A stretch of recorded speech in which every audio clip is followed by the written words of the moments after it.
Hello! I'm back! What's up, everybody? Lore time? It's always lore time here. Thank you so much for being here, I guess? I don't know, I'm really excited to be back. I missed you guys. Oops. Thanks for being here. Ooh, yo, Flamebait! Thanks so much for 1 year! Yo, Pog! Let's go! Thank you for the tier 3 as well! Happy 1 year anniversary! Thanks so much. What's up, everybody? Hope you're having a great weekend. I am, because I'm finally feeling better. I was feeling like super weird today. Not today, this week. My brain still isn't there, I guess. Is this the Reverino? It's me! I did so many things today. You know that first day after you're feeling kind of, and then you're finally better, and you're like, wow, you want to do like everything? I did like everything today. I did so many different things. I'm like, oh, I got a new cap card, finally.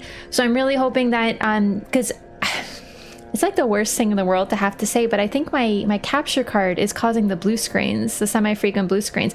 So I got a new one. Here's hoping that it actually, you know, doesn't blue screen my computer. Not that I need the capture card to play on PC, but I also would like to, you know, try a few PC games. Like a lot of the cool games that I want to play between Lorathon stuff is like PC games. And I'm like, mentally ill or physically ill? Physically. I don't know what it was. Today's like the first day that I can handle having things in my ears again. I had like, it wasn't an ear infection, because if it was an ear infection, I would have known really quickly. I have not frequent, recurring, semi-recurring ear infections. I haven't had them in a few years now, but like my ears kept popping and they were just really painful. And I think it's the cold. I think it's like cold air or something. It goosed up my sinuses, it goosed up my ears. Anyway, I felt really bad. And I was basically like sleeping all week. And watching shows, so I caught up on like every show right now. I watched Arcane. Although I think the final episodes came out today, so don't say word. And I'm not going to talk about it because, you know, I know a lot of folks probably haven't seen it yet, but oh my God.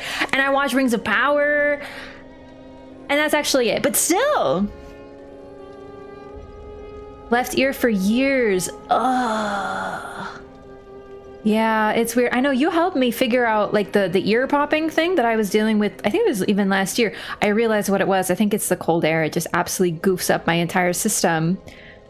But no, you taught me the whole strat to like plug your nose and swallow, and that helps a lot. But even that wasn't helping me. So I was just like, because like you can't hear and talk is Gaining her babushka powers early and can perceive the changing of the climate. Yeah, it's called going outside. No, I'm kidding. I'm very much like, I've always been like hyper cold sensitive, and I think it's just like getting worse. I don't tolerate it. Yeah, check the changing of the climate. Let's go outside and see if it's fucking cold outside. I taught you that? I'm like 90% sure you taught me that because it's the only thing that helped. Do you know about this? Because maybe I made it up. Maybe I gave you credit and someone else did it. Taught a few people that, then it was probably you. Did I give the wrong person credit? I was decided to tell you it's gonna rain if her knee is twitching. Okay, yeah, but no, like, no. When I start getting headaches, although I get headaches all the time, but no, I'm telling you, when like I can feel certain things going. My aunt is the same way. She's like, oh, benja padaj bo, you know, gova mi boli, and I'm like, yo, same. How do you like Rings of Power? I liked it. Would you recommend it? Okay, so like, listen, I know that Rings of Power is just like, people won't shut up about that show when it's all like, it's a very troubled discourse. What I will say is, because of this, I feel like I have to preempt anything I say with like, don't jump on me. Last time I said, on stream, I was playing this game like last week. I said I liked it. That's it. I liked it, and someone decided to start an argument with me because of liking something. So you know what I mean? It's just like that type of whole thing where it's like, I can't even say, not even that it's good, not even that it's like, just I liked it, and someone's like, time to argue. It's like, oh my God, what is this, Dark Souls 2? Anyway, I pretty much like binged the second season. I like it. I definitely feel like something is missing because they're doing the multiple storyline thing. I feel like there should be more. I feel like when the storyline concludes, I'm like, I wish they'd shown a little bit more, but they showed a lot, and there's a lot of things going on. And as usual with multiple storylines, there's some that are weaker and some that are stronger.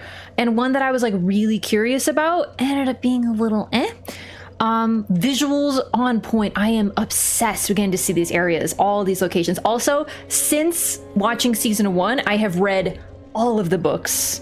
So now I know who these people are, you know, beyond like, you know, I know who Elendil was kind of, but now I'm like, bro, that's Elendil. Like, duh, that's Elendil, you know, like now I'm like uber nerding, right? So, Morphic Clark's cute face. I know, I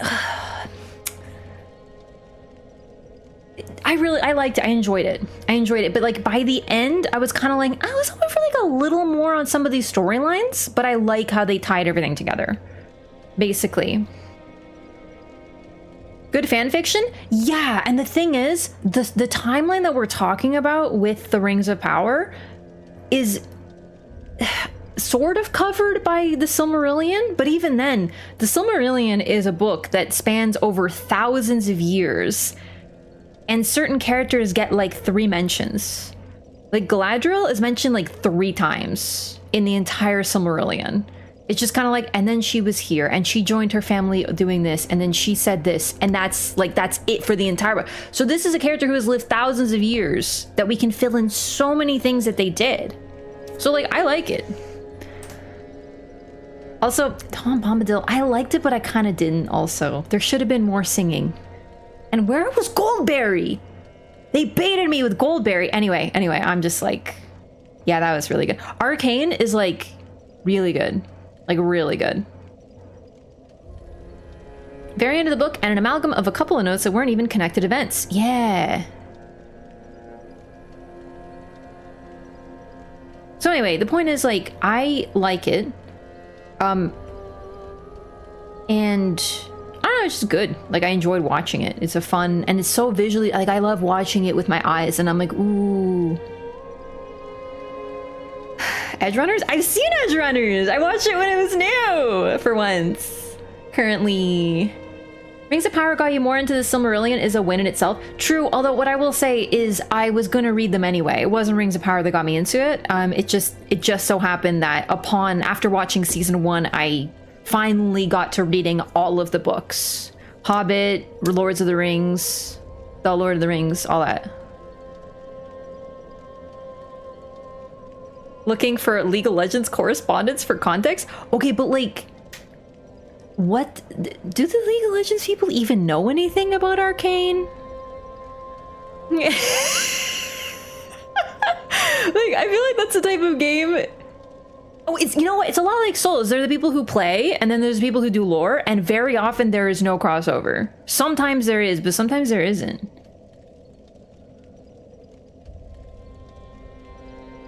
Wicked immediately. Really? Also, right, Rings of Power Season 2, much better than Season 1. But to be fair, they needed to build on a couple things from Season 1, but I definitely think they were a little bit more lore-friendly. A little bit. But even then, I don't know. I don't like every choice they made, but I'm still glad they made it, because, like, for me, it is better to have more Lord of the Rings content that is very pretty and cool. And they used a lot of lines from the books and stuff, and from the movie. It was just nice. I liked it. I enjoyed watching it. Pacing meh, wish it was 12 episodes. Arcane is really fast-paced. I feel like they took more time in the previous season. That's a fair point. But I still like the pacing. I feel like they set everything up really well. Did not watch Edgerunners. I know what happens somewhat, but when I do, I don't even want to think about it. Man, Edgerunners was so good.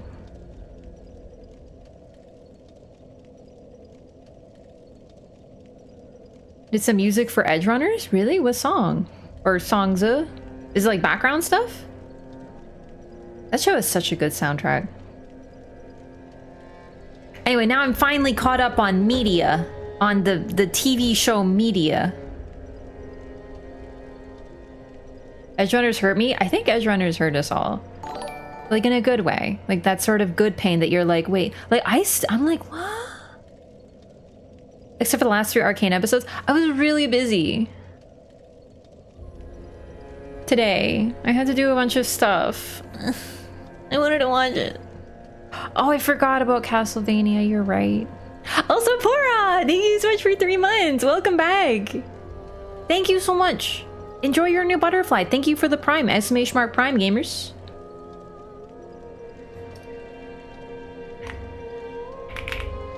I know how to type. And Agatha all along. I've just been like a little off Marvel content. Not for any like, you know, they're bad now reason. None of that. I just like... Also, I feel like I'm still bummed because of what they did with Doctor Strange 2. I just feel like I don't even though I know it's not really too really, I'm like bummed. I'm bummed about some decisions they made. Also, I'm kind of bummed about some of the choices I made in Loki season 2, so I haven't watched that either, but I don't think I want to. I don't care how good it is. Some of the major choices they made that I heard about that I'm like, I don't want to. A lot of people say it's very good. I know, I'm actually really glad about that because I was really looking forward to that. I know there's a lot of, whenever they announce a show, there's always like, who is asking for this? And it's like, if you give people what they ask for, they will most of the time not want it. Because the fact is that people don't actually know what they want. They think they know what they want, but they don't. Especially when it comes to like TV or anything. So there's this whole like, oh, I only want this small, narrow thing. And then they'll get it and they'll be like, I didn't like it. So you should always experiment because you never know what's going to connect with people. Such a fun watch though. I just don't... I haven't seen it, so I don't even feel like I can comment on it. I'm just like kind of bummed with the decision making they made.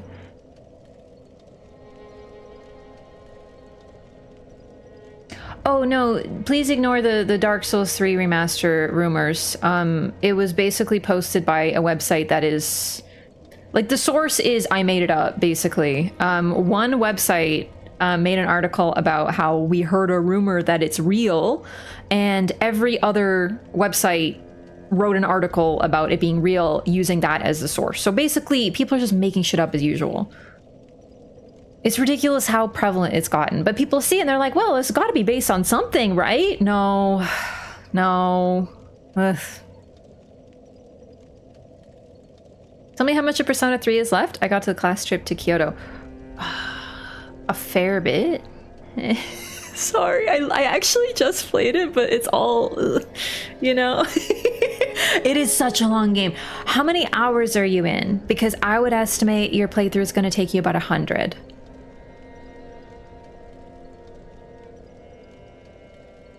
Why does Gehrman turn to dust when you hit him? He's very old. He's very old. So he's dusty. He's like made of old man dust now. No, I'm kidding. He's a denizen of the nightmare. So like you can thwack him and he just kind of whoop, and goes somewhere else. You can't really hit him.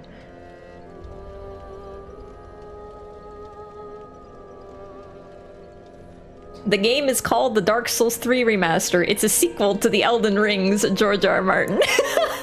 Exactly. Oh my.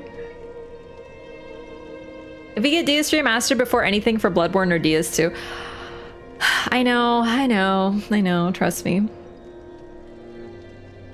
Moon Presence was whooshing him away or something? Yeah, I just don't really think you can hurt him, so he just kind of whoosh. It's another sign that he's not really, like, in a dream.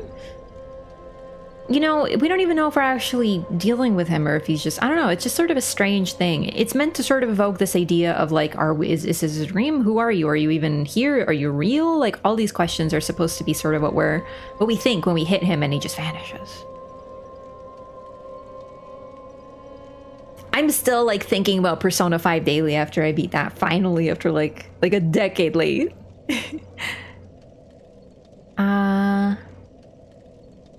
Sony and FromSoft cannot agree on the money situation. Really?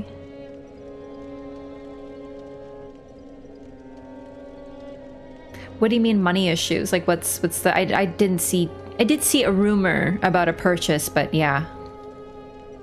Graceborn mod? No.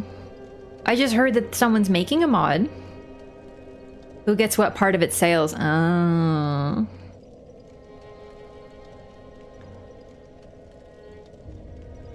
No, Sony doesn't want to buy From Software. There's just rumors that they're trying to make purchase of the parent company Kadokawa, there's a distinction. This is what I mean. There's this idea that Sony is trying to buy FromSoft, and that I hear people talking about. And the truth is, it's not at all what's happening. They have been in talks to purchase part of Kadokawa or something for like fucking 3 years. I remember I've been hearing about this. But the point is that people here, Kadokawa owns or is a FromSoft parent company, and people parse it down to, oh my god, Sony's trying to buy FromSoft, and it's like, no. It's so hard to disseminate information on the internet. Basically become the anime dealer globally with rights for nearly everything, and the video game stuff is all a bonus but not the focus. It's true, but the way to translate that to people like us, of like FromSoft gamers, is, you know, to make it relevant to us, so people sort of translate it and they just take what they remember, which is Sony buy FromSoft? I'm not blaming people here. I understand why it happens. It's just like I've been hearing this for years.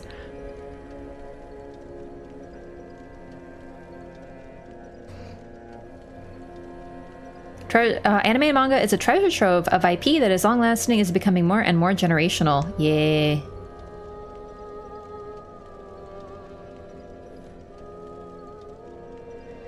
FromSoft is Kadokawa's biggest cash cow after Elden Ring? I don't know about that. Okay. I feel like anime and manga is going to be bigger. Anime and manga is huge. I really doubt that. Video games always make less money because it's easier to make manga and anime than anything else. And if we're talking like IPs and licensing and international and all this stuff, then I think that's going to be just bigger as a rule. Kadokawa also deals in real estate. Are you saying that Sony wants to buy FromSoft's building? See what I mean? They own a stake in FromSoft, but the majority of money from Elden Ring went to FromSoft and Namco, really. Yeah. Bloodborne 2 confirmed, yeah. No, like, Elden Ring did it really well, but video games are really expensive to make. Like, think about all the effort that goes into making a video game, and all the people you have to pay, and everything that goes on with that, and how long it takes, versus, like, a manga, which generally is done by, like, one overworked individual, and maybe a handful of, like, background drawers, and then they're like, get your manga out! It's just, and then they send it out everywhere. Like, manga is freaking huge. And then we get into anime. They want to build Yarnum? Oh, Bloodborne World! Yo, listen, if Sony wants to buy FromSoft to make like a FromSoft themed theme park, I'd be down. That's cool. Please make a theme park. Bloodborne World. Hey, a gamer, pick up your blood vial on the way out to ride the Living Failure Express. Why is that the only boss I can think of? Of every boss in Bloodborne, my brain went Living Failures. Really? That's a good one. Don't forget to hit the arcade to win some gas coins.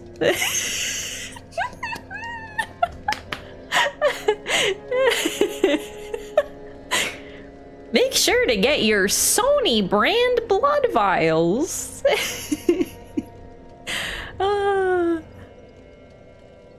Aniplex is a subsidiary of Sony. Oh, Sony made. Listen, this is like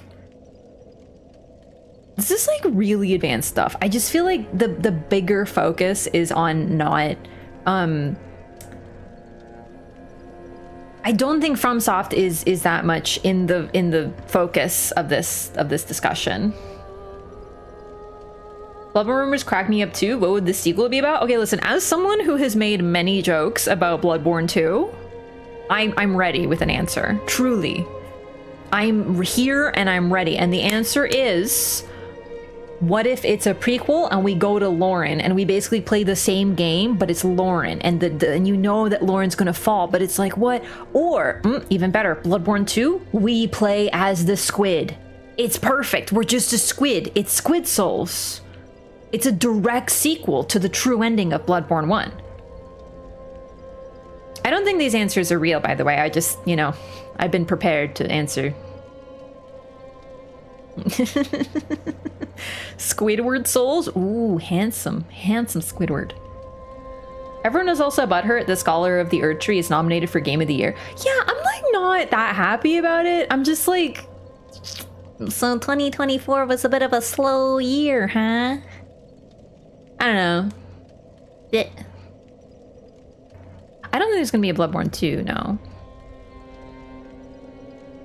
But like, there was that interview recently where Miyazaki said they're working on multiple projects. I did see that, and I'm just like, wow. Wow. I don't think it should be nominated, but I'm also gonna pog if they win. Yeah, I'll play Elden Ring if they win.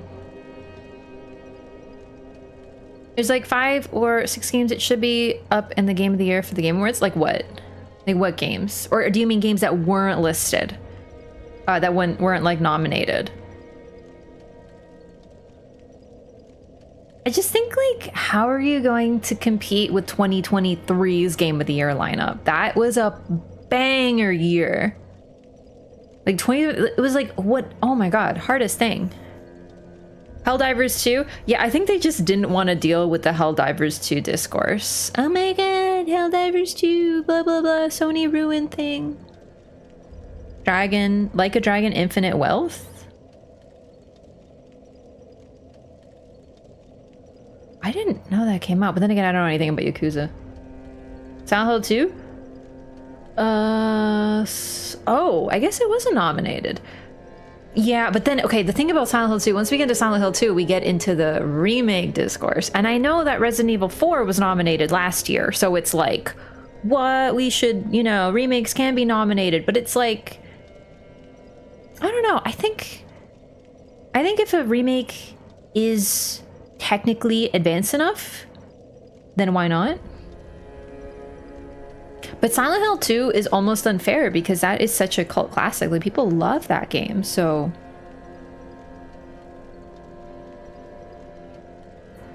Sony did ruin thing? No, Sony did ruin thing, but I think they just don't want discussion around... One of 4 Final Fantasy VII remakes? No, just the one. Just the one. Still was a global cultural event out of nowhere, and it's still one of the most fun co-op games I think I've played. Dude, Helldivers is so cool, yeah. You know what surprised me pleasantly? Balatro was nominated, or Balatro? I don't actually know how to say it.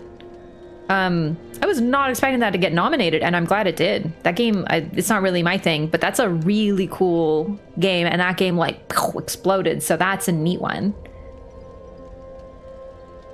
Take a wild ride on Ludwig, gamers. Oops, watch out for the Moonlight Sword. Oh my god, yes! Don't take this out of context, but I totally want to take Ludwig for a ride at Bloodborne World.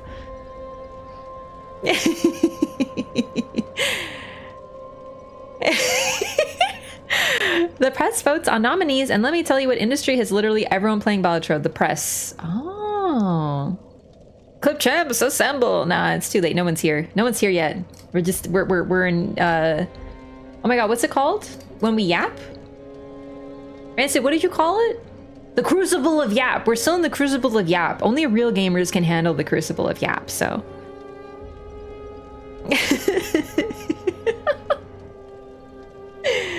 They could have screwed up Silent Hill and they did the opposite. It's fantastic. I'm like really happy to hear that. Like really, I am. I don't know. I just don't feel like I care about the game awards this year. And I don't know why I cared last year because I hadn't played any of them. Like none of the nominees have I played. And now I'm like, wow, I really want to play them.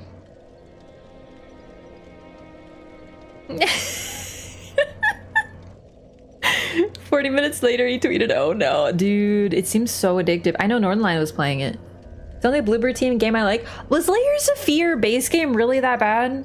Like, I think that one seemed fine. Oh no, why? Like addiction. Like, it's over for me.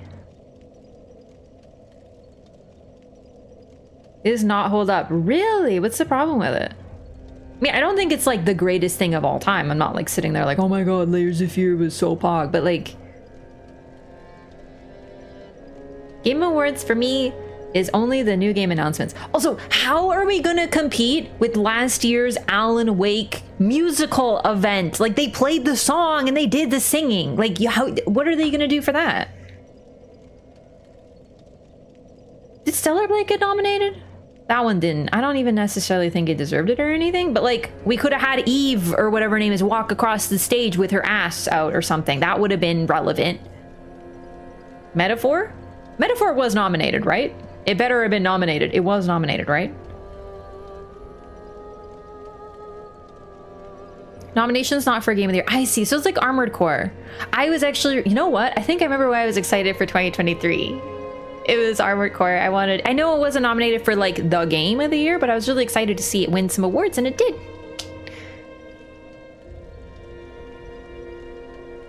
Nominated as such. I haven't heard the music for Stellar Blade, but it makes me laugh even more now that I know that the Nier people did it. So they basically remade Nier Automata with a worse main character design that is not iconic, and took the same people to do the music and whatnot. That was a strange choice.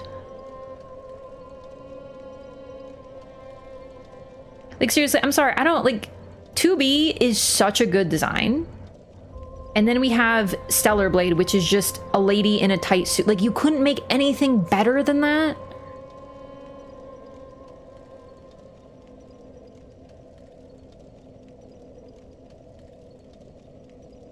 Better combat's promising, though. Stellar butt. Yeah, dude. Your Automata was fucking sick. Came out like, what, 10 years ago now? Just wondering if you ever played Dark Souls 1? No, never. Dark Souls 1's lame. I'm kidding.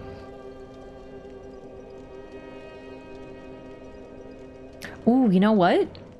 Wow, you want to see me play Dark Souls 1 for the first time? Do !YT in Twitch chat and look at me playing Dark Souls 1. There. It's actually up there.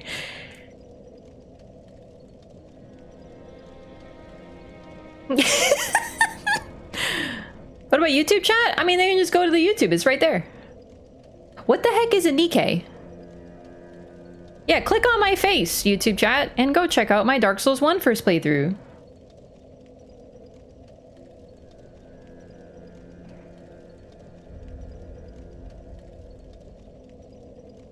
I'm not Googling it. Well, I'm not gonna play that game then. Are the designs good though? Anime Jiggle mobile game. But like, are the designs good? Or are they just jiggly? I don't really like shooters. I'm not Googling it. I don't want that in my history. Should I Google it on stream? Get immediately banned. Can you stream this game? Like, is it on that level of like they're like, don't stream it, you know? Want to talk about Dark Souls 3 lore and you need to talk about Dark Souls 1? That's not true. Dark Souls 1 has nothing to do with Dark Souls 3. They're completely different games. That's why there's a 1 next to one and there's a 3 next to the other one. They're like so different.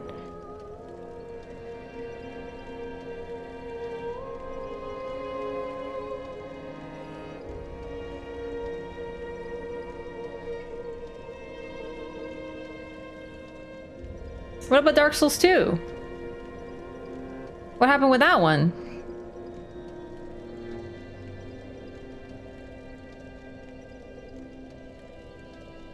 Oh, I was gonna tell you a story of me getting the cap card today.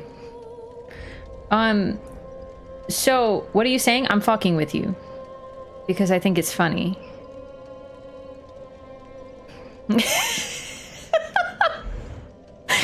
I'm afraid I'm fucking with you. Dark Souls 2 is the best Dark Soul. They call it Dark Soul 2 because there's 2 Dark Soul in it. Glad you're feeling better? Thanks, Kieran. I'm glad I'm feeling better too.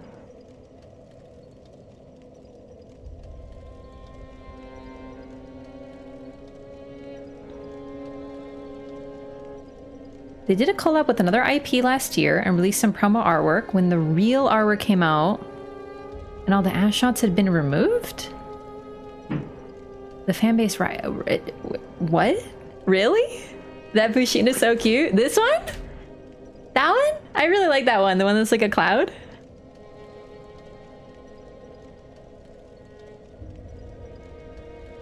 No, I'm afraid, listen, I'm afraid that you cannot legally be a fan of Dark Souls 3 and not be a fan of Dark Souls 2. It's actually illegal. Please send me your address so that we can arrest you. Don't actually send me your address. Don't. But you should be arrested, I'm afraid. You have to be an enjoyer of Dark Souls 2 in order to enjoy Dark Souls 3. Because actually what you don't even realize is that Dark Souls 2 is in Dark Souls 3. Too dark, 2 souls. I'm afraid that you might actually be unbased because Dark Souls 2 is the best of the trilogy. It peaked at 2. 3 is really good for boss fights. And admittedly, the Ring City DLC is absolutely pog. Hey, guess what? This is actually Dark Souls 2. I'm not kidding, by the way. Know a few people even skip Dark Souls 2? I know, it's a real bummer. Boss fights are still peak. I really enjoy them, but like, my problem is generally the level design. I'm kind of like disinterested. But the Ring City is really good. But that's because this is actually Dark Souls 2. It's Earthen Peak. It peaked at 2? Yeah, I'm the biggest fan of Dark Souls 2. It's so good. I mean, oh, sorry. Someone like an hour ago, I haven't even been streaming for an hour. Someone about 20 minutes ago asked me what's next, and it's gonna be Skiro actually next. Hey, Nascent.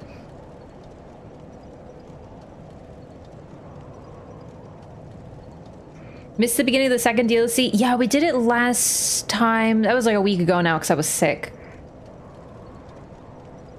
Not like sick, like fun sick. I was like sick. Those angels do not look like the angel knights in the base game DS3. Oh, do you mean the flying angels? Yeah, they seem to be related to the pilgrims, not the angel knights. The angel knights seem to sort of worship the angels, not necessarily become them. It's actually interesting.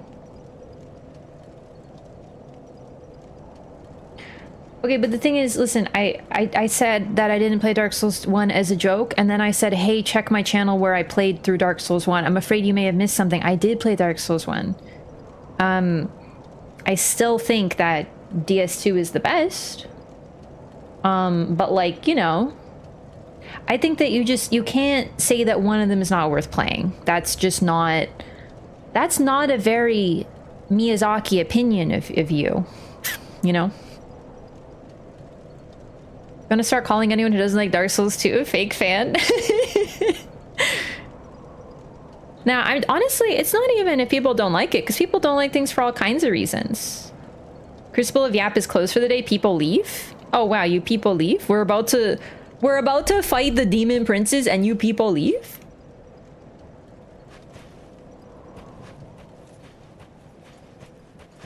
Like how the DLC of Dark Souls 2 tie in with the base game and give a new perspective of the ending. Yeah, I absolutely adore the DLC. It's so unique what they did in 2 that it's really hard to relate to others in a good way.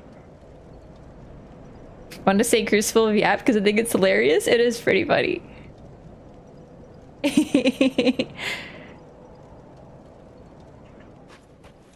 You know, like I said, I say it a lot on the channel. It's just, you know, there's always new folks coming in. It's not that people not liking DS2 is a problem. It's the fact that the people who don't like DS2 insist that you should just not play it. You saying don't play a game generally is sort of like, how can you be a fan of a trilogy and tell people to skip one of the trilogy? Do you know what I mean? Like, not even the last one. Because, you know, some people go like, oh, the last one's bad. Like, don't watch it. It got bad after that. But if you don't want the second one, so like the first and third, no, you gotta find something good in all of them. It's just, you know, the general discourse that people get about it, you know? They're like, oh, don't play, you just skip it, you just skip it. And that's like the worst because, I mean, like normally people say to skip games that are actually like really unplayable for some, like they're broken or something, or they're just really, they got problems or something, you know? Silent Hill fanbase does that a lot with the latter games. Yeah, I have heard that. I mean, that's another one. Dragon Age 2 is one that people often recommend skipping, which really bums me out. Being a DS2 hater makes you slightly worse than being a Radon fanboy. Yeah, we're making like a tier list. Not like a tier list, like you know, like levels of badness.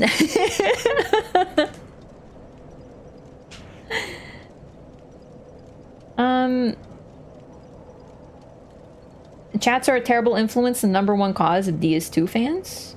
Yeah, it's just like when I was first playing Souls games on stream, I had people who were like, you should just skip DS2. And I was like, okay, is it really that bad? And some people were like, yeah, but like, it's not.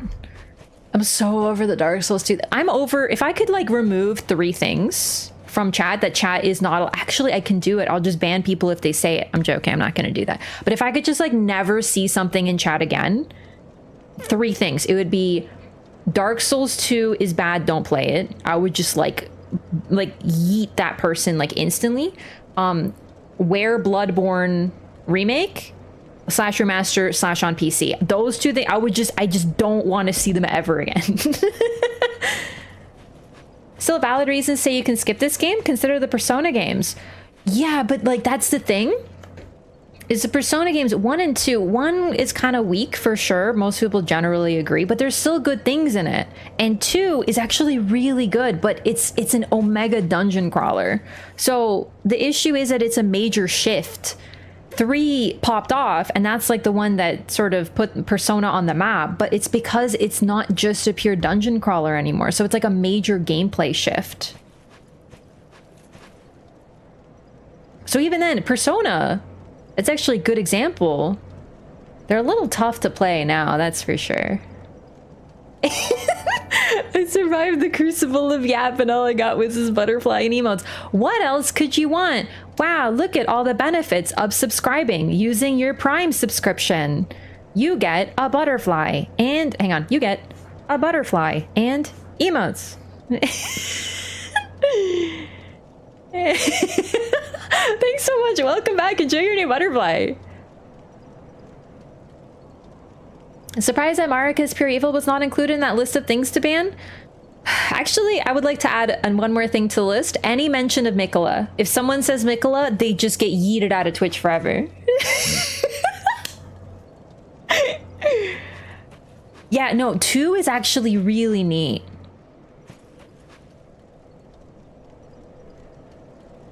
Don't be intimidated by all the games in the series. You can play any of them at any time. That's, I think, a little different. I totally get that, though.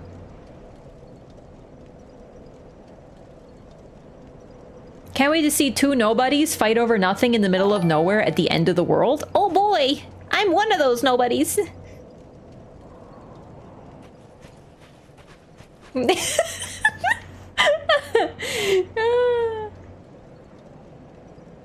The funniest DS2 complaint is that all the bosses are dudes in armor. Like half the Dark Souls 1 and 3 bosses are dudes in armor. That's actually pretty true. But like the thing is too also that like what if they're like really cool dudes in armor? Like the best fights are like dudes in armor for sure.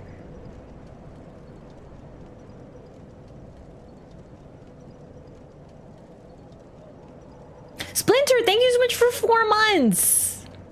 Welcome back. Thank you for resubbing.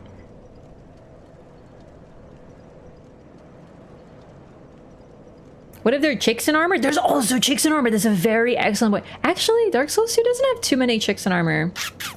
Well, not that we know. We're just assuming that they're dudes. That's a good point. Only thing I don't like in Dark Souls 2 are life gems together with Estus. I get that, but I feel like what I like a lot about Dark Souls 2 is that you can sort of customize your gameplay. I know you can do that in all of them. It's an RPG. You can play however you want. But if you don't like life gems, then don't use them. And I know that sounds like, well, just don't do it, dummy. But I'm dead serious. Like, you don't have to. They're just there if you want them, but you don't need to use them. I think my first playthrough, I had like super too good to use syndrome. I don't think I used life gems. You know what I mean? So like, you can totally get through the game, even as a complete little dingus, and you just don't use them. Now I actually quite like them quite a bit. Yeah, so like, it's sort of like, if you don't like them, just don't put them on your bar. You'll forget that they're there. Can you be like Gandalf? Honestly, I would argue that Dark Souls 2 allows you to be the most like Gandalf. I feel like it has the most robes, allowing you to be Gandalf based.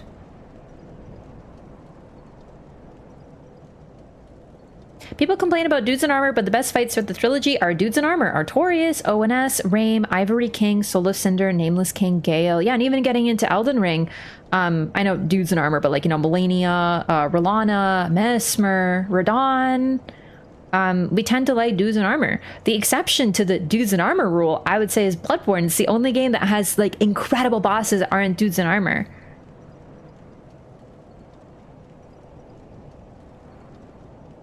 Great way to pitch DS2 to Tolkien fans. You can be Gandalf.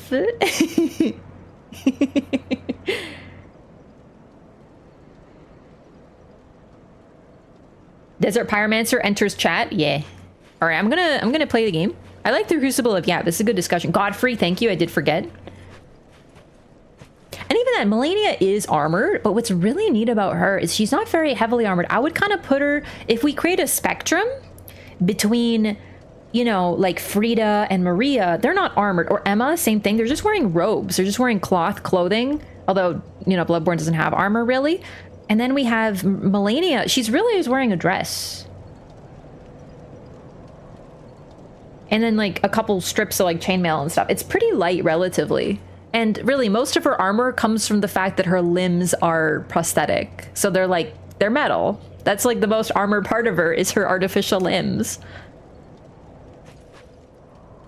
Okay, so I left off at this boss. We pretty much cleared up to the start of this area. And we have met Lap. who is definitely not, he's a brand new NPC. We know, totally not Patches. He's totally not. His name is Lap, obviously. He just sounds like Patches. He's like totally different though. And now we're about to face our first boss, who is a demon. And we heard about it from the hag. Dude, look at this. Take the plunge, you won't die, point.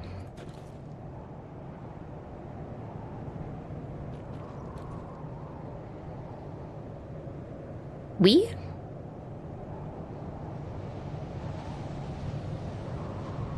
Wee.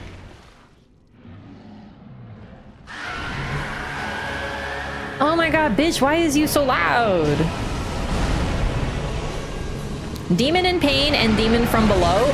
Very funny story about these two bosses. Oh my god, it's so loud.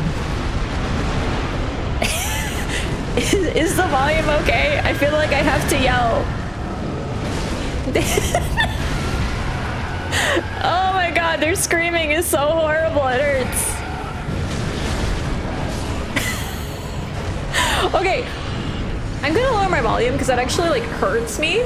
I was gonna make a joke, and by that I mean not really a joke. It's actually true. I call Marlowe a demon from below all the time. Like that's actually just like my nickname for my cat, but like not on purpose. I'm not thinking of Dark Souls 3 when I do it. It's just normally he like, you know what cats are. You're looking at them, and then they'll just like lunge at you, and you're like, whoa, you know. And so I call him my demon from below, and then I always laugh to myself because I'm like, he's like the demon from below. Okay, but Bloodborne sounds really nice when they're screaming. I don't like any of these screams. You gotta scream better. Not good.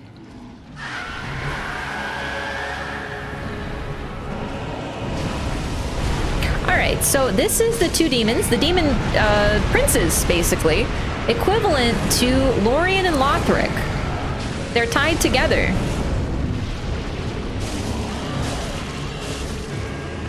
They have a gimmick, and I don't remember what it is. But I think it's like one of them gets fiery, and then you gotta fuck that one up. There he is, he's fiery.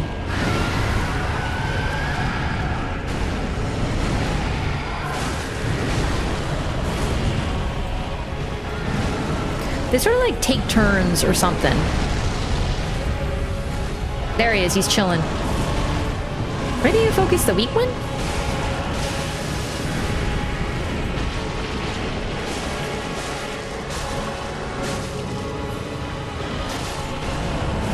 Oops.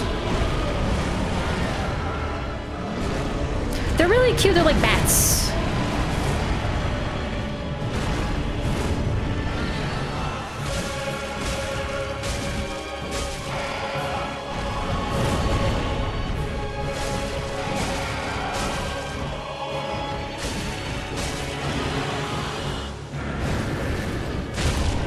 Ooh, stab him in the face.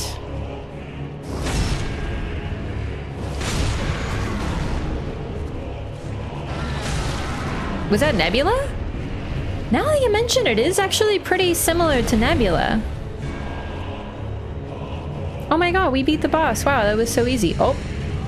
Oh no, we have been debated.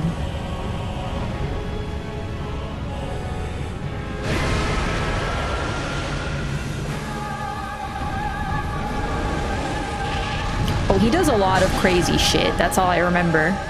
Also, fun fact that I just remembered now. He is a completely different moveset depending on which demon you kill first. And I don't remember what the difference is. Oh my god, bad rolls. Yeah. Woo.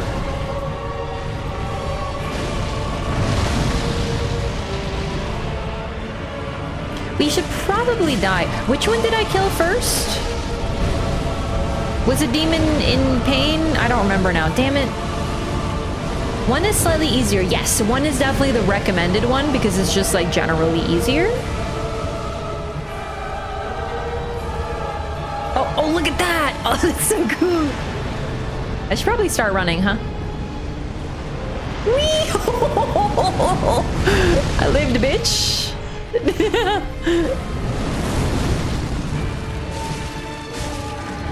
Kill demon from below first. Okay, so we want to kill demon in pain next. We are gonna die. I'm just having fun. I like this fight.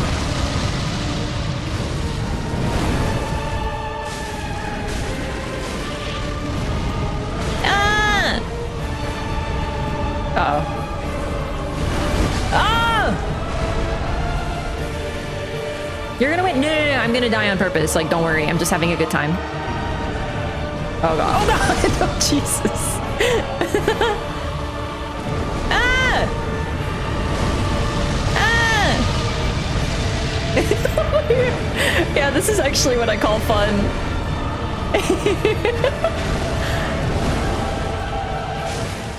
It's good practice, though, because he's really, really tanky. Oh, dude, he's gonna explode or something.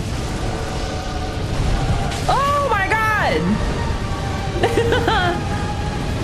Whee!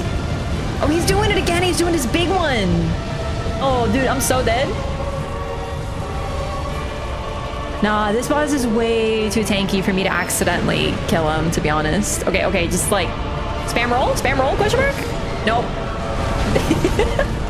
I actually don't know how you avoid that attack anymore. Okay, so hang on. I killed demon from below. All right, so this time we're gonna focus demon in pain to show the other moveset. I think I showed like most of the attacks, to be honest. So started a new game on PC this time. Oh, nice. You know what's funny? I actually think. Oh, I have. I was gonna say I don't think I played DS3 on PC, but I did. I played the Convergence mod. That was pretty neat.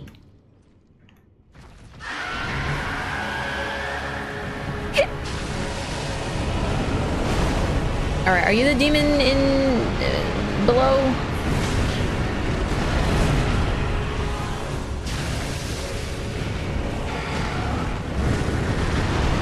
It is a lot like Nebula. It's quicker though. That's the demon from below, and I want to kill the demon in pain first.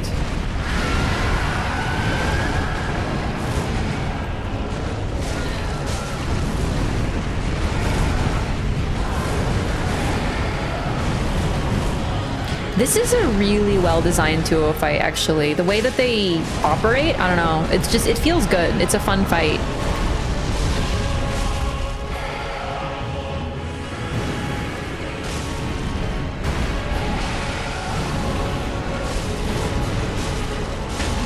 Oh, shit. Oh, shit!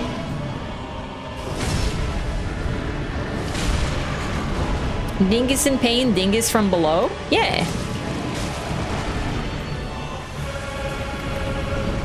They're also like a good version of the Elden Ring gargoyles. I don't know what happened with the gargoyles in Elden Ring, but Jesus Christ. Nightmare.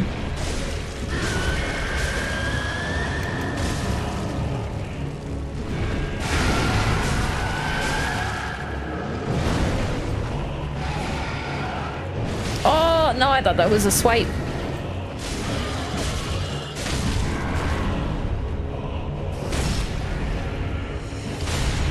Gargoyles and Elden Ring got over-designed. It's really, they're very comparable. The only real difference is the gargoyles attack you with a weapon versus these guys attack with their claws, but other than that, they both spew poison, they both kind of take turns. I don't know. It's actually a good duo fight. They play off each other and it's not overwhelming. Exactly. Woo!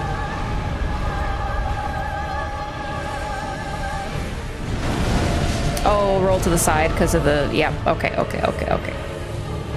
Their poison does damage? A shit ton of damage, yeah, okay. Okay. Gaming? Okay, can you, like, chill? Yeah, I should have... Like, I know the point is to show off the moveset. Oh my god, a laser beam!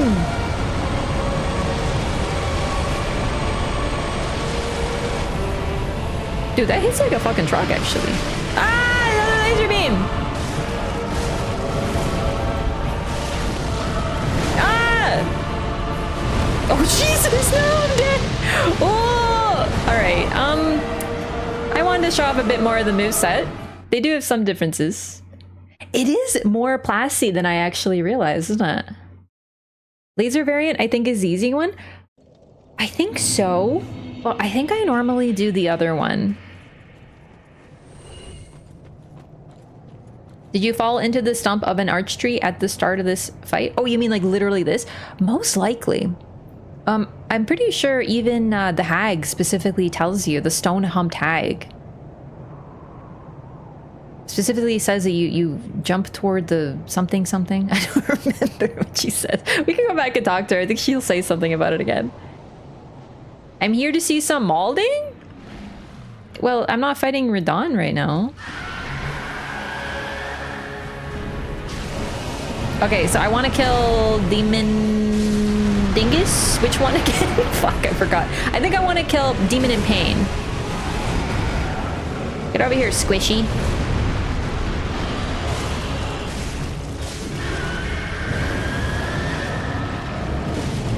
Whoops. Whoops. Okay, I've let them get too close.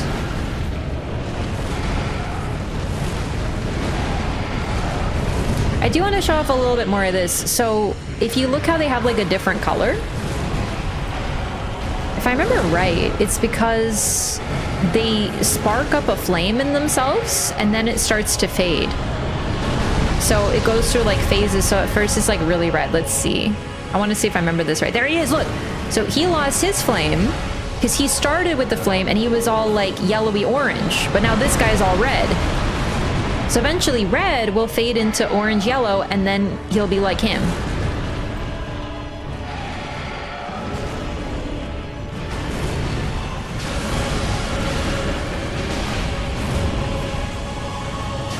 They lose fire and use poison, just like pyromancers are, oh no, able to use both.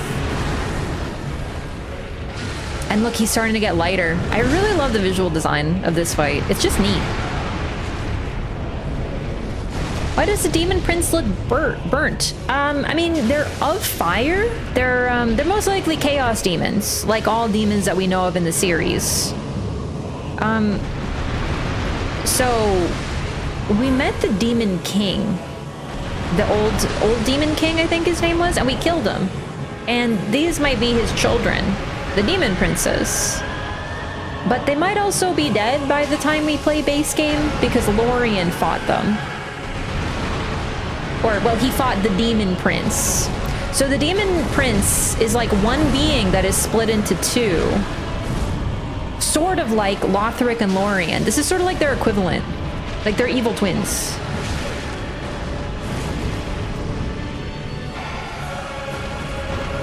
Okay, so obviously been just running to show off the fading. We'll just kill below first, I don't really care. Actually, wait, no, demon in pain. Yeah.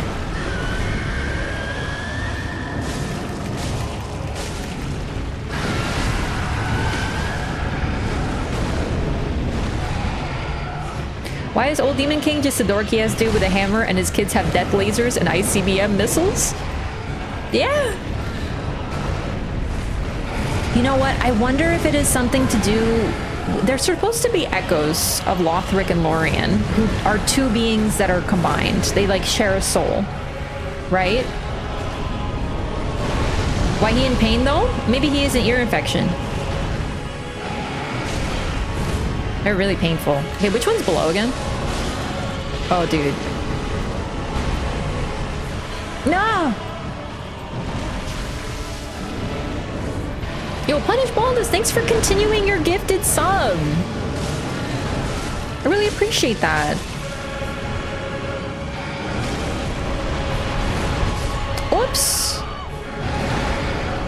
All right, I was definitely fucking around a little bit. All right, but I got to show off pretty much everything in phase 1. They're literally the same from what I can tell. I don't think they have any special moves. Correct me if I'm wrong on that. You know.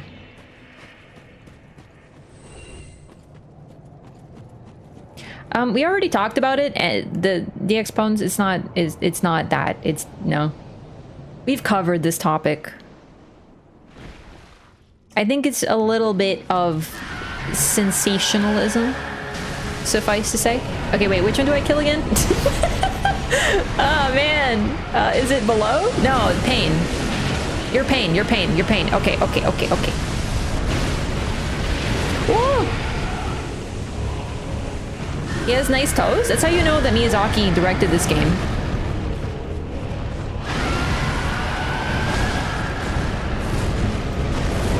I mean, honestly, are there any toes in Dark Souls 2?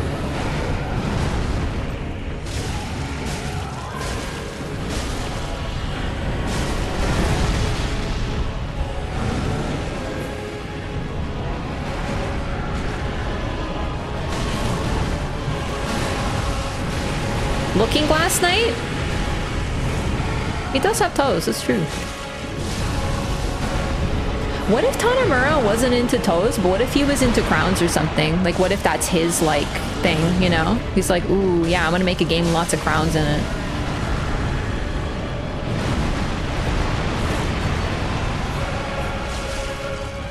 Don't king shame Tanemura. Because, like, Elden Ring also has a lot of crowns. Dried Vendrick? It's Dried Vendrick? We couldn't think of a better name. Oh, that's the other thing. When they do that move, they explode, and then they get all, like, tired.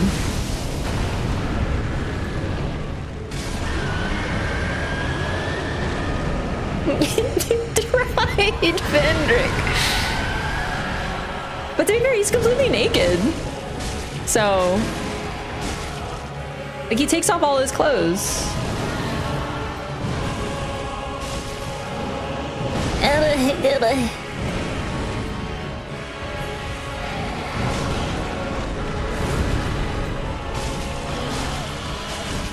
But, like, you know what? I think this is actually not true because Dark Souls 3 doesn't have that many crowns, and of course, Tanemura co-directed it, so...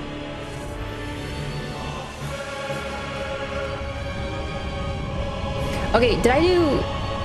which one did I kill first? I forgot again.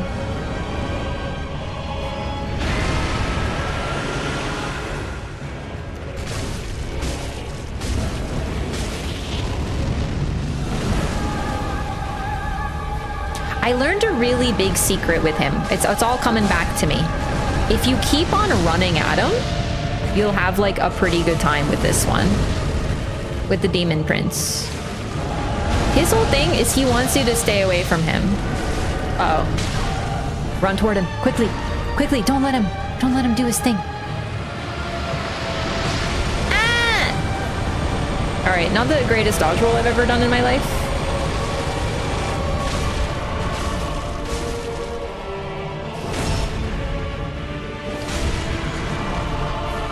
Vendrick is in a curing chamber? Undead jerky. And get Wendy Davis family undead jerky. We have teriyaki and smoked hickory and hickory teriyaki. See, look, he can't do shit. Because I'm right next to him. He's too busy doing, like, epic moves. Oh, dude.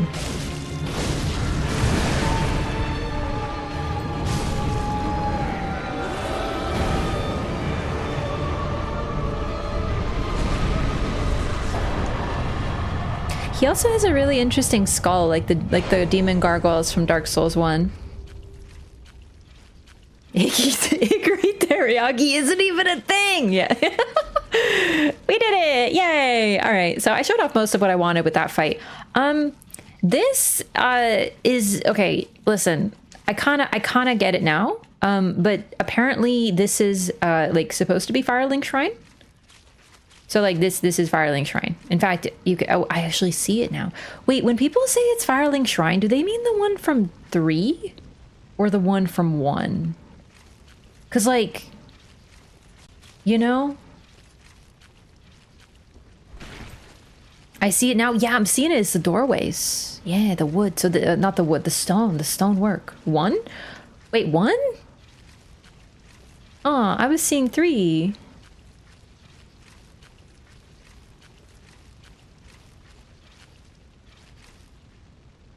All right, hang on. Let me try to see it. Is Firelink really that big though? Like...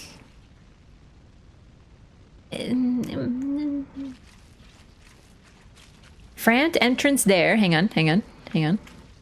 Framed entrance. Framed entrance where?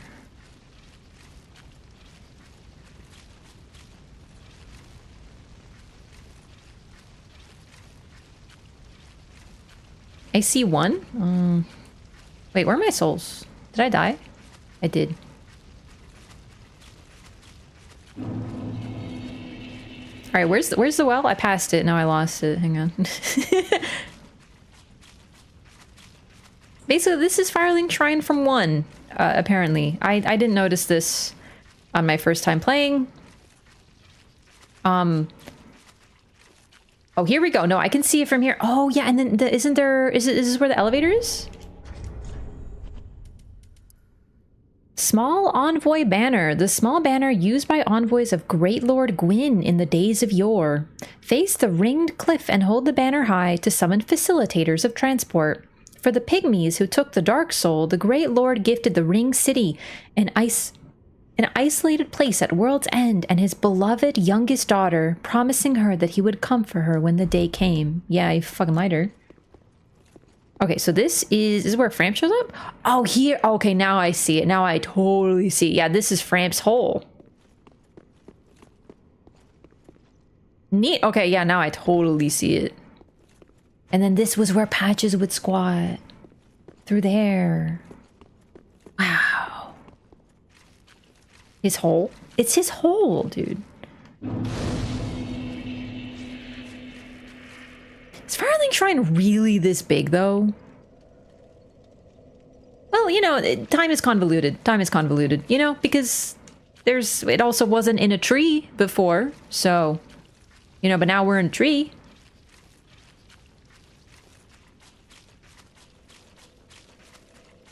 Go to the well? Okay, but the problem is I saw the well, and now I don't remember. Oh, there it is. Hang on. Okay, so the well is right beside, so this is where the bonfire is, and the well is here, and this should be a cliff right here. All this is a cliff, I think, and then Crestfallen sits like here. Crestfallen sits right here ish, and yeah, I can see it.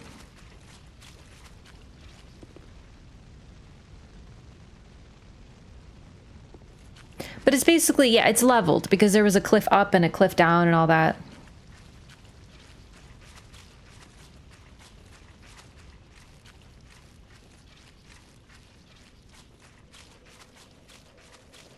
And then this would lead to the crypts.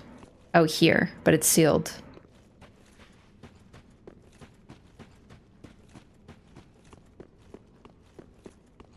Demon Prince hired contractors to expand it a bit. Here we go. Soul of the Demon Prince. The demons, birthed from a common chaos, share almost everything between them, even the pride of their prince and his near-fated flame, so that the last demon standing may rekindle it.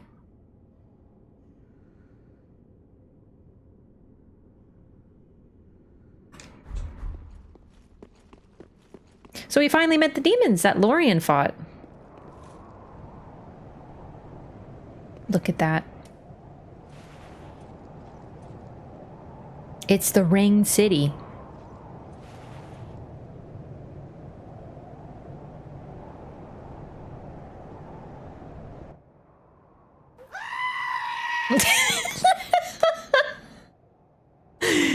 My reaction when the Ring City. Impeccable timing, Rob.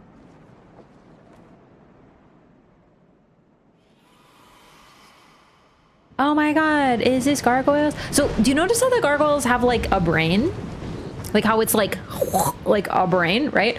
The Demon Prince also, Demon Princes, whatever, the split demons, also had a similar brainy part. But, you know, bat wings instead. Calling an Uber to the Ring City? Hell yeah. Oh wow, it's so bright. It's like hurting a little.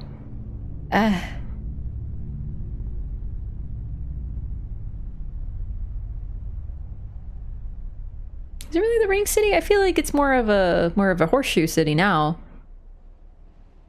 Some of it seems to have fallen off.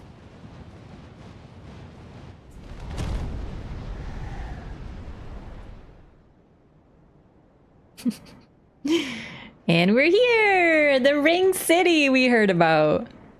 All the way at the bottom. This DLC is really interestingly structured because we start at the very, very top of the world. We can look over absolutely everything, and our progress is via descent. And, well, it's really cool. Like, I really do like the ring city. I think it's very, very visually striking, very interesting. I love all the greenery, how like the roads themselves are interspersed with tons of green, or like literally made of grass and whatnot. You don't get to see as much of it as you'd hope, though. In general, usually FromSoft shows you a city, you don't really get to visit very much of the actual part of the city, with the exception being, like, we talked about this last time, like Bloodborne's Yharnam and, of course, Leyndell and Elden Ring. But it's just, like, I want to go there, and we don't really. Yeah, it's like one road. Yeah, it like Ulyssil, exactly. Very neat. Very pretty. Like, oh man, I just want to go to all this, and instead I go to only some of it.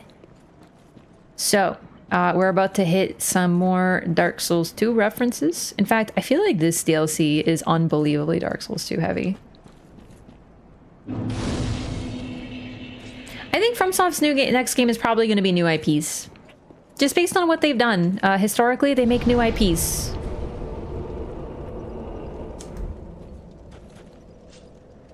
Yeah, there's some tomfuckery going on over here, as you can probably immediately tell.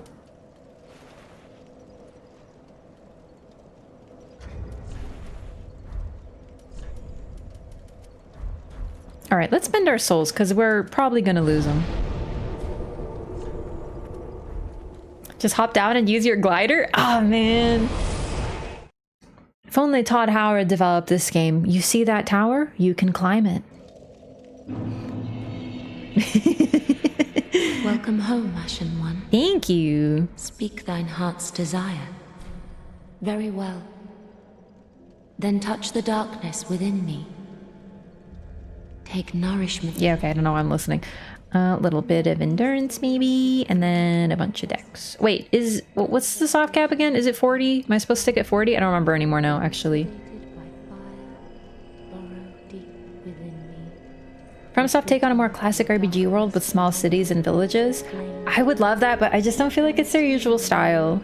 They really love the idea of entering a world not at its peak. You know, like most RPGs, most fantasy games, most everything. It's like, you know, there's a crisis and you are the hero and you're gonna stop the crisis. These games are like 1,000 years after the crisis. You're kind of dealing with what's left, the dregs. No one is at their peak any longer. Everything is rotting and stagnating. And it's kind of like their signature. So I'd really like for them to do that, but I just feel like if they did, I might not like it also. So... even Kingsfield, yeah. Farewell, Ashen One. Hope RNG is good? I don't really think there's much RNG in this game, fortunately. Oh, we should buy some spells. Ashen One. Oh. Like from you. Hello, Carla. Ah, hello again. Thank goodness. Yes. I also forgot, you know, Armored Core also has a Carla. It's just spelled with a C instead of a K. I'm just like, FromSoft likes 3 names. Yuria. Don't stir your Maya. Carla. Patches. Yuria.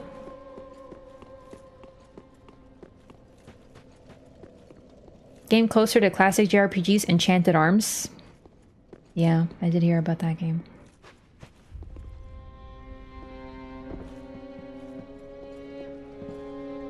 Oh yeah, Armored Core Carla is peak. I'm just saying that, like, they're really bad at names, huh? And Morn? I will make an exception for Morn. Because I feel like you know what, now that I think about it, why the heck did they do that? In Elden Ring, you meet Irina, who hails from Morn. And there's, oh, and Aegon. There's two Aegons. They're just spelled differently. And Rhea. There's a Rhea, and then there's a Rhea in Elden Ring. They're spelled differently, though.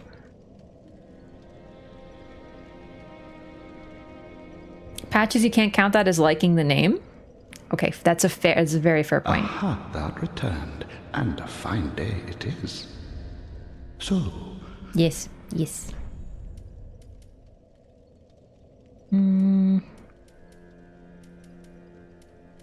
Where's the demon stuff?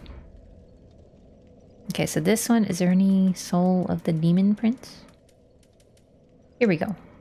Seething chaos, the last flame lit by the demon prince. This pyromancy hurls a clump of chaos. Upon impact, this clump of chaos seethes wildly, condenses briefly, then explodes violently. To the demons, these clumps are shreds of life. So the demon prince is like the last hope of the demons is the demon princes, like the last hope of the flame is Lorien and Lothric. We don't really know much about what the demons did, although they were likely defeated by Lothric, or Lorien, his brother. But it's interesting that they were both like the last hope of the line, and they both failed. Demon Scar. This chaotic thing, the last flame kindled by the demon prince, is shaped like the claw marks of a demon. It is both a fiery, bladed weapon and pyromancy flame. Now, do not be away over long. Oh, and all the characters in Elden Ring, they just named the wolf. Like, Blythe is literally just Welsh for wolf, and then Lobo is also just wolf. Like, it's just wolf. They're like, hey, we have to name a wolf. What do you think we should name them? Wolf. Just pops into Google Translate. Picks random language. Sekiro is also the wolf. But is like Sekiro doesn't mean wolf. That's just like his name. They call him Wolf. But you're right. They love wolves. They do. Don't they call him Okami or something? Doesn't that mean wolf? Well, we'll find out when I play it very soon. I don't remember. Oh man, I'm rusty at Sekiro. I don't remember it very well. Okami is Wolf? Yeah, I think they call him that because like his name is Wolf. Sekiro is specifically one-armed wolf.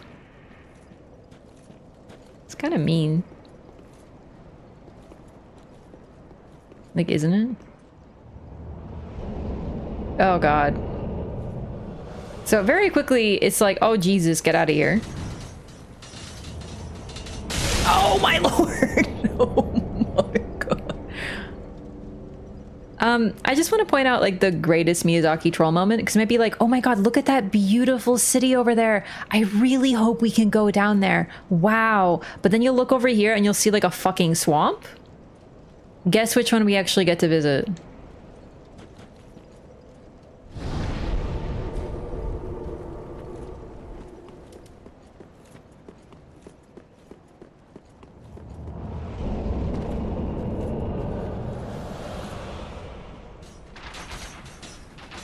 These guys kind of look familiar, don't they? Perhaps some of my Dark Souls 2 gamers might feel a sort of familiarity with this particular design. Oh my god.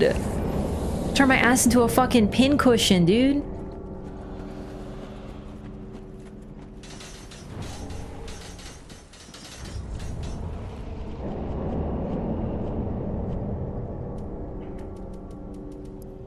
Helm of the company of knights who were sent to the Ring City on an old king's orders.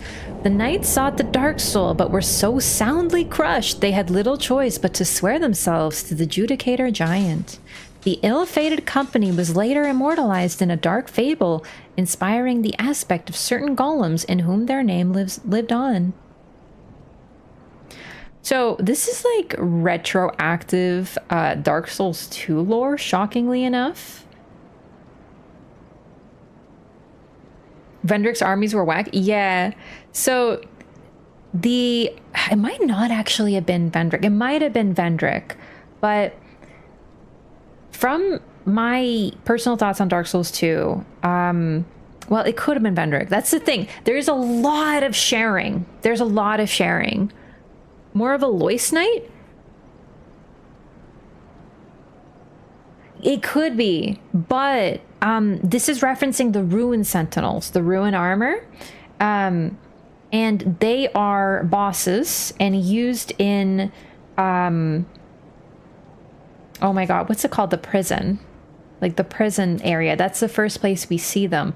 The Bastille, the Lost Bastille. Last Bastille? One of the Bastilles. Yeah, the Lost Bastille. So the Bastille is used as a prison. I personally think that it was created, or at least run by the old Iron King. But either way, because of the torture of undead going on there, but then Vendrick likely took it over, because that's kind of what they did. As kings would fall, they just like take over territories when there were no more, when the king was gone. So Vendrick didn't make the Bastille. It also could have been even a king we don't know about, considering we find Strayed there, and Strayed's like, what's this place called? Oh, it's called this now? Well, it wasn't called that when I was around. Strayed has been around so long that he's likely, well, he's been stoned, while many different kings rose and fell in the same territory. But generally, this was a king who hated the undead, so he imprisoned them. That doesn't narrow it down, though, because pretty much every single king in history that we've encountered in the Dark Souls series hates the undead. Happened in Dark Souls 1. We just know that they imprison undead, send them to asylums. Dark Souls 2, several kings did undead hunts, like the old Iron King did the Hunter's Copse and the Colosseum just to torture undead and all this, right? So, Ruined Sentinel golems are in Drangleic Castle. Yeah, but the first time we see them is in the Lost Bastille. Hunter Copse. Okay, this is why. All right, so we see them first in the Lost Bastille, and it's possible that they were added later, but we see a lot of golems in the Lost Bastille. Very specifically, we see gargoyles, and gargoyles are also found. One of them is found in Aldia's Keep, as if he's studying it. So what we can learn basically is that Vendrick most likely took the design of a lot of his golems from other people, because they already made them. And the Iron King was a huge maker of golems. So it's possible that a lot of the golems that we encounter in Drangleic Castle were repurposed or recreated, like based on a different model. So he didn't necessarily invent the Ruined Sentinels. So the fact that we can't be sure which king, the fact that it just says an old king, the thing is a lot of the kings were doing the same thing. So could be Vendrick, could be Iron King, could be a king that we don't even know about, but it's definitely a Dark Souls 2 reference. We basically get the lore of the Ruined Sentinels. So they were sent to find the Dark Soul, they failed, and their armor was used to make golems.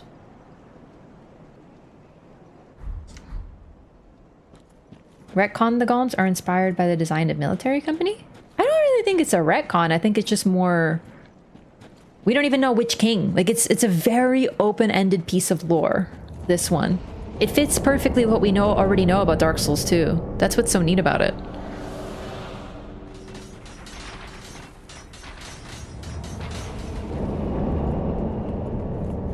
Oh my fucking god.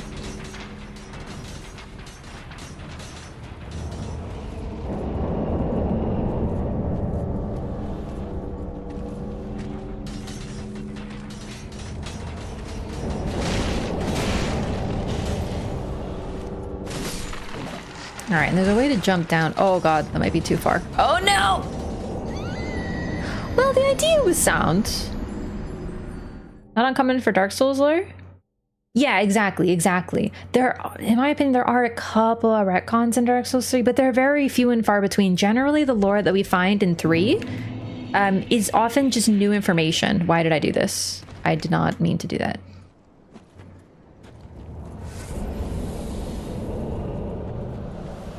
It supplements the information that we already had, basically.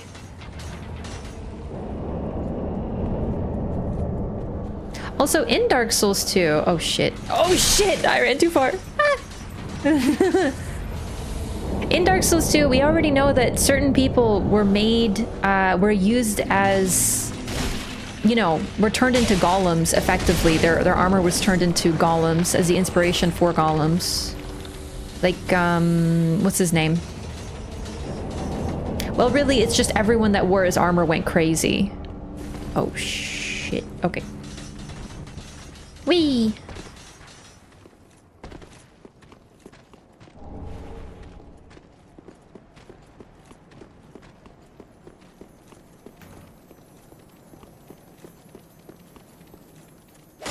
But it really does make you wonder, would Vendrick go for the Dark Soul? Oh no. Oh, never mind, it's fine. Some retcons in their DS2 related. Yeah, but still, I would say there's very few. I think Aldia would want the Dark Soul. The thing is, it looks like... I agree with that, but Vendrick and Aldia seem to have gone their separate ways in terms of their decisions pretty quickly. Oh, Jesus. Oh, my lord! Baby, baby, baby. No, no, no, no, no, no, no, no, no, no, no, no, no, no, no, no, no, no, no, no. Ah! Ah! What now? Bro, can you chill? Oh my god. No chill. No chill. Alright, is that you summoning or is it just you? Oh, Jesus. Oh, my body.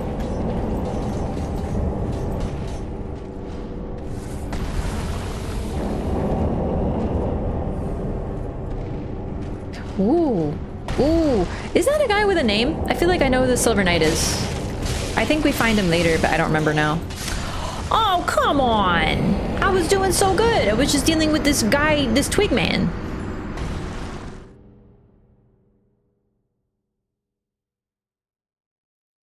Work on some DS2 stuff. Yeah, I think it's just like... my personal thing, because I don't like retcons, and I like all the lore of all three of the games for different reasons. Like, I think they all do something really interesting. My personal thoughts on this is that, and this doesn't necessarily even make sense, really, but it's the best I got. It doesn't not make sense, but it also doesn't make sense, that Dark Souls 2's location is not... You know, there were definitely some hints that it was lore drawn by a different name in Dark Souls 2. But my current thoughts is that it's not lore drawn. And since it's not lore drawn, then it's just a distant land, and thus different stories were passed on. So, like, they don't know about Anor Londo and they don't know about Gwendolyn because they're from somewhere else. So that sort of stuff wasn't passed along. I don't think it's a retcon necessarily.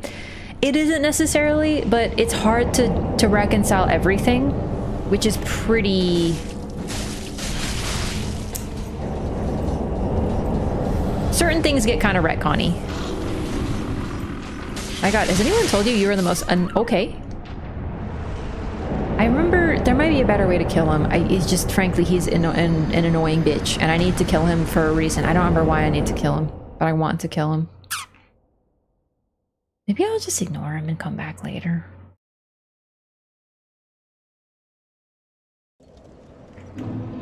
Worst guy ever made? Yeah, I don't love this guy.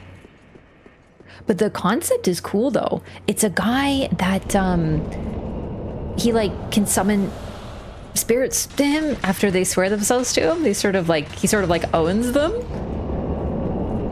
Oh, you know what I don't like, actually?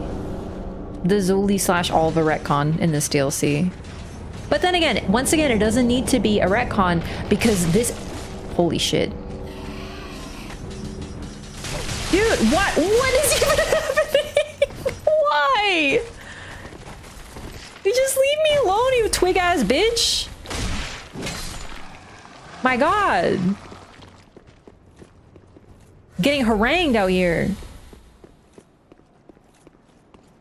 Slumbering Dragon Crest ring? Yeah, which came from...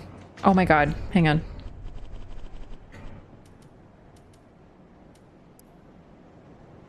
The Dragon School. So yeah, Vinheim. So Vinheim still exists. That's the thing too. Dark Souls 2 suggests that a lot of these places don't exist, but maybe it's just really far away.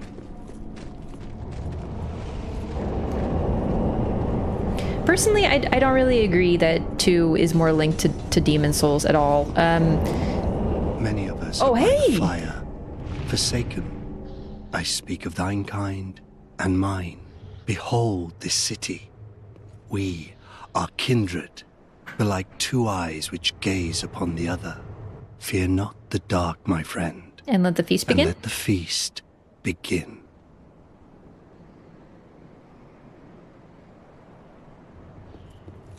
But no, like the grass and life gems, I mean, Bloodborne uses farmable healing. So is Bloodborne like Demon Souls? No, it's a choice they made to sort of fit with the aggressive playstyle. They wanted it to be less reliant on healing and more reliant on using Rally, the mechanic of the game. So I don't really see too much relation between 2 and Demon Souls, and not any more than I do in Demon Souls and 1. Dark Souls 3 is more about timey-wimey, specifically the DLC. We are literally at the end of time, at the end of all things, at the end of the world, to the point that the rest of the city has fallen off into... And everything is converging. It's happening in base game as well, but here we are basically truly at the end of everything. Time and space are combined, so a lot of the figures that we're encountering... So basically, we find Zuli and Alva in this DLC. Or at least Zuli. Zuli, because wait, do we get Alva? Because Alva's in the base game. I forget now. We meet Zuli, sort of. We find out what happened to Zuli, but we also already know what happened to Zuli based on Dark Souls 2, based on the invader in the gutter. I talked about it, how that's probably Zuli in mourning because Alva's gone. So how can we also have Alva and Zuli here? Well, how are we able to kill a Lord of Cinder who was already burnt? Because they're back, because everything's back. So it makes sense in that regard. One was a wayfaring knight on an endless, forbidden search. This is Alva. Only the abyss granted closure, if not reunion with his beloved. Fear not the dark, my friend, and let the feast begin. Many of us are by the fire, forsaken. I speak of thine kind and mine. Behold this city. We are kindred, belike two eyes which gaze upon the other. Fear not the dark, my friend, and let the feast begin. These guys are like my favorite thing in this DLC. They're so creepy. My references to Vinheim exist even in DS2 The Lands Are Forgotten. Yeah, that honestly in a weird way does make sense. Like we're also dealing with... Oh no! No! Not again, I forgot! Ah! My brain was saying someone will surprise you here, and I thought it was the crow, the cricket guy. The cricket, so I was like, oh, it's okay. I've already been surprised. No, it's that guy. He pushes you.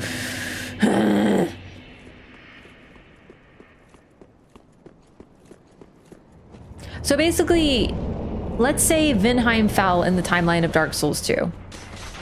Because there's heroes that have been reborn that are from Vinheim, they're like, hey, I'm from Vinheim. And people are like, oh, dude, I know what Vinheim is because I am, you know, like Logan. I'm like from that era. And then there's someone who's like, what the fuck is a Vinheim? Oh, you shoved me in the air. I like Dark Souls 3. I like the DLC. I don't like this particular stretch of land, but we're almost past it. Unkindled are basically people who die long ago from distant lands come back to life. Sort of, kind of like the Tarnished. It's basically just like undead who became ash. There might be a better way to jump actually, because I normally don't feel like I normally wait. Maybe I can just do this. Isn't there like a YOLO? Oh, like that. Yeah, it's so much easier. Okay, there we go.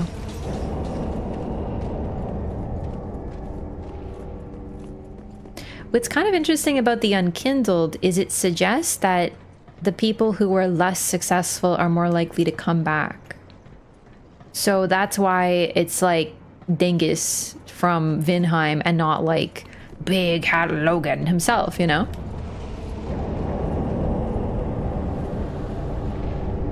Because the unkindled are made from ash. The people who didn't make it very far.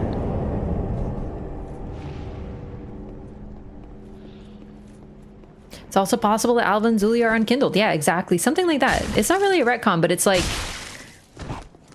you know, Dark Souls 2 is like, and then there was Zuli, and she was a witch, and she met Alva, and she was his enemy, and then they fell in love. The end. And then Alva died, and then Zuli was sad and in mourning. The end. And then Dark Souls 3 is like, the end! Here's another chapter, bitch! So it's like, we kind of already got the story, but now we're getting another one? Dark Souls 3 is kind of like... I almost feel like it's intentional. Oh, Jesus, no, don't kill me after everything. It's right here. I remember this is like my home. Let's go. You know what? Okay. What if... what if that's kind of intentional? You know, like... we got a conclusion to the story, not the entire story, but, you know, like Zuli's story, for example, in 2. We know what happened. It's all there if you want to read between the lines, if you encounter the characters, if you do the side quests, if you fight the NPCs, you know what happened to Zuli. She was introduced in Dark Souls 2, we learn a little bit about her, and then we, you know, encounter this... Oh, hey! Are you a guy? Oh my god, it's Lap! Dude, you are thick, brother. God damn. I forgot how thick Lap is. Anyway... so it ended the story, and then 3 is like, hey, you know that story that had like a fairly good ending? Well, why don't we add another chapter to it? It's like sort of a meta-narrative, dare I say, of Dark Souls 3. Dark Souls 1 was a completed game, and they still made a sequel. Probably because of Bandai pressure. Then they were like, okay, well, that's a completed game. Well, we need a third one for the trilogy. So now we're adding on to what is already concluded. These characters had their conclusion. Here's another one. Copy my essay, just make it different? Yeah. No, but I feel like that's a really clever way of sort of taking this concept of like, well, we already had an ending to that. Why are we adding more? Well, welcome to Dark Souls. The flame itself will not allow itself to die. So it's bringing all these characters whose story already ended back. And it's just like, deal with it. Didn't write a musical for this one? That's true. It would have been better with a musical, but I think everything would be better with a musical. Oh. Well, fancy meeting you here. A true blessing that we should seek the same place and find ourselves standing here together. I've got the last of my brew. Let's have our own little toast with it. Thanks for the seed, bro. To my search, and to your duty, and to the joy that lies before us. All right, then. Bottoms up. Bro, we are so desperate for companionship at the end of time that even Patches is looking like a good friend. Now, I'm off in search of the Purging Monument. Once I find it, everything will come back to me. Who I was, what I lived for, what my name was. Definitely not Patches. What terrible grudges I held. I don't know. I just have this feeling that that's the kind of man I was. Oh, don't hold it against me. I only think I was. So Patches admitting that he was kind of a petty bitch. I mean, sorry, Lap admitting that he might have been a petty bitch. Now, I'm off in search of the Purging Monument. Once I find it, everything will come back to me. Okay, bye. It's a nice view, though. I mean, well... Is it though, actually? I just realized I feel like maybe the other side would have been a nicer view, like over, well, kind of gooey, kind of sticky. Things are sinking into it, not looking so good. Also, we got, well, deep crystals. Or it could be the abyss, but I feel like this is more the deep because it's so wet. So, yikes.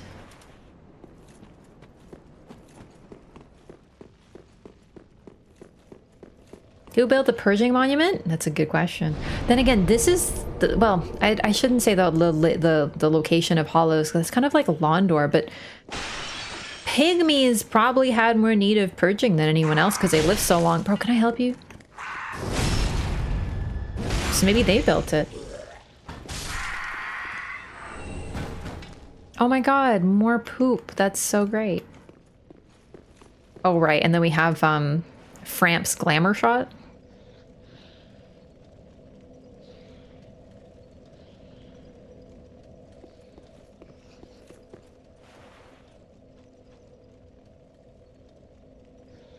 You know, what if Frampt wasn't a serpent? What if he just has a really long neck and he was tricking us? What if he was like a dog the whole time?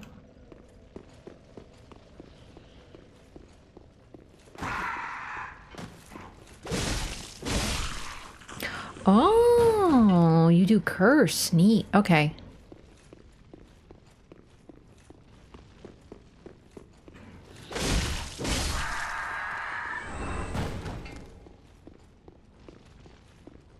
This section I remember pretty well because of PvP.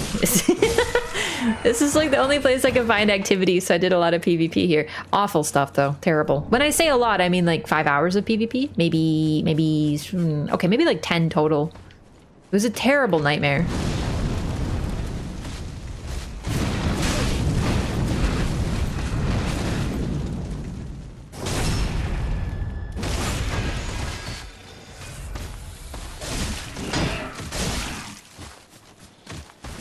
Oh, I missed the roll.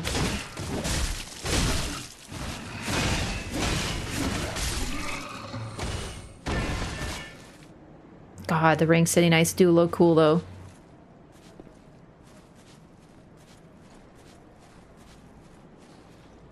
This section is really cool. I just love this. Like the red hue of the buildings, all the nature all over the place. The roads are literally lined with flowers. Like, not even lined, they're literally just walking across flowers. It's so neat. I hope they do something like this again. The closest I think we got after this is the green place in Elden Ring, and didn't like that. The DLC. I did not like that zone very much. I wanted to like it. It's just, it was too much like inside weirdness.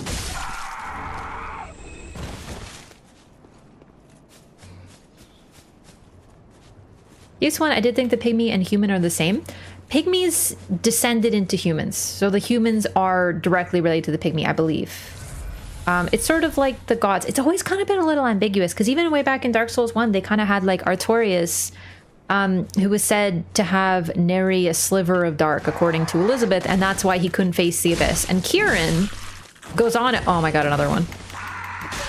Kieran goes on about how, like, you humans, you're all the same, implying that she isn't a human. And it could be Cope, but I don't think it's Cope. I think that there is a different group of people that are sort of like descended of the fire, the way that humans are descended of the dark.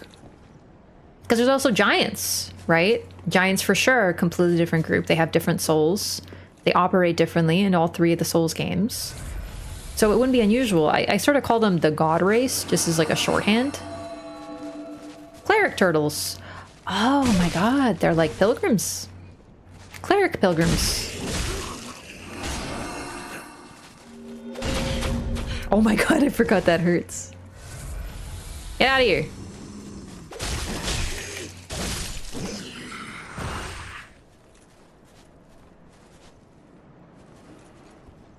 Numenorian situation?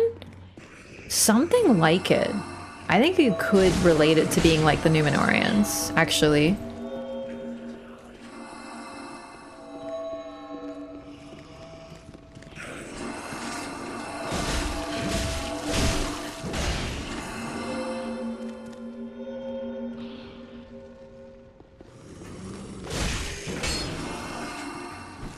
Oh man.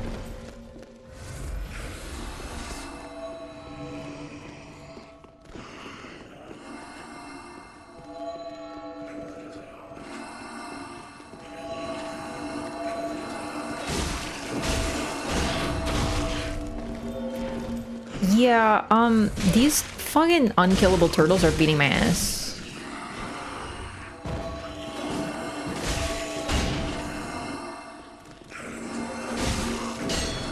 Oh, come on.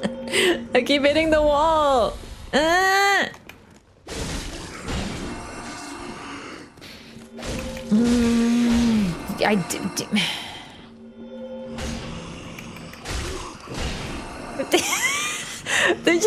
They just knock me down. They're like, they just like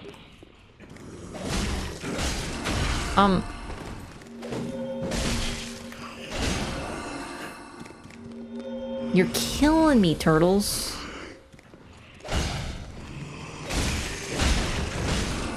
Oh, I flipped him! I don't really know how I flipped him. Oh, there we go. Heavy attack. I'm too much of an L1 gamer to heavy attack. I can't kick. This weapon does not have kick in its moveset, unfortunately. I always like weapons that take away my kick. It's such a bummer. Oh, I forgot.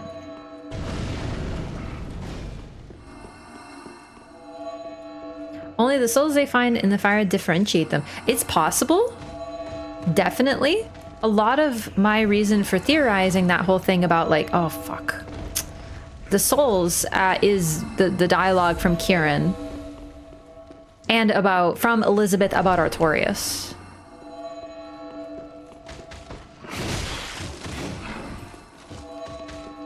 And it's a lot to conclude from that DLC. It's just honestly, the Artorias of the Abyss DLC is such an interesting DLC. It gives us so much information. You don't have to agree with me. I'm just like expressing what I believe and why I believe it in terms of that. But it could also just be as simple as like, oh no. Literally just a soul. Because yeah, dragons don't have souls, for example. We know that. Giants apparently do, though. Oh, boneless pizza, what's up? Welcome in. Big bonk required. Yeah, probably be a little easier with this with a strength build. But what isn't easier with a strength build? Phantom Strayed had the same voice actor. It's true.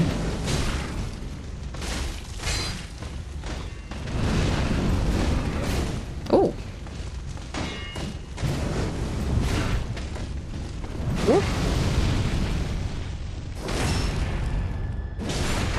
Man, after Elden Ring, these guys feel really slow. And I mean that in a good way. I feel like I've learned from Elden Ring. I'm no longer tilted by like 3-hit combos. I'm like, only 3? Oh man, I'm used to like 16-hit combos. This is nothing now. Man, I have a turn to attack? Crazy. Wow. Silver Knights depicted here just like Ain Orlando.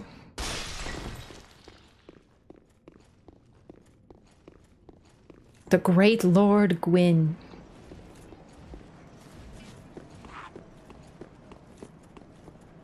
Okay, I'm scared, but I'm gonna do this. Hello? Speak thee the name of God, thine own God, if thou canst recall. Totally Gwyn. Ah, then thou'st not forgotten. Perhaps 'tis why we may converse. I am known as Shira, servant to the Princess Filianor, matriarch of the church. I'm not safe here. They who are ken to God's name are surely ken to the terrors of the dark. Please, I bid thee Shira! or rest. As the fire waneth, does she lie by the dark? She's still yapping. I'm dead and she's yapping. That's Shira. I'm hoping we can get that dialogue again, is the thing. Impulsive. Yeah. That's what I get for wanting dialogue. Like, I know that we have to kill the things first. I know. But like, I don't wanna. I'm lazy. I also really, really, really hate killing those large individuals. They're like the worst. The Herald Knights? Harald, maybe? But it's okay. This is Dark Souls 3. We can just run. Like, genuinely, this is very much like a you can just run video game. It's great. Didn't survive the Crucible of Yap. Hey! How dare you call it that? That is a RAF patented name. You can't... It's not You think crucibles of yap just grow on trees? You think you can call anything a crucible? Anyone talks for 5 seconds? And they're a crucible of yap? No. We work hard to get our accredited crucible of yap confirmation thing here. Is reading through dialogue? No, it's a lore run. The whole point is dialogue. I'd rather die. Oh, Jesus.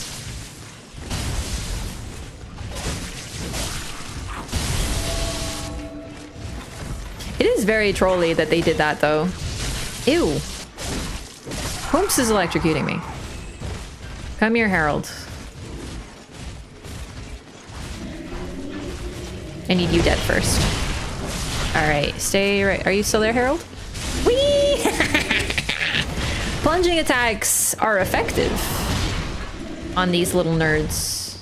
Unfortunately, there is still 2 of them, so. Whee! Oh, it didn't work. Damn it. I think I gotta try again. Not YAP certified? Exactly. Exactly.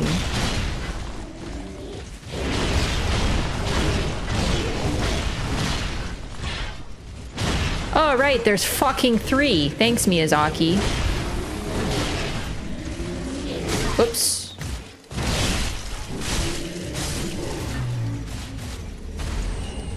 Herald Legion gauntlets? For my birthday? You shouldn't have.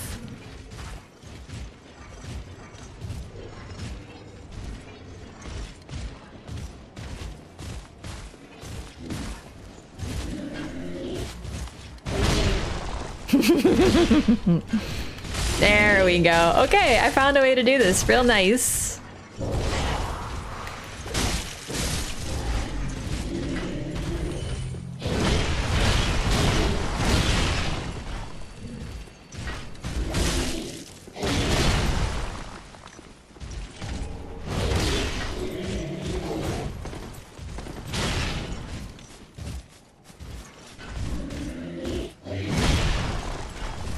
All right, come on up here, Harold.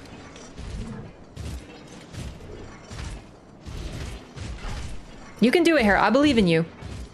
All right, so we'll stand here, and then hopefully it works again.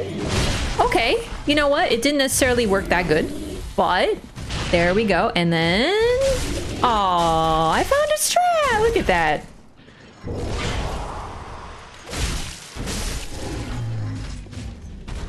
Beautiful, not bad at all. And we have the best fit in the game.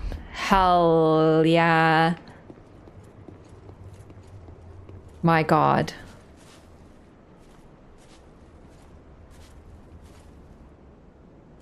All right, yeah, what's up, Shira? Speak thee the name of God. Dude, she sounds so done with your shit, by the way. Okay, let's just say Gwyn. Ah, then thou's not forgotten. Perhaps 'tis why we may converse. I am known as Shira, servant to the Princess Filianor, matriarch of the Church. They who are ken to God's name are surely ken to the terrors of the dark. Please, I bid thee take not from the princess her peace or rest. As the fire waneth does she lie by the dark, all for the sake of man. Thou'st a kind heart to speak to a captive such as I. It is no surprise thou rememberest our God. May I ask thee a kindness? Perhaps thou'st beheld the lone dragon that inhabiteth this city. Midir is his name, and the archdragons are his forebears. He once railed against the dark, but was by dark afflicted.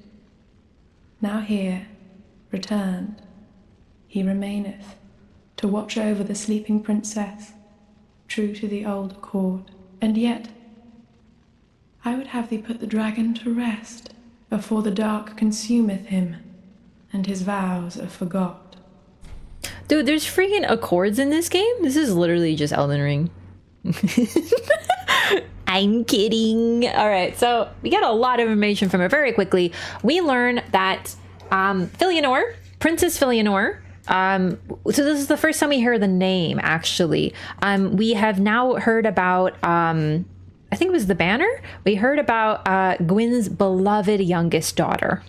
And what I love about that whole thing is when we realize what happened to Filianor, we realize exactly how much Gwyn's love means, which is not very much.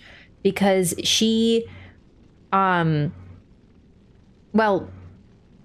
she sleeps. She sleeps for the sake of man, and really for the sake of Gwyn.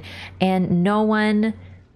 Gwyn said that he would return for her. He never did. He just wanted to help keep the dark at bay, so he has Filianor sleep. When she sleeps, she holds an item that somehow keeps time from moving forward, from what we can tell, because once we wake her up, everything progresses very quickly. But the point is that, yeah, so apparently Gwyn loved Filianor, but he loved her so much that he just had her sleep to do him a favor and help him out. So he just gave up one of his children in order to do this. We don't really know if Filianor wanted this, if she knew about what was actually going on, if she knew she'd just be sleeping for all eternity. We have no idea. We just know that she did what she was told. And now we hear Shira. She is a servant of the gods. She knows that the dark is true terror, and then we also learn about Midir. That pretty much spoke for itself. But some of the dragons, apparently they work together with the humans, or the gods, really, which is once again really interesting. This sort of confirms a lot of what we heard about Gwyn. Gwyn killed the dragons because he wanted to create his age. He basically annihilated them. There's very few of them left, but the ones that are alive, if they could help him, he was totally fine with using them, including this one, Midir. So even though he slaughtered dragons, if one wanted to work with him, absolutely, they were welcome. Same with giants, right? If giants could serve him in some way, they were welcome. Even the mimic chest helmet looks better than what Raph is using. Why are you talking so much shit about my fashion? I offer my sincerest gratitude, thou who art ken to God's We're name. gonna agree. Please, take this. Sacred chime of Filianor. I have asked a thing most terrible of thee. May this token of thanks be of aid.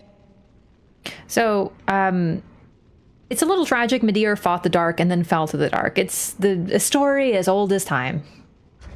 Apparently, people who fight the dark fall to it. Just like our Tories. And she gave us a bell. Wow. A sacred chime blessed by Princess Filianor, matriarch of the church. Filianor's favor knows no boundaries, and this sacred chime expands the range of vicinity-affecting miracles that heal, cure, or provide other enhancements.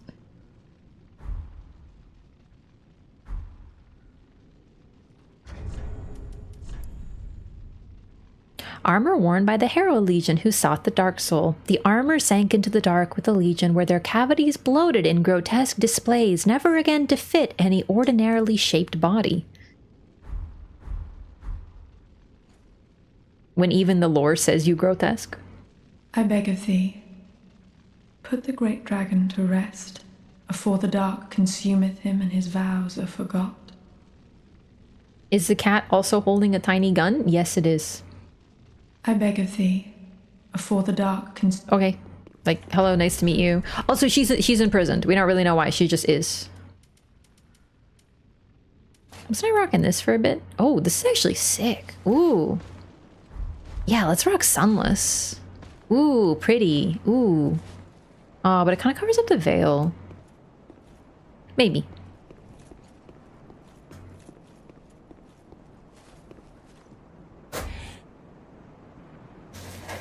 Itchy! Itchy! Itchy! Oh, bitch, I don't have time for you right now. I'm sneezing! No! Ah, I lived! Oh my god. I thought it was safe. Forgot about Corner Boy over there.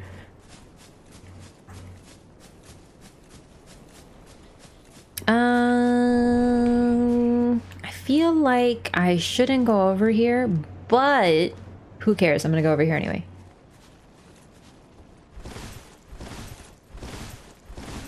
Oh, look at the beautiful purple flowers.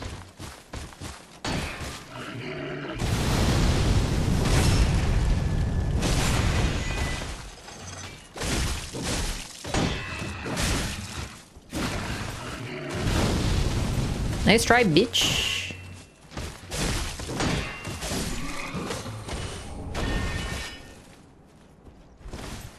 I feel like I could play Dark Souls with one hand, like maybe.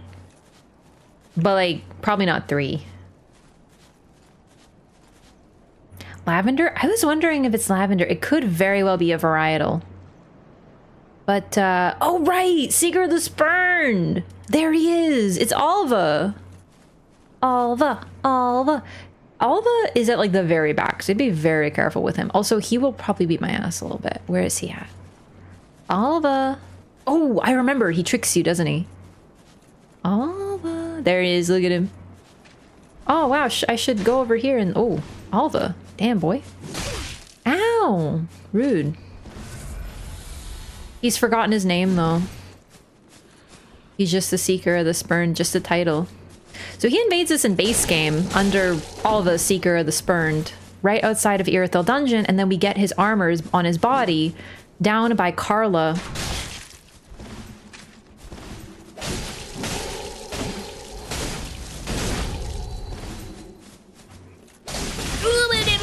Oh, I couldn't roll out of it. That's unfortunate. He did the Murakumo thing.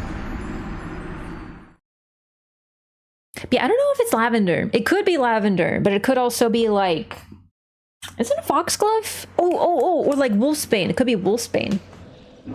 What is your ultimate favorite FromSoft boss? Ooh, hard choice. Honestly, probably, like, it kind of varies. Wow, we're all the way up here, huh? Oh, Jesus, I forgot.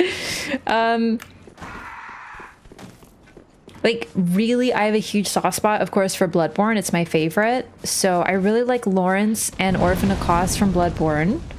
Then Dark Souls 2, Fume Knight. I love Fume Knight. Really, really sick fight. And then, you know, like Ivory King. And then probably Frida and Gael. Basically, like, I can pick like 2 from each game.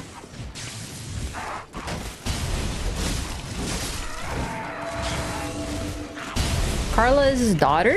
I mean, I don't even know if we can go that far, but the thing is, he's the Seeker of the Spurn, so it seems what Alva continues to do is he simply tries to help witches like Zuli. He's always been a wayfaring knight, and he's always been helping someone. At first it was a saint.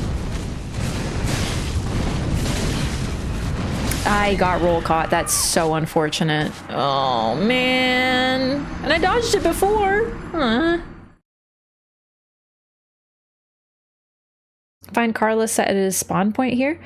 Well, we find Zuli's set, not Carla's. Carla's set is different. This is actually where you get one of the other greatest sets from Dark Souls 2, Zuli's set. We also find Zuli as one of the spirits summoned by the Judicator.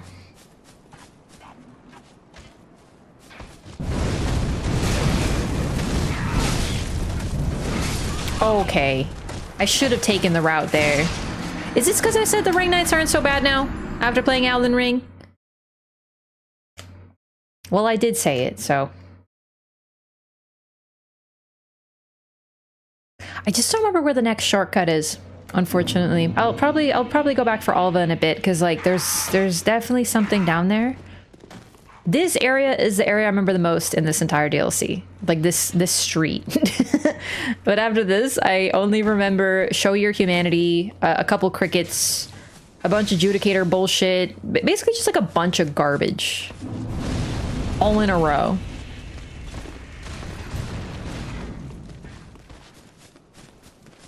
USB foot pedal set with 4 foot buttons to map to keyboard keys. Oh, that's neat. Does that mess with your muscle memory? That's pretty neat, though. Oh, fuck.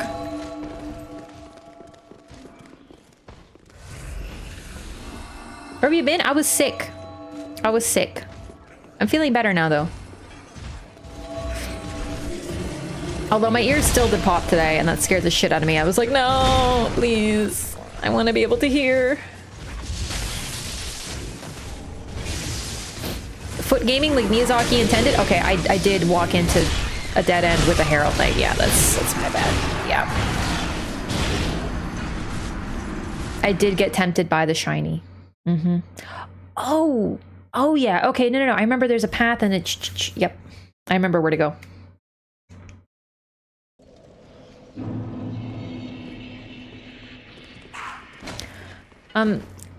Listen. I'm just gonna say it. No backseating.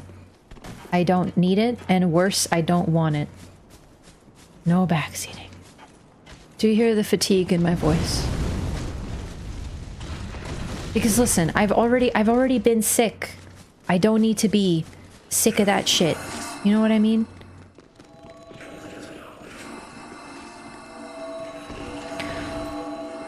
I want to fight a boss. I don't want to be running anymore.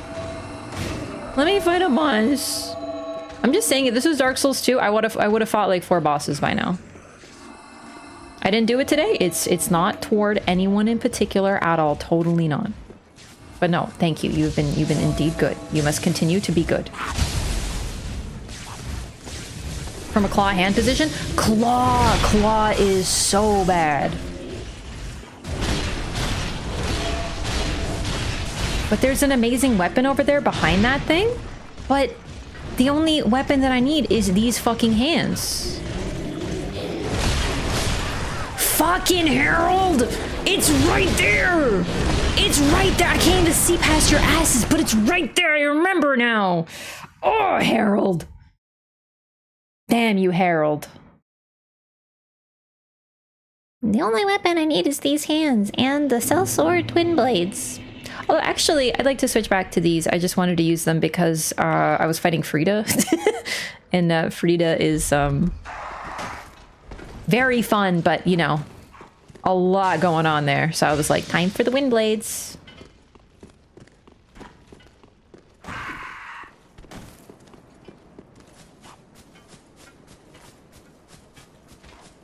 The get hard blades? I can't relate to that. Not relatable content? Stupid turtle! I'm sorry, I don't hate them because they're turtles. I hate them because they're clerics. You understand.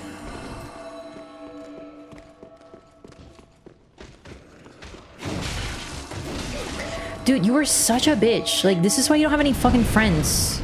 Ah! Oh my god. You stay down here at the bottom of a staircase. And look at Harold. Harold has 3 friends. Oh my god, but like why actually? Like why does he have friends? Oh Jesus, the turtles! No!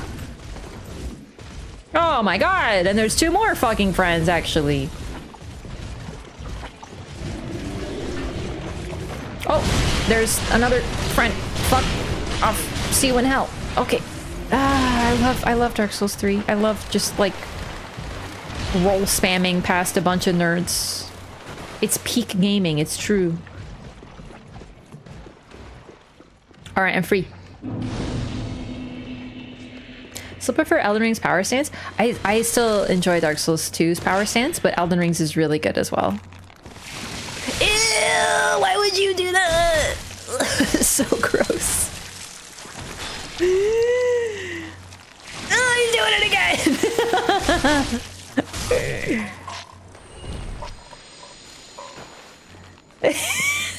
He did not shit on me. It was not shit. It was bug goo. It's very different. I got gooed. Not all booty juice. Oh, I forgot. I'm so sorry. I said we got the best fit in the game. I lied to you. I apologize heavily. Now we have the best fit in the game. an empty head of a that's what it is, locust. I keep calling them crickets. Of a white-faced locust that rose from an abyssal swamp. The white-faced locusts were meant to beckon men to the dark with sermons, but most of them are unable to think past their own stomachs. Someone must rise to the occasion and restore the path of righteousness. Perhaps that someone is you. Did you not arise from the abyss, and did you not resist drowning in the age of fire? Locusts and men are kindred spirits.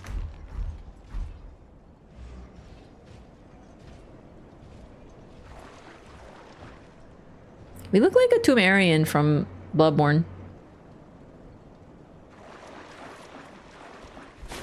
I have excellent news for you. We can still roll. Oh, it's a good day. It's a good day to be a gamer. So yeah, the white preacher, the white-faced locusts, they are effectively preachers who are meant to convert men to the dark. But the problem is that they're really hungry, which is why a lot of them try to eat you instead. Albinaric? I'm real with you. The Albinaric wishes it was this cool.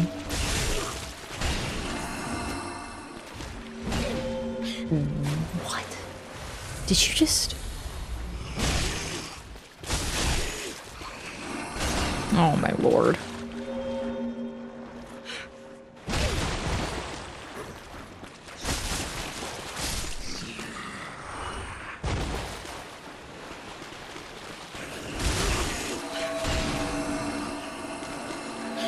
Oh, come on!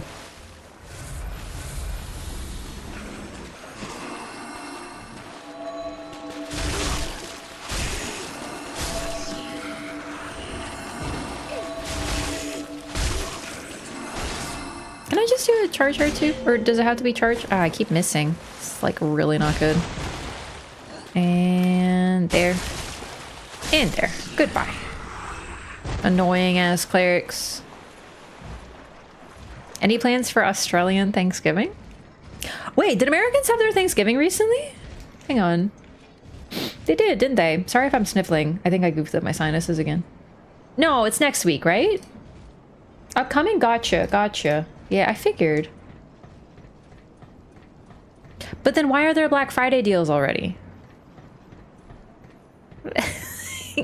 Hey! Met the dark with learning, but in the end learned his knowledge was wanting. The world began without knowledge, and without knowledge will it end. Does not this ring clear and true? Fear not the dark, my friend, and let the feast begin. Twinsies! I wonder who this is referring to. Like, immediately when I think of knowledge, I think Logan, but I feel like most of the folks here intentionally fell, or at some point fell to the abyss. That's sort of the point of their sermons. These companies are greedy? Yeah, no, they're not good. They're not even good deals. That said, I did get my cap card by, like, you know, a slight discount, but like it was going to be on sale anyway. It's just Black Friday. So I've been watching it for a while. One poor girl slew her own kin, but even so was embraced, enveloped by the abyss. 'Twas a comfort that neither moon nor sunless sky afforded her before. Oh. Fear not the dark, my friend. That's and let the Cirrus. feast begin. That's about Cirrus. Interesting. Who do we think is the guy of learning? Would that be the sorcerer whose name I can't remember? But yeah, that one's about Cirrus. She, as part of her quest line, although we did not do her quest line this playthrough, kills her grandfather. Orbeck? Yeah, that's what I think actually too. So it's basically the fate of a lot of the NPCs that we're encountering. One met the dark with learning, but in the end learned his knowledge was wanting. The world began, does not this fear and let... Dark Abyss in DLC was not that intimidating. Like in DS1, it's just some water. Although here, it is the Abyss, but this is more likely to be the Deep based on the color. Which is why it's also so wet. So I agree, but I think here, the Dark / Abyss, in this case it's the Abyss, / the Deep, is not really meant to be the main antagonist, like it is in Dark Souls 1. So we don't really have to deal with like Artorias, this mighty fighter who lost to the Abyss, blah blah. Like we don't really get that.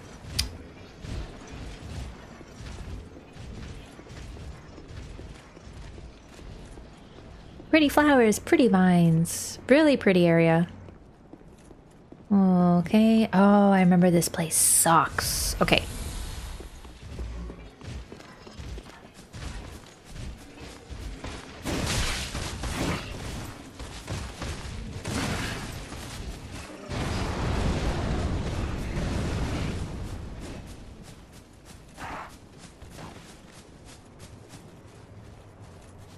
Okay. Over here. They give up on me. We're all set.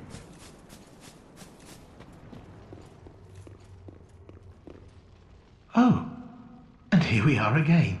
How goes things? I'm rather running in circles, I'm afraid. I mean, it is called the Ring I City. can't find the Purging Monument. And I've searched high and low. What if it was never here in the first place? Oh, bloody hell. What do I know? Get a deal on new ears? No. Sorry. I know it doesn't concern you. Seeing you all good and well, I just sort of spilled my guts to you. Just forget it all. Like a good hollow would. Yeah. Sorry. Seeing you all, just forget it all. Yeah. Covetous gold serpent ring +3.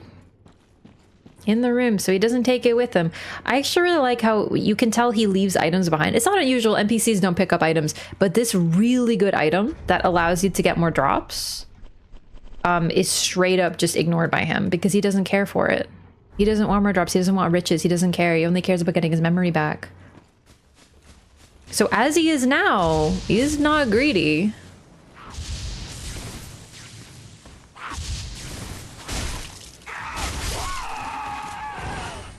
All right, so we.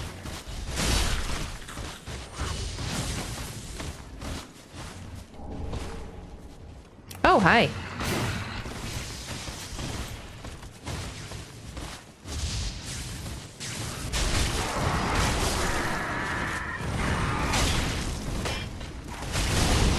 Oh no! I thought you were. Oh, I forgot about the second one. I thought you were a little further out.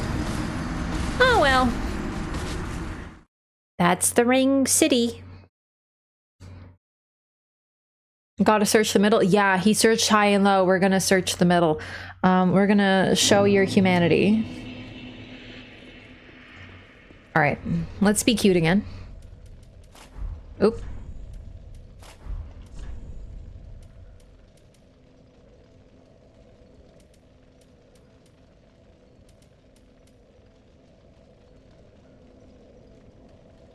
There it is. Let's go back up to, what's his face? Alba.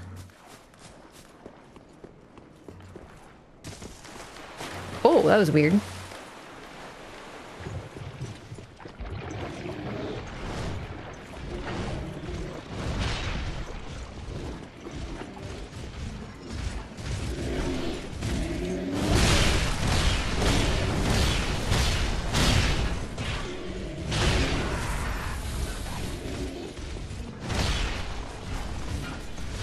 Alright, I'm hoping most of these guys won't follow me. Like, I have to get this done, but like, my god, the enemies are so annoying in this place. I forgot.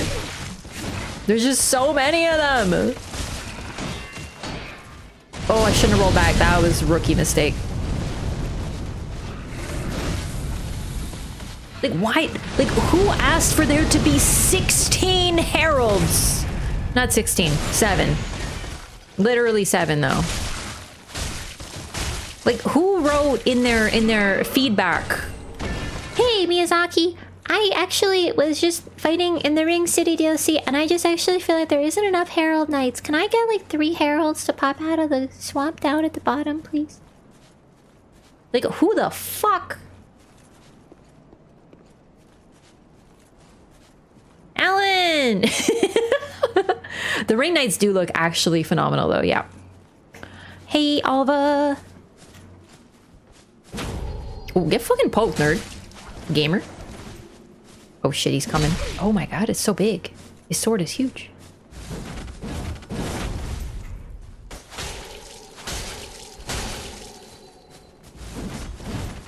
We just have to be really careful not to get caught in that because hyper armor.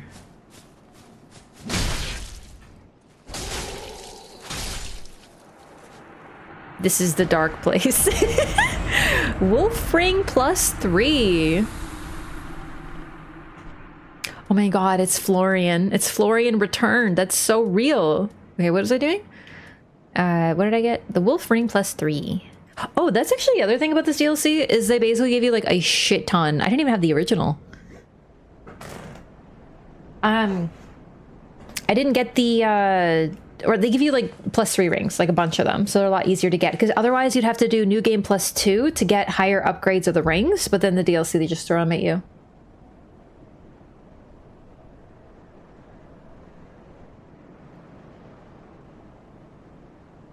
AK +3 ring DLC, exactly.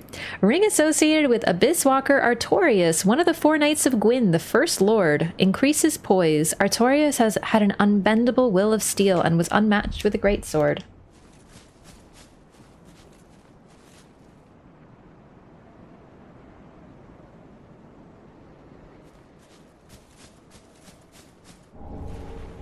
And then we get the Black Witch set. So Alva invades right here to defend, well, this body. And this is Zuli's set from DS2. Very specifically. Well, it even tells you, the purple hat of the witch Zuli, who intended to seduce Alva the Wayfarer, but eventually became his closest supporter, spending her entire life with him. The pointed hat is a symbol of heretical magical crafts, and Zuli wore hers with an unspoken but deep sense of pride. So unlike a lot of the witches we encounter, like in Demon Souls, we have Yuria, and then in this game we have Carla. Beatrice, we don't get much lore in Dark Souls 1 because we just, you know, have her as a summon. She doesn't really have too much backstory. Why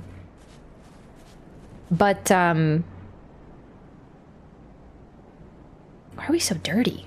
Either way, it's a cute set. Those witches, they tended to be like they were mistreated for their access to dark magic, and they hated themselves for it too. They sort of bought the propaganda, effectively.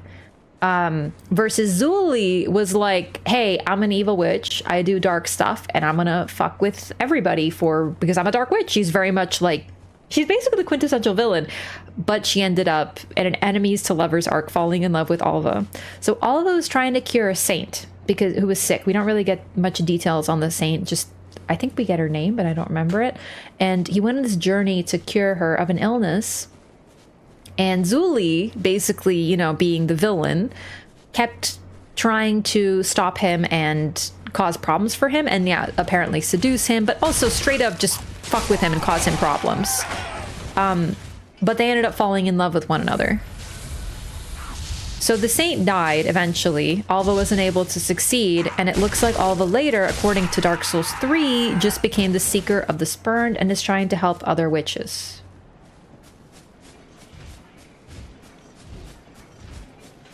Since we already got Alva's set, this is the only missing set, and this is actually one of the greatest fits in the game. The best fits in Dark Souls 3 are Dancer set and sets that are taken from 2. Don't at me.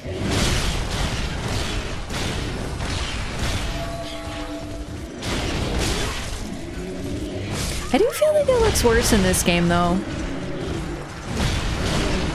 You can't see as much of the detail on it. Like, it's... I don't know. I feel like it looks really good in Dark Souls 2.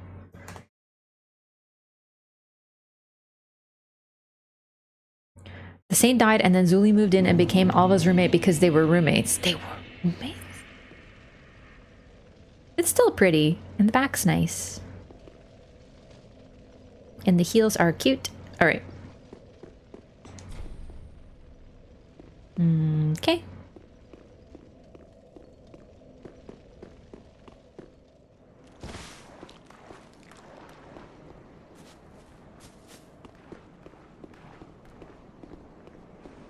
Alright, so that's Alva. I gotta go up that staircase, try to clear that area.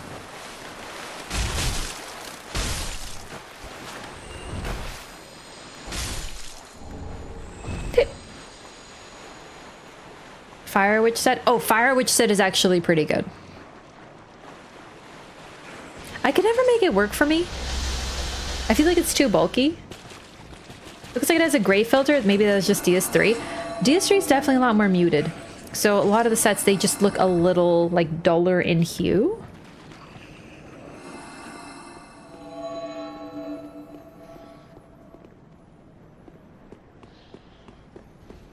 Personal human stories of the NPCs. Absolutely.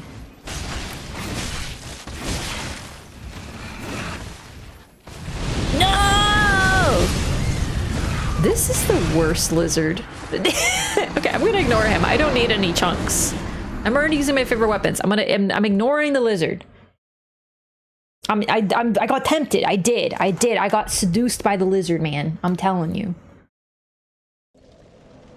Yeah, DS2 is a really, really neat story. There's a lot more moments like that of just characters, their relationships to one another and in general. Baited, yeah.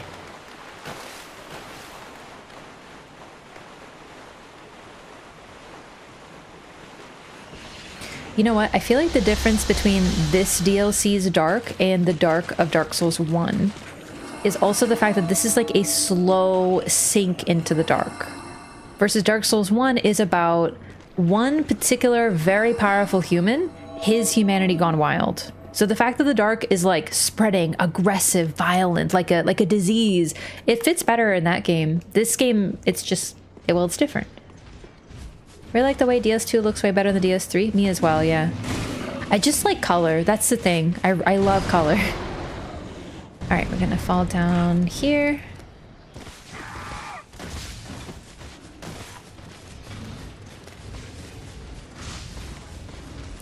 Oh, right. This just leads here. Okay.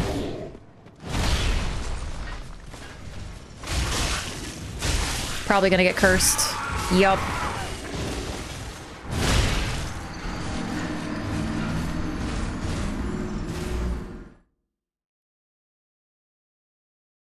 Time to go through the swamp. Oh, wait. I have to get to the guy over there. Okay. Yep. Yep.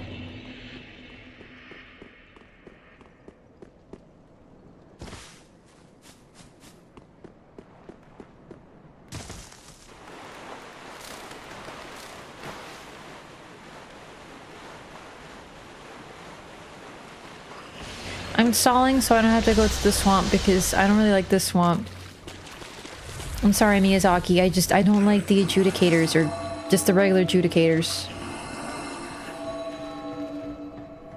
That showcased each of these enemies.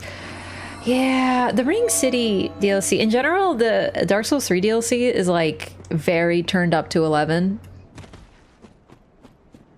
Especially the amount of enemies. Like, you saw how many ruined sentinels there were. They're all spirits, but they're all there and they will all fuck your shit right up. So, there it is. Silver Knight Leto or Leto. There you are. Any relation to Letta? Needle Knight Letta? This is a guy with a gigantic hammer.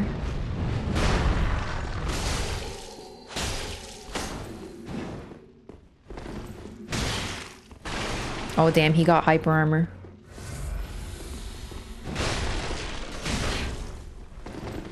He's not an easy fight because he hits like a fucking truck and he has like extreme hyper armor. And he also shoots rocks at you. Forgot about that part. So we're kind of just gonna have to like poke him effectively, like when we can.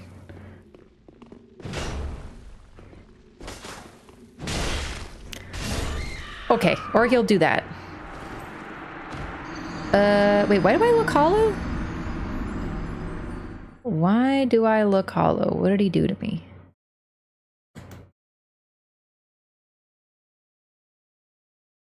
I wish I were doing a strength build. Oh, I don't. Is it just because I died? That's weird.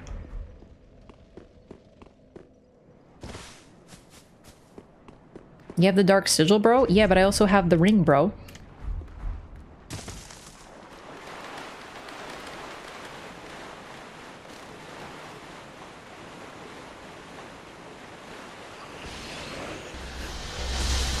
He cast bacon. You would think that'd be a lot tastier of a spell.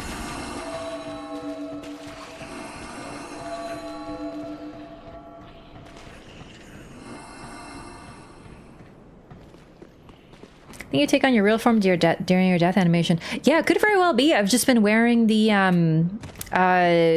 armor that fully covers me for so long I didn't notice. That's actually pretty neat. I normally wear the dancer set.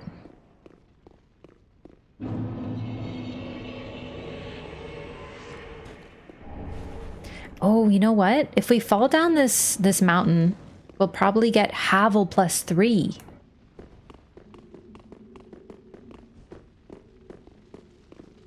I remember it being around here.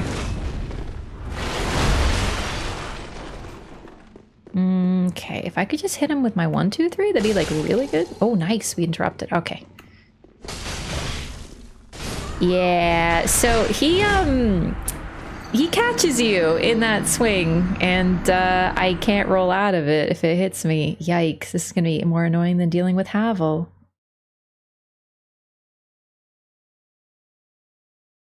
Yeah. Honestly, the Dark Souls 3 DLC is very much like, hey, everything can kill you in 2 hits. It's like... Oh, but one thing I do like is you don't have to be human to be invaded.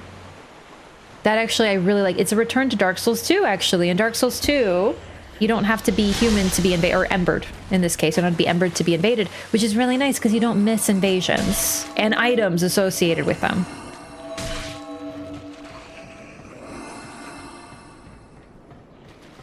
You choose that Sunlock too? Yeah. Leto can be a bit annoying. Really, just because of how far away he is. What covenant? Oh, this is the Mound Makers. It's my favorite covenant. It's the creepy spine symbol. Vertebrae, shackle. Yo, Master MPS! What the heck? Thanks for 20 gifted subs. I really appreciate that. Is this celebrate me being back after being sick? I'm really glad because he's actually just stunlocks you with an R1. Really? Okay. So if I get hit at all, I just die. Okay. All right. It's really introducing you to the Dark Souls 3 PvP experience. Wow, I'm so glad I'm back playing Dark Souls 3. It's like so great. They call it Dark Souls 3 because you die every 3 seconds.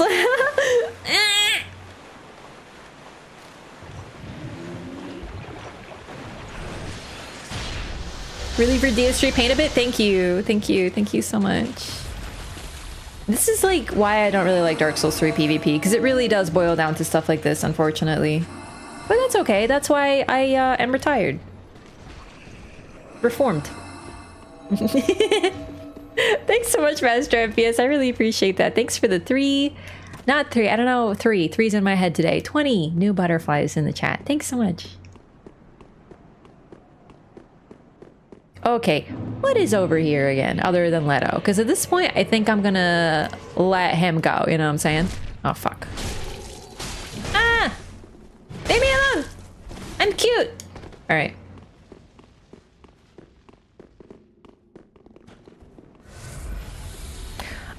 Hang on. I remember there being like a little top secret here. Oh, that's... Oh, okay. No, we lived. Okay. And then here? Top secret little fall? Don't tell me I already missed it. Oh, no. Did I? Oh, no. I might have. I think I already missed the platform that you get the ring on. Oh, well.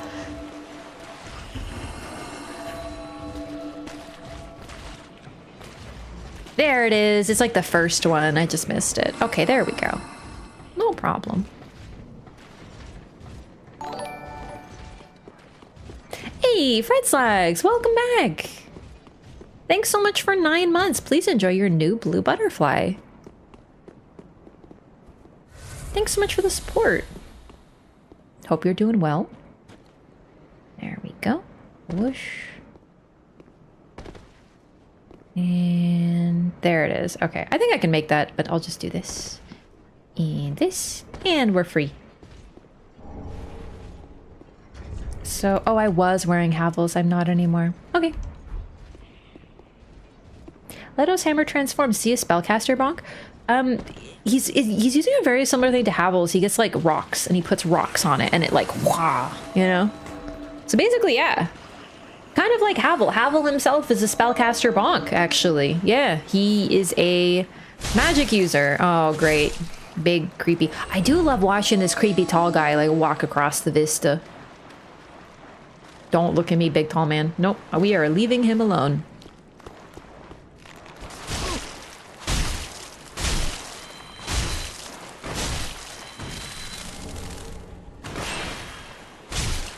Oh my god, just die.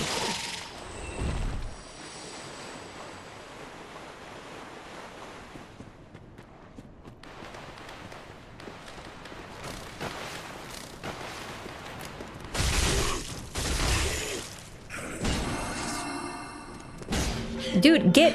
What? You gotta let me let you up. There we go.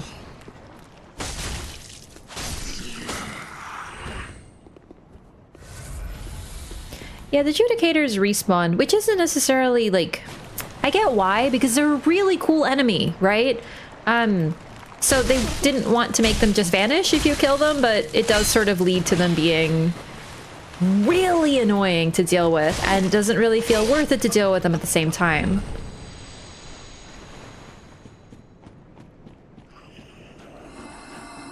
Oh no.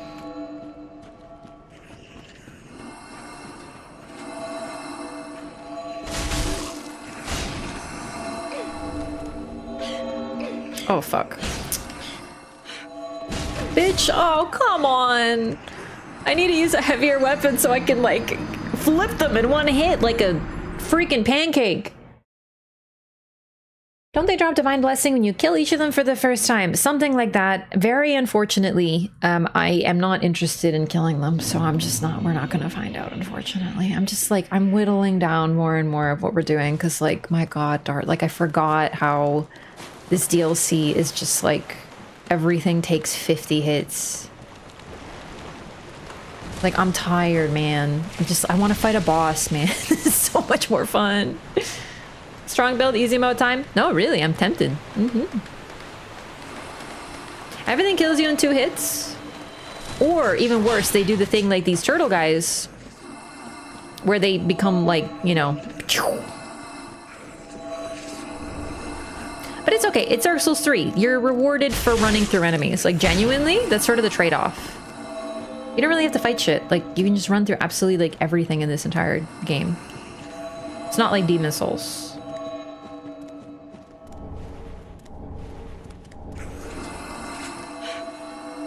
So see lore with the Locust here. In general? Like, what the Locusts are? Or, like, the particular Locust? Okay, you know what? That's fine. That's fine.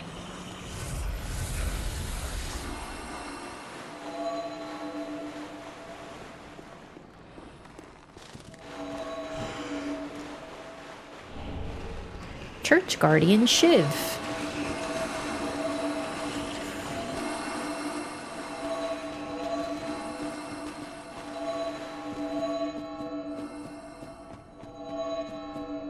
Are you alive? Oh, thank God. But you know who is? It's the Dragon Slayer armor. Wow, I could not see. That's my bad.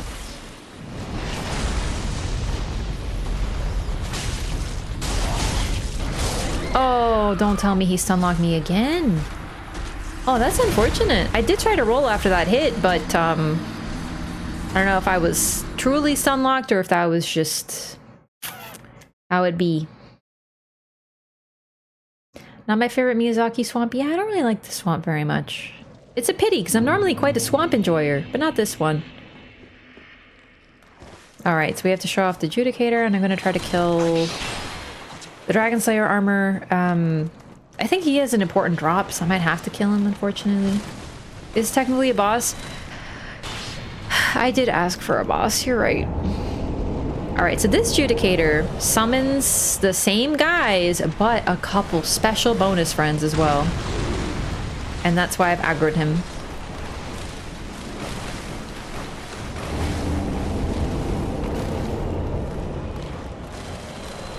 It's Zuli. Oh my god, Zuli is stun logging me.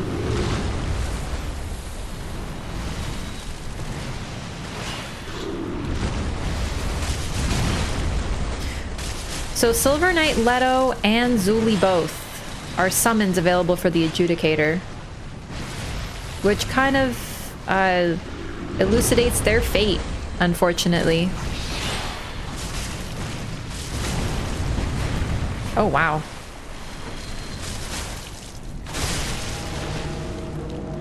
Wow. Not as tanky as I remembered. Oh, Hidden Blessing.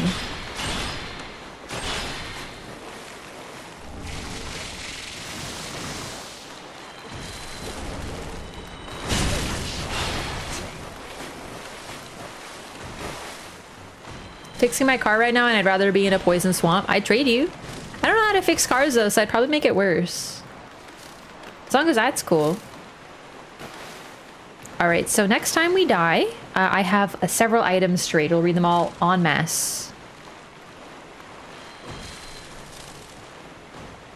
People use the seed, I go aggro the Dragon Slayer armor and draw it to them. That's smart.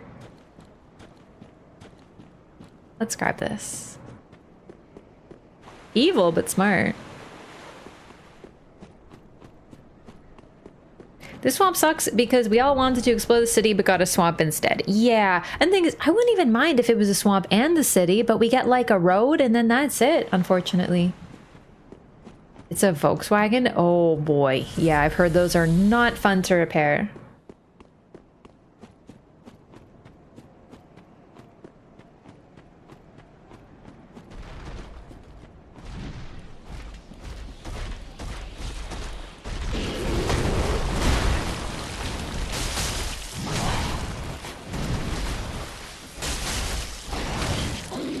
Oh, I got freaking input queued.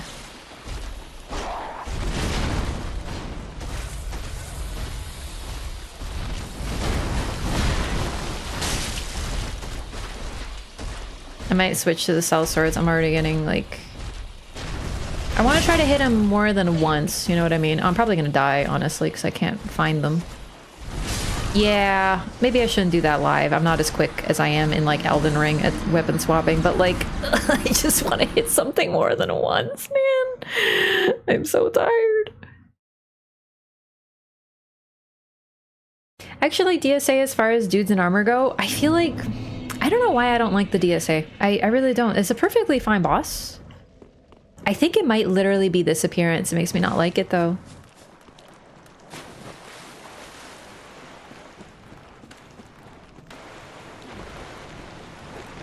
DLC balance is a really hard thing to achieve. You know what I mean? Like finding a balance between adding an optional challenge. So generally I think FromSoft's really good. Their DLCs are always peak, right? But especially in terms of their enemy design and the enemy difficulty, I personally feel like this, like DS3 DLC went a little bit too far in the everything feels like spongy. Like everything takes so many hits, right? And everything kills you in 2. Elden Ring was a little bit like that, but that's why they added the shadow blessings.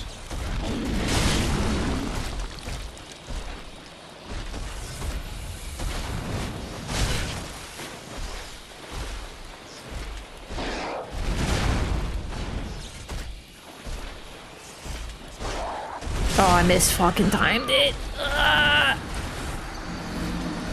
I don't want to fight this guy again.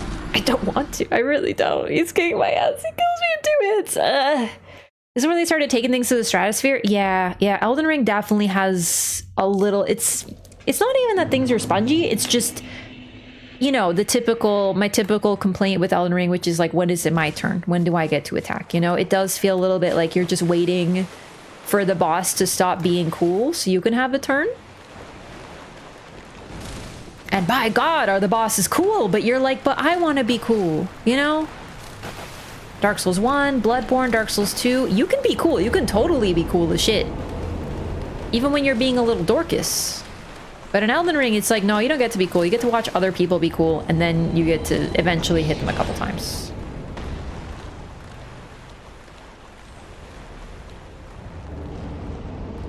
Why should I bother fighting this plant that takes 3 solid minutes of attacking to kill? Yeah, it gets to the point where you're like, is it even worth it, you know?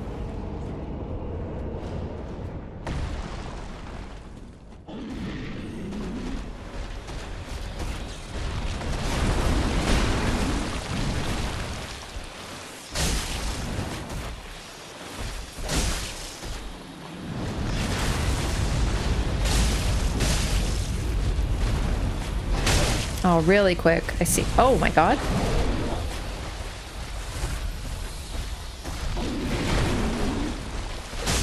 Oh, too short, baby. Let's get it.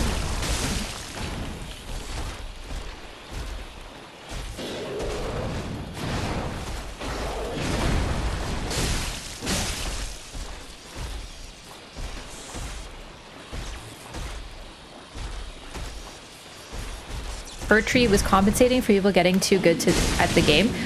Oh my, okay. Really? Really? Yikes. I'm gonna, okay, I don't think it's the armor. I really don't think it's wearing the dress. But I feel like I'm getting stun locked more, so I'm gonna go back to the armor. Cause like, I wasn't fighting the same enemies, maybe it's that, but like I'm getting stun locked, which leads to absolute unavoidable death. Because I can't dodge. I get hit by one hit and it leads to me getting hit by the other because I can't get out of it, even though I'm rolling, which is like a real pity.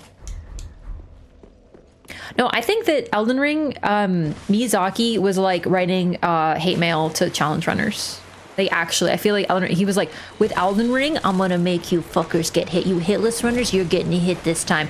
And then they were like, LOL, hitless. And then he's like, the only time I imagine Miyazaki angry, because he seems like such a pleasant guy, the only time I imagine him angry is when he's thinking of challenge runners. Because there is no way to explain the early Elden Ring patches other than like FromSoft intentionally targeting challenge runners. You remember when there was like several pretty major exploits in the game and they didn't patch them until like months later, but they patched out like a tree that challenge like speedrunners were using to save 10 seconds. I remember that.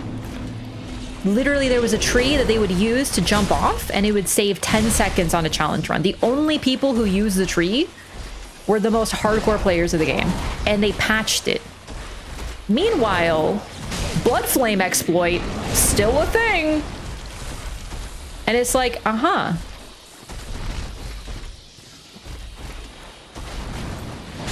It probably started with Dark Souls 3, I just didn't know all the patches at the time. They literally found another tree and it's better? Yeah, FromSoft molding. I'm joking. I don't think he's actually like sitting there like hating challenge runners, but definitely it's interesting that FromSoft's patches, their early ones, yes, they fix game-breaking bugs. They do. Like the really big game-breaking stuff, like the oh, that went further than I thought. I think I'm just not gonna fight you. I just don't really want to, is the thing. Like, if you have any lore in you, it's just not worth it anymore, dog. We're going off. Prisoner Shackle caused you to take more damage? Yes, but the Prisoner Shackle in Dark Souls 3 is absolutely broken. The points that it gives you are like always better. It's not like an Elden Ring or like another game that they have the prisoners, whatever. It's something that works similar. Like Radagon's Sword Seal in Elden Ring, it's better earlier on. The Prisoner Shackle is fucking strong as shit in this game.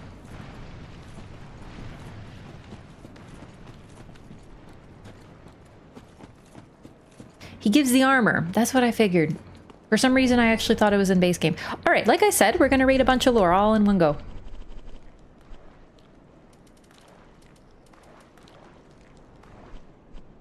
Oh, but the problem is it's been so long. I don't remember what I picked up. Ah, here we go. The White Birch Bow.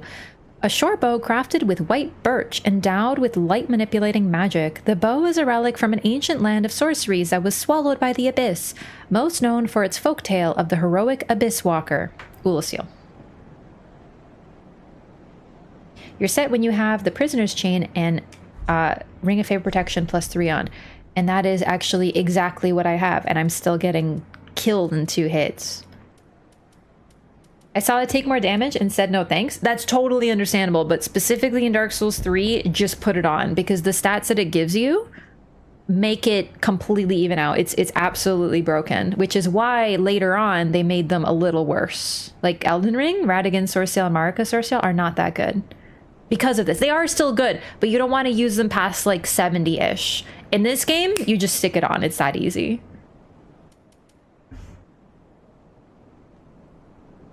Benefits far outweigh the drawbacks. Yeah, even mathematically, like I didn't do the math, but people did the math, and it's always good. But yeah, I'm literally wearing like this, and I'm still getting my ass beat in 2 hits. Wild shit. Okay, I got the Ringed Knight Spear, I believe. Black spear wielded by the Ring Knights, the arms of early men were forged in the abyss and betray a smidgen of life. For this reason, the gods cast a seal of fire upon these spears and those who possessed them. Drop the icon past 90 or source seal. Absolutely. It depends on your build. It depends, and also what you're doing. I like to... like around 70 I find is good, but that's more for PvP. But even then, on some of my 70 builds, I still use the source seal. So, absolutely. Point is though, in this game, you want to just use it. It's like really good. Okay. Goodness, what else did I pick up? I don't remember. Oh, I'm so sorry. Someone asked me why embers, you know, like give you humanity in this game. I totally forgot to answer. I talked about this previously, but effectively how it works in this game, it's really interesting.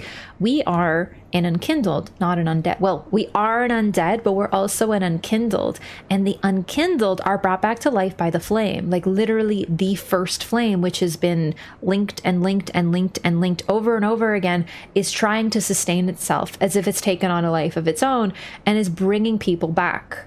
And thus, the unkindled, we are the ashes. We are like ashes brought back to life. So we are associated with flame.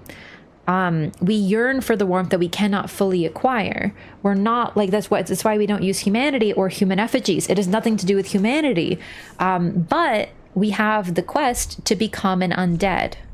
And we can, or to become a hollow.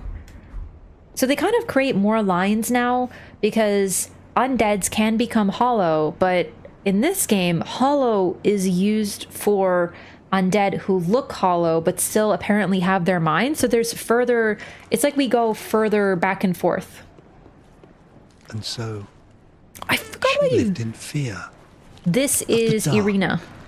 Of the things that gnawed at her flesh, and yet the abyss hath yet to produce any such creature. Fear not the dark, my friend, and let the feast begin. And so, despite his weighty armor, he lived in fear. And this is Egon. A delicate thing, little more than a girl. Where fire resideth, shadows twist and shrivel, but in the abyss, there are shadows none. Fear not the dark, my friend, and let the feast begin. And so, and yet fear. So this is where we find out, I actually forgot why we know this. Egon was scared of Irina because she was nibbled at by the dark. He feared the dark and her because of it. Which is why, likely why he locked her up and like sort of stays a fair distance away from her. He said the thing! I forgot, they say I shall partake when they stab you. That's my favorite Dark Souls 3 meme. They're partaking! They're partaking! Put me down! Dude, it's an all-you-can-eat Wrath buffet. Jesus. Anyway, what was I doing?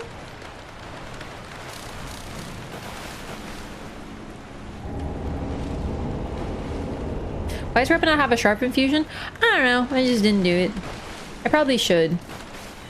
I am actually glad I got grabbed by them. I totally forgot that they have a really, really cool grab. So they say, I shall partake, and then they pick you up. I actually also like how, I know it's not really like chopsticks, but the way that they wield two sticks reminds me a little bit of chopsticks. But really, they skewer you with it, and they lift you up, and then they chomp right on your neck. And it's kind of cute. Like, disturbing, but cute. Ring of Favor increases damage taken. Sorry, you probably already covered this, but no, the Prisoner's Chain does. But just, once again, the Prisoner's Chain is always better because it gives you HP and Vitality. So even though it says you take more damage, you are getting more resistance from it. So, I am not taking more damage because of the Prisoner's Chain. It's not like Radigan's Sword Seal. I am taking more damage because this DLC is fucking psychotic. Oh, fuck. I'm using like some of the best defensive equipment that I can use without wearing heavy ass armor. And I'm still getting my ass beat.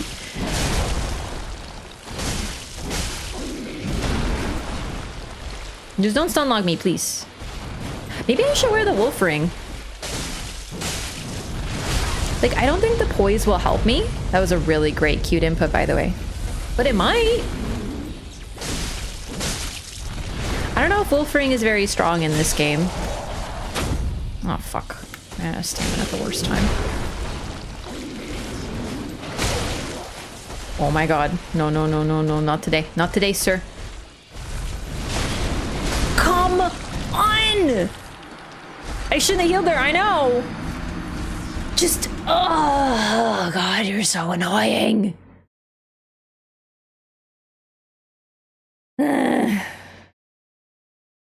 I said I wasn't gonna do it, but I want the lore. Wolf ring is pointless? Okay, that's what I figured. It's super strong in DS1, but I think it's because like this game more relates to hyper armor, which I also don't fucking have. It's just one hit! Stupid DSA.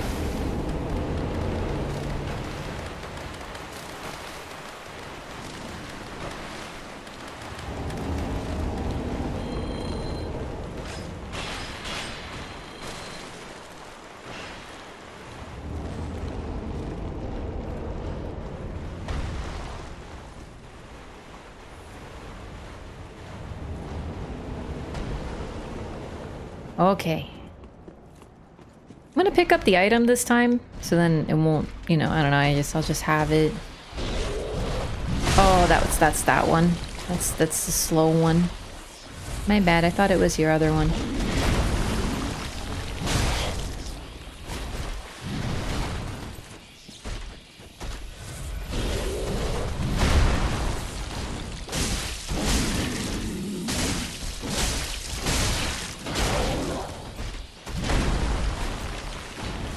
I like DS3 poise. I mean, I think I would like it more if I wasn't getting stun locked by these guys so much.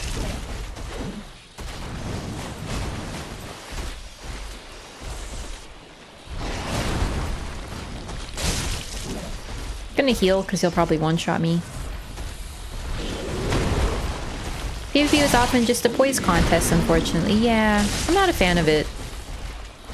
You know, I feel like if you use things that had hyper armor or poise in PvP and you enjoy them, you might like it more. Which is fair. If you use things that feel like they were designed... There we go, I had stamina this time. Okay, thank you for the...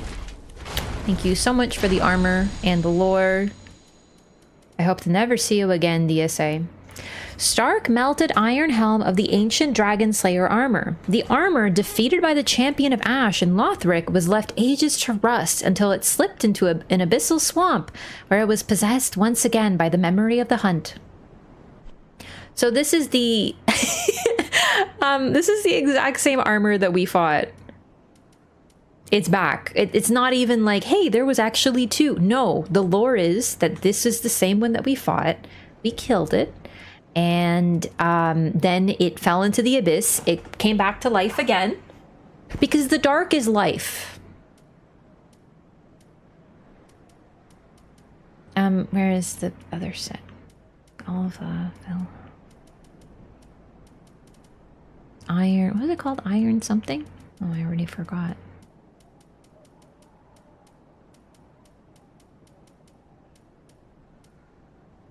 Oh, this is the other, yeah, other dragon slayer. Here we go. Yep. All right, that took a long time. Discuss Sony potentially buying Katakawa? Yes, we did. We did. I think that people are concerned about it because they think that it's like, oh my god, Sony's gonna buy FromSoft and then they're gonna own Elden Ring, and then I don't think that's really what they're thinking. Basically, just to sort of summarize, like I really think that because we play FromSoft games and we love them, that is our first concern. We see Katakawa as an umbrella and then we see under it FromSoft, but Sony's probably looking at like all the other things underneath that umbrella.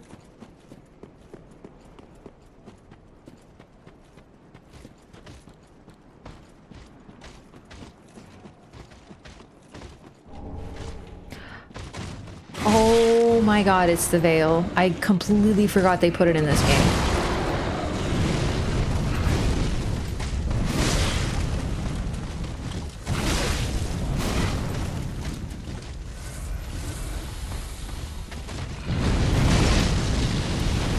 I'm good. I'm good. I'm gonna go over here now. Aha! Dead end.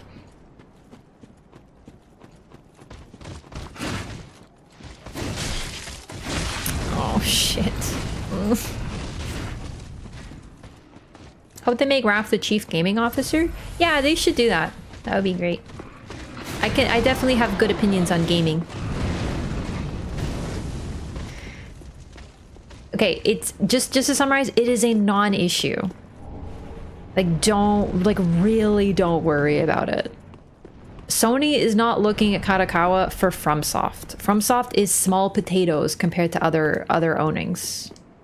Like, don't worry about it, basically. Don't sensationalize it. Like, I think people are freaking out. They're like, oh my god, Elden Ring is dead. We're never gonna see another FromSoft game. It's like, bro, that's literally... like, that's baby shit for Sony. I don't care.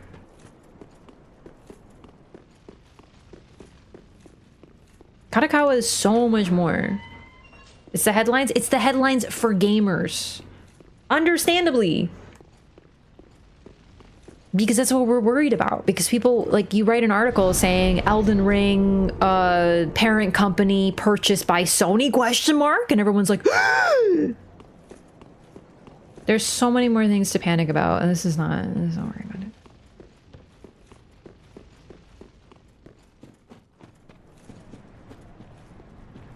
Just don't panic.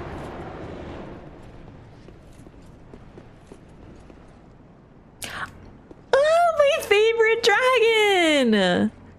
Oh my god, I love him. He's so cute. Look at him. That's a good dog.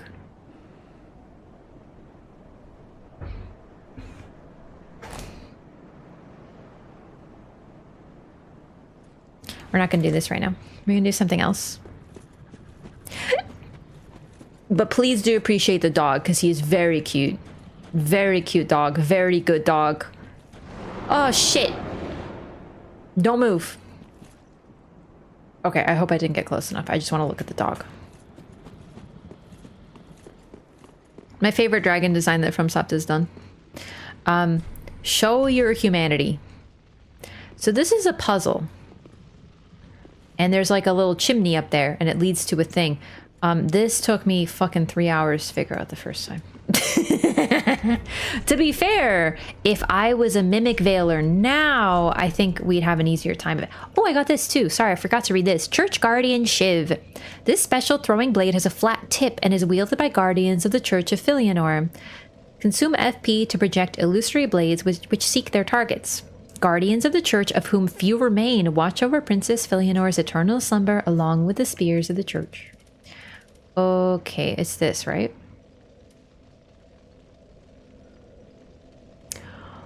Oh, I totally forgot to read this one. I forgot it has different lore than the other Young White branch. This is the one I picked as a starting item.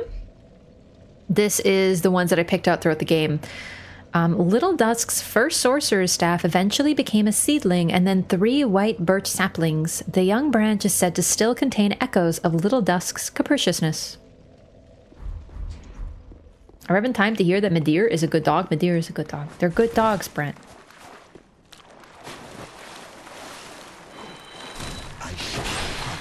No partaking. Okay. So, let us show your humanity.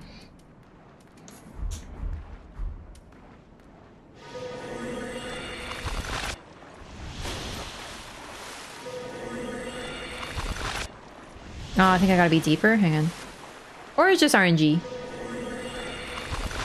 Nailed it. Let's go. So, in this swamp, you can transform into a humanity sprite. And this is what they want you to do for the quest. They want you to become a humanity and stand there. It's the worst. It's not even the worst. It's just so vaguely worded. I know, I am so cute. I look like Mimikyu from Pokemon with the other colored, not other sized, differently sized eyes. Adorable. Look how cute. Cute, cute, cute, cute.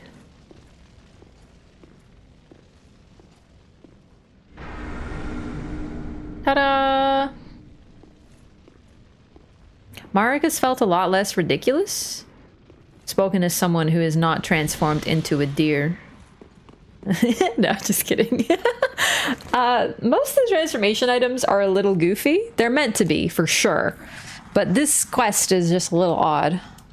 Because it's so niche. Like, how are you supposed to know? Either way, whatever, who cares? I know the solution now, so. Oh, it took you so long to finally figure that out on stream. It is... Yeah, it took me 3 hours of running around, and it was a great moment. Honestly, it was really funny. That's the type of experience that I feel like streams are designed for. Just like, you know, chat laughing because they know, you know, a bunch of knowers and being like, hee hee, hee hee, and me being like, what does it mean? Do I have to kill someone so I show that I'm alive? And then just me like slowly descending into madness and just the usual. Anyway. Pepe laughs, streamers unaware. Exactly! It's so funny. Think you remaster this instead of DS2? No, actually, that is misinformation. It is a bullshit. It is, the source is my ass. There is not true. There's no Dark Souls 3 remaster in the making. Someone made it up. It's one of those fucking rumors that for some reason a bunch of articles are written about. Today's stream is fighting misinformation, apparently, because there's been so much of it lately.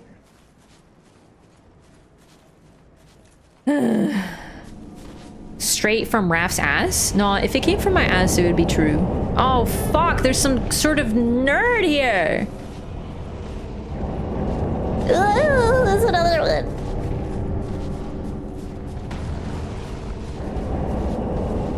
What about Mr. Information? Mr. Information isn't relevant. It's misinformation. So she's not married. There's no Mr. involved. Clearly. Silly. Oh, fuck. Bye.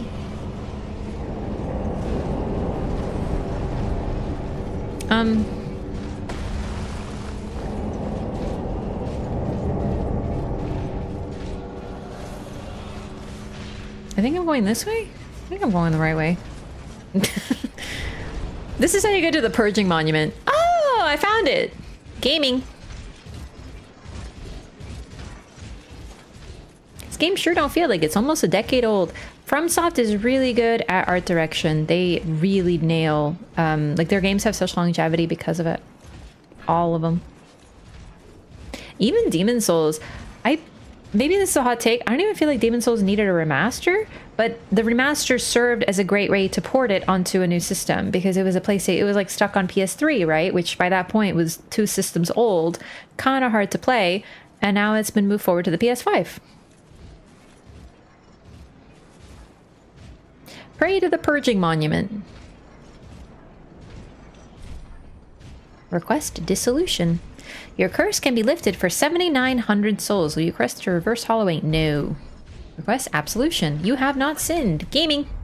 So this works like a Velka statue, but also you can dispel your curse and your hollowing. But now that we found it, we can tell Patches. Or sorry, Lap. I'm so sorry. I keep calling him Patches for some reason, but it's totally not Patches. Obviously, he calls himself Lap. It's a different guy. So, you know. Just because someone has the same voice and, you know, doesn't mean it's the same guy, you know.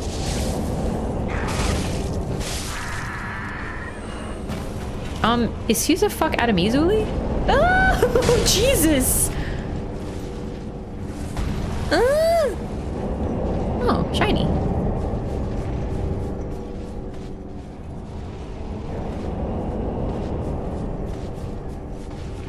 We've already talked, DS3 Remaster is misinfo, article is BS, all the other articles are, read the BS article, it's nothing. No, just don't even, just ignore. It's just like the Bloodborne PC news, there's always a new rumor.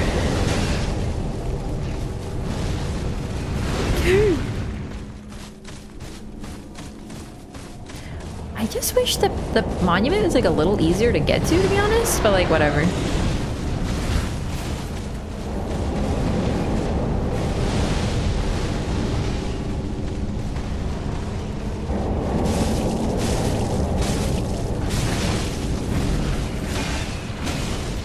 I can't see. Zuli? Oh, whatever.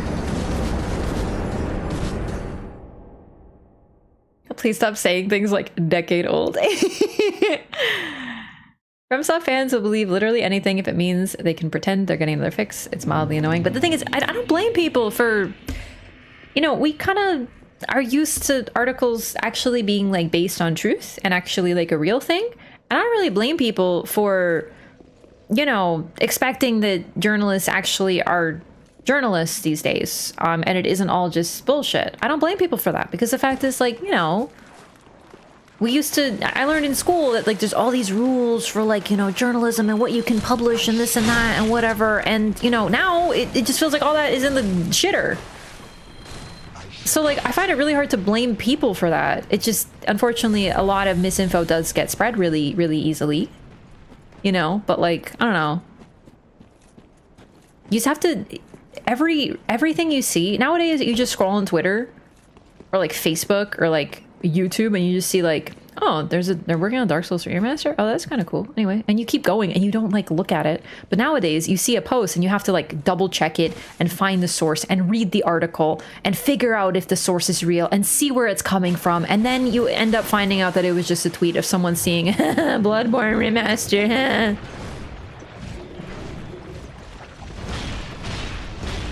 It's so much work just to make sure you're not spreading bullshit. So like, I'm glad that people are coming here and being like, hey, what do you think? And then I'm just like, it's fake. And then that's it. And then now hopefully people will be like, oh, okay. And then they won't talk about it anymore, because unfortunately we spread it further by just, you know, thinking that it's real. I heard online that like there's a remaster coming. Yeah, unfortunately you heard bullshit. I don't remember where Patches is. I'm having like a map quest moment. Hang on. I don't remember where that fucker is. Maybe I need the purging stone for my own memory. I already told my grandma about the remaster and she told everyone at the old folks home. They'll be waiting. Move on from these remakes, remasters, just make something new. To be completely fair, FromSoft has remastered... Well, they've remastered nothing, actually. Really. Demon's Souls was done by Bluepoint, so they had a third-party remaster it. The Dark Souls 1 remaster was also a third-party. And then they've never done anything else. That's it. Those are the only ones that got remasters. Where the fuck is Patches, dude? I've been dying. I got like fucking brain trauma or something because I don't remember, because I've died so many times in stupid DSA and the stupid swamp and the stupid dogs and just everything.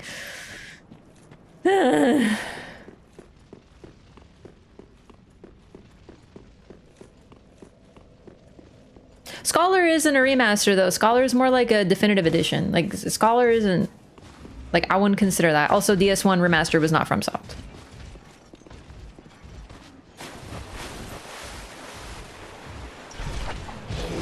Remember he's sitting in a chair. I think he's up here somewhere.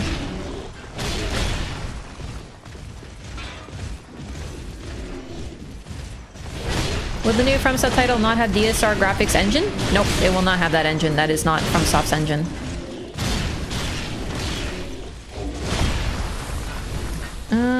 Okay, hang on. So...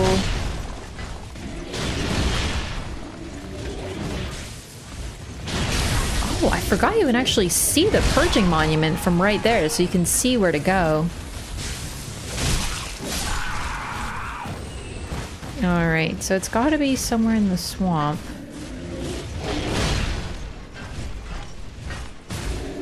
Yeah, so Scholar's more like, you know how there's Persona 5 and there's Persona 5 Royal? Same thing. It's just like... It was never a remaster.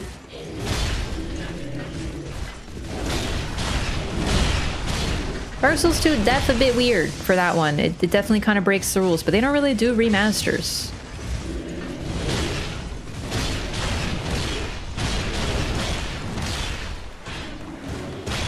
No clue what Persona is? Persona is really cool. That's my thing.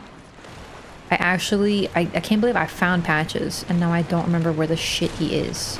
Oh wait! This way. I remember now.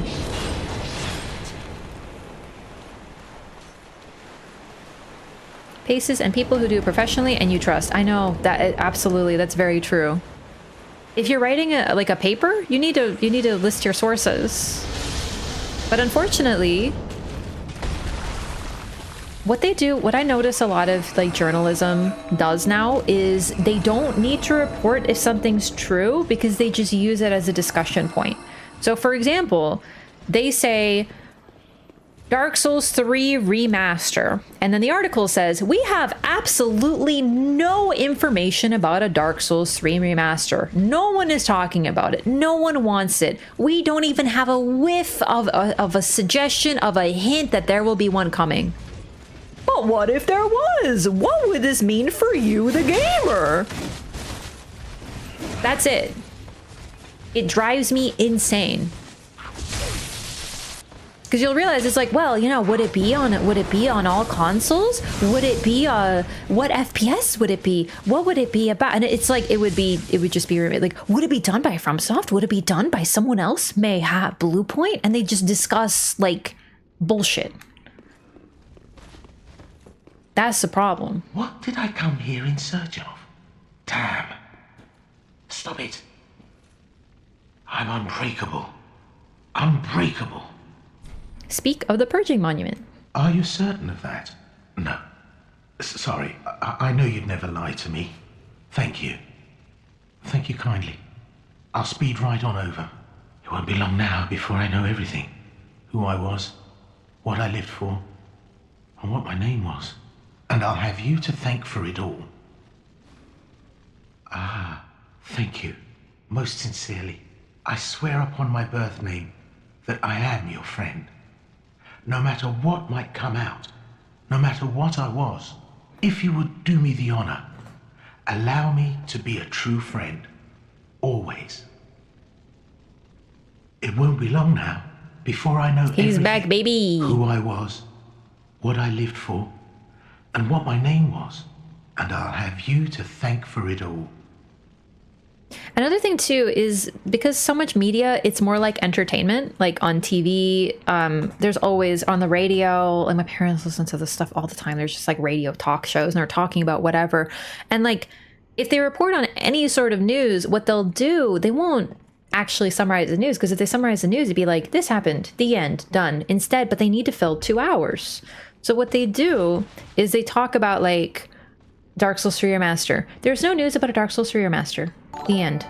Or they can be like, oh, what if there was a remaster? What would they do? And then you tune in the middle of a conversation and you hear, oh, is there a Dark Souls 3 Remaster coming? And you don't know that it's complete garbage and there's nothing real about it. It's just a bunch of people trying to fill time. It drives me insane. This is why instead of watching the news, you should watch streamers. Because we're just here like having a good time. You're not getting your like news media information from me.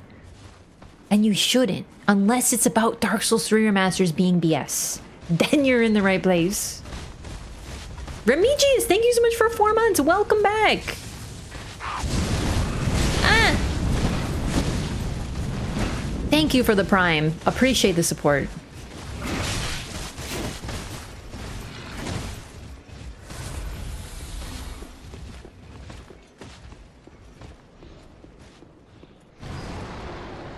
Also, a lot of articles are opinion pieces. There's nothing wrong with that. There's nothing inherently wrong with opinion pieces, but the problem is you read it and you think you're actually getting like some professional, but it's just like some dingus.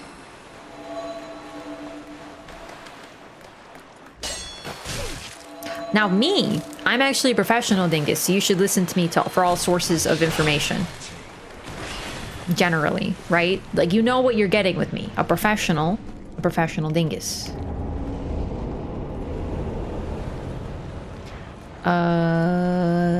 Right, okay, we're going to Midir. I think we're just done with patches. Does patches show up at the Purging Monument, chat?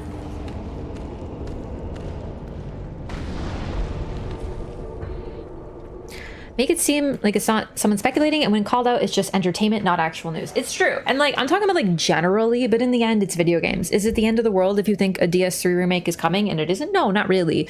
But it's just kind of a reminder of how you have to be really careful with the sources of everything that you're reading, because these things propagate so quickly and easily. The stakes are super low. We're talking about video games. But the worst thing that happens is you get your hopes up for something that isn't real. And I don't like that. I don't like people getting their hopes up for nothing. That is just someone making something up. He doesn't? Yeah, I was gonna say, don't think so. Always trust Raph? Yes, please write that down. Should I move my funds from index 500 to something more aggressive? Do what you feel. Oh, see? Got him. Alright, give me 1 second. I'm just gonna use the restroom before we continue. And yeah, I'll be right back.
Sorry, no Marlo. I don't know where he is. He's probably sleeping. He's been a bit chaotic today. Okay, sorry, just checking something on my phone. Okay, all right. Yeah, I think he's just doing very important cat business today. You understand. But to move away from all this like misinfo and like, you know, everyone's like BS stuff. Well, one thing we do know, Miyazaki said in an interview recently that that FromSoft is working on multiple new projects. And that is so exciting. Not only because, you know, it's FromSoft, but they normally work on like 2 things at once. I wouldn't be surprised if we hear something about like Armored Core. Because normally what they do for Armored Core is so cool. I love his 4 wings. I think it's the 4 wings that really make me love his design. Armored Core, they normally get like not quite a sequel and not quite a DLC. It's like it's just a thing. Like there was Armored Core 4 and then there was Armored Core for Answer, which was like kind of a sequel but also kind of not. I'm explaining it badly because I don't know much about Armored Core. Yeah, kind of like a Persona 5, like a definitive edition. Yeah, actually, it's a great way of putting it. Yeah. If we're gonna get news, I'm feeling like we might get some Armored Core news. I have no evidence for this. It's just like vibes. They even bent the rules to include Elden Ring. It's true, but I don't think we should expect anything too crazy. I could be wrong. We could get like some big new IP. That's the other thing too. I'm predicting like a little Armored Core thing because Armored Core 4 Answer and 4 were the first games that Miyazaki directed for FromSoft. He ran Armored Core. So, you know, I know he didn't direct Armored Core 6, but still that idea of like him as director, like, you know, doing something similar to what he did before, that's likely. That's sort of like following the Armored Core structure. But what if? Wow, Hypocrite Raph confirmed. The difference is, I know you're just giving me shit, but like really, I'm not a journalist. I'm not sitting here like writing an article, writing a fucking tweet and being like, check out my stream. I have secret Armored Core information. I'm not trying to like debate you into clicking the stream. We're having a fun discussion. We know it's just for fun. This is why, like, articles drive me crazy. Oh god, find this guy on this narrow path. I'm literally just roll spamming.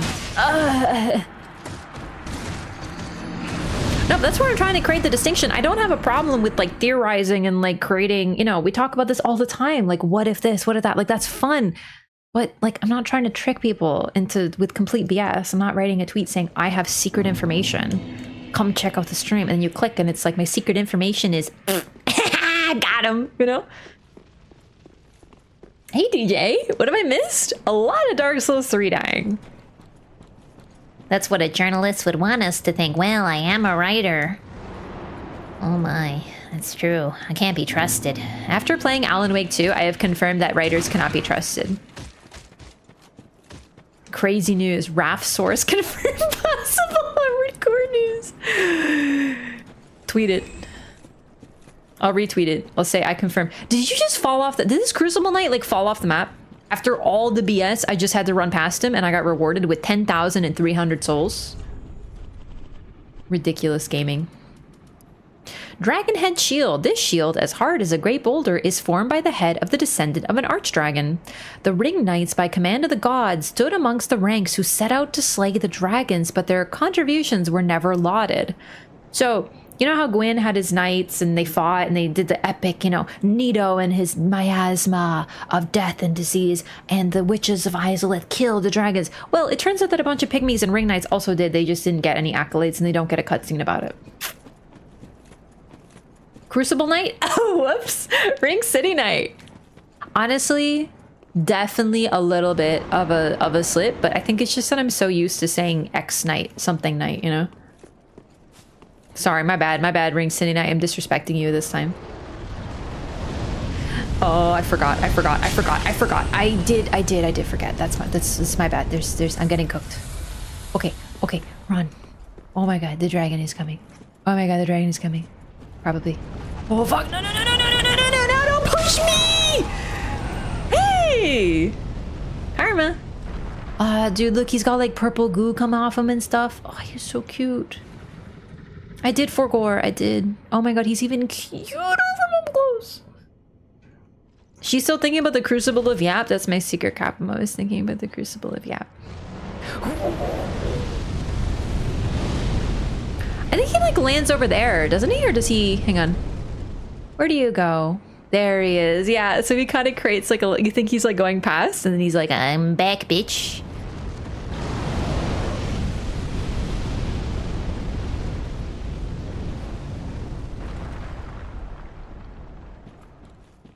Dropping glitter everywhere, it's true. Anyway, just to finish my thought before I get like smoked by another 15 enemies. I wouldn't be surprised if we get some armored core news soon, like soon-ish, because if... Alright, so normally FromSoft works on 2 projects at a time. Every time we get a release, there's always like something else coming out. So we had Elden Ring being worked on along with Armored Core, and then we had Elden Ring DLC being worked on along with Armored Core. And then we probably had, if there is Armored Core like DLC or like a sequel or like whatever, this would be the time that we get it. But they also said multiple new projects. So if they say that, that might mean that there's like more. Do you know what I mean? Like more than 2. That is what they're suggesting.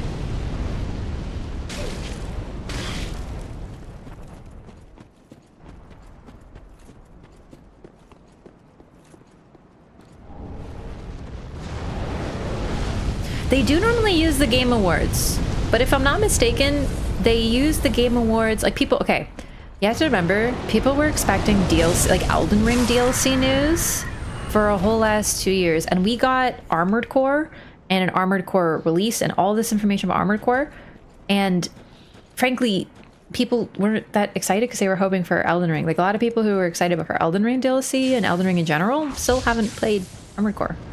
That's okay, they're really different. I'm just saying, like, I wouldn't be surprised if we get some other news, but it's just not what people are maybe wanting.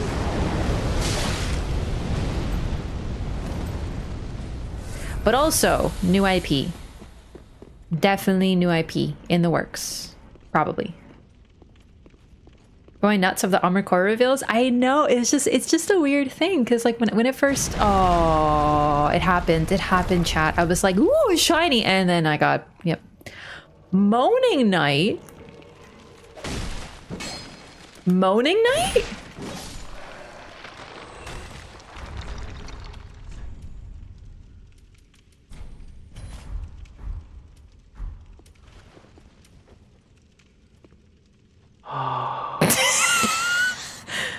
Bro, he be in his girl's ear like...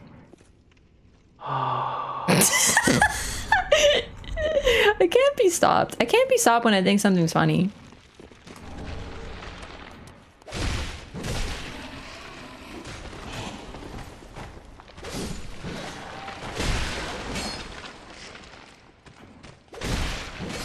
Who, Mesmer? Okay, I'm gonna say something that might be considered a little inappropriate, but I'm gonna say it anyway because it's funny. So just like, please understand this is a joke. Mesmer ain't a Moaning Knight, but I can turn him into one. No, this is someone else's. Ah, it's this guy. It's like way more boring type guy. Hey yo. Nah, this is Egon. Not from Elden Ring, a different Egon. The Egon before Elden Ring DLC.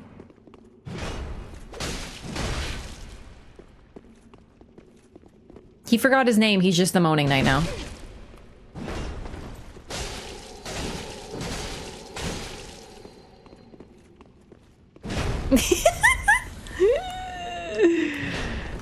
Bro, with a name like Moaning Knight. Oh my god.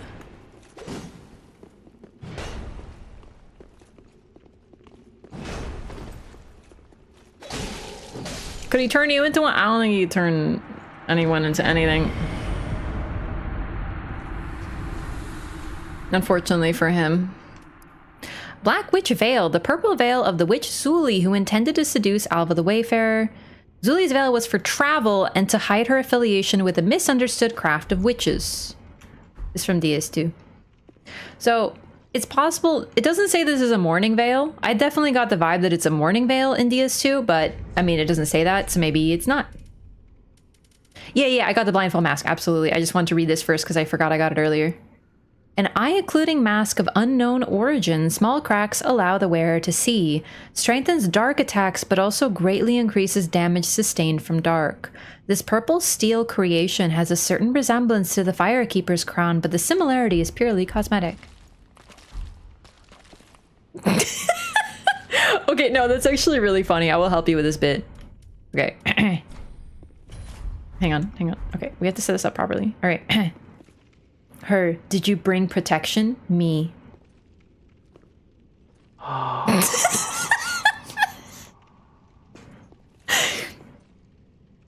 Don't worry, baby. We're safe. I brought a shield. Oh my god. All right. Really highbrow content here at twitch.tv/Raft. This is a really sick mask, actually. It kind of bums me out we don't get the actual Firekeeper's mask, but like, whatever. Zuli's alright. She got over all that seducing business and got into Soul's game tech videos. And she also tweets a lot about sour foods.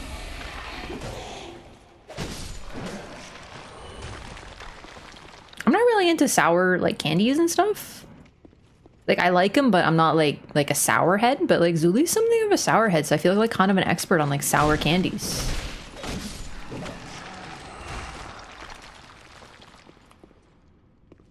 Sauerkraut? No. I do like sauerkraut though, yeah. My limit is Sour Patch Kids. Dude, I love candy that will like absolutely destroy my mouth. I love extreme flavors. I love sour, I love spicy. I love, like, you know, salt and vinegar chips. I eat them until, like, my tongue burns, and I'm just, like, more. I love extremes. I'm so lost. Hang on. I like the old-timer candy that tastes like caramel. Mmm, yummy.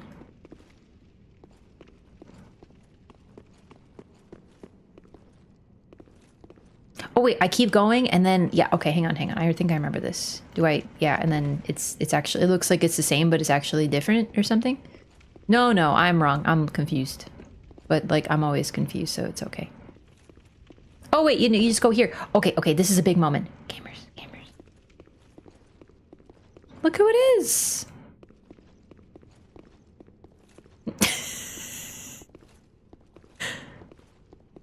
The way he tracks you like an old wise frog. Oh, finally, you've come. Now I know exactly who I was. And for that, I've a little thanks to be giving. Go this way and peep past the broken staircase. Some awfully fine treasures just sitting there all alone. It'll change your life. I've much to thank you for. So I'll say it again and again. Go this way and peep past the broken staircase.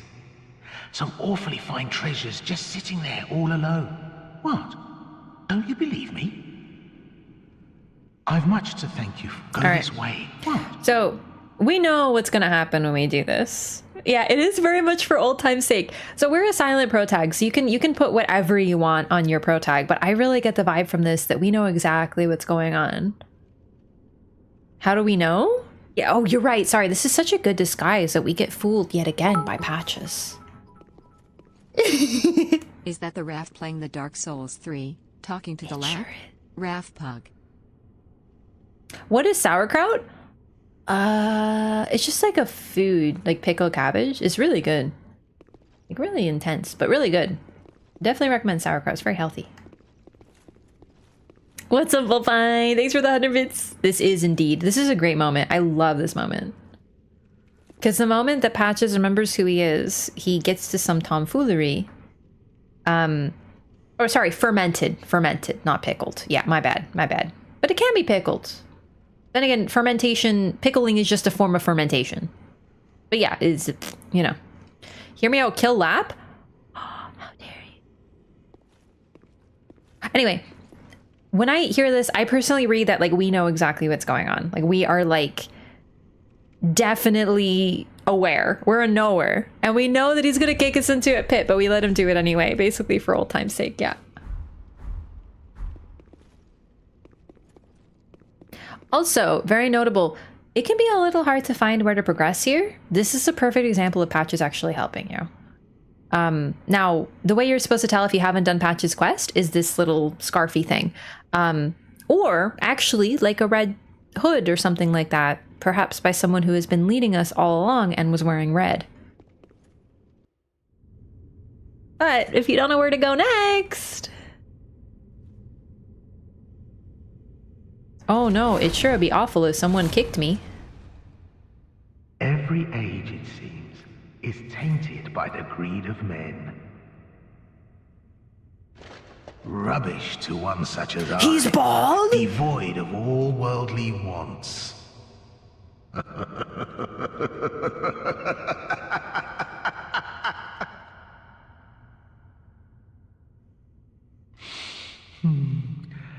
don't know. Maybe it's just the way we are.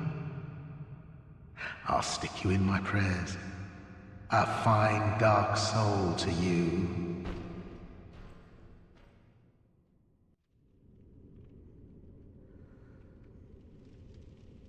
So this is sort of, I don't know if I personally buy this whole thing with Patches, like retroactively explaining away that he just like punishes the greedy effectively and he sees himself like that. But the truth is, he is the only person still here. Other than Shira, and Shira's a bit different, but we encounter NPCs from our base game as phantoms. They've gone crazy. Like no one is around anymore except for him. He's totally fine because he has not gone hollow, because every age is tainted by the greed of man. And if he considers himself someone to punish the greedy, then he's got plenty to do. He's never gone hollow. He's survived until the end of time. He's lost his entire memory. But he's still fine because he has people to punish. Someone's attempt to make him some sort of connective tissue across all timelines. Yeah, that I don't love it. I love it in the moment where I'm like, bro, the reason he's gone crazy is because he like wants to punish the greedy and blah, blah. But to be honest, this Patches that we encounter doesn't really fit. I can forgive Lap all for kicking Patches, us down the ledge, I guess. but being bald, unforgivable. Rafwa. I can forgive Lat for kicking us down the ledge, but being bald, unforgivable. I love the idea that he takes off his helmet and like it's supposed to be the reveal that is Patches, but like the subtext is that like bald equals bad. So like if we had seen him, we would know that he was evil initially, so we had to hide his head or something. Like, I don't know, I think Miyazaki hates balds. But no, I like this, but I don't necessarily think that like Patches is just like surviving since the first age because he just likes tomfoolery. Maybe he is, but I feel like it's not a retcon, but like a retroactive justification that I don't necessarily buy, but I still like it, you know? One of those situations, I guess. And talking about how everyone is a slave to their nature. True, but very notably, the main thing is like he's the only one who survived. So what we're supposed to get from this is, why is he the only one who did? Well, because what he cares about has drawn him forward. Like everyone else has fallen, gone crazy, but he hasn't.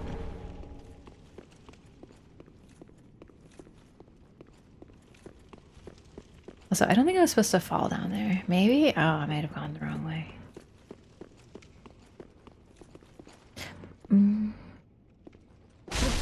Okay, I couldn't remember. But I didn't trust it.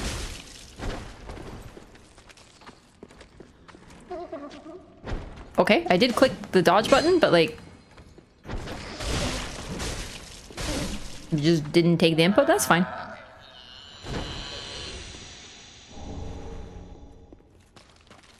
Either way, Patches has survived forever because of this. Also, he is truly grateful to you for helping him. And his way of helping you is to kick you into a pit. So another thing we can learn about him is that he is really trying to help people by kicking them into pits. In his own twisted way, he is.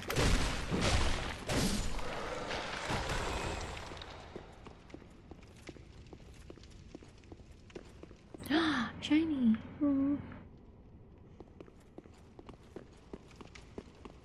He is a helper. I actually do like Lap, like as we encounter him as someone who has no memory.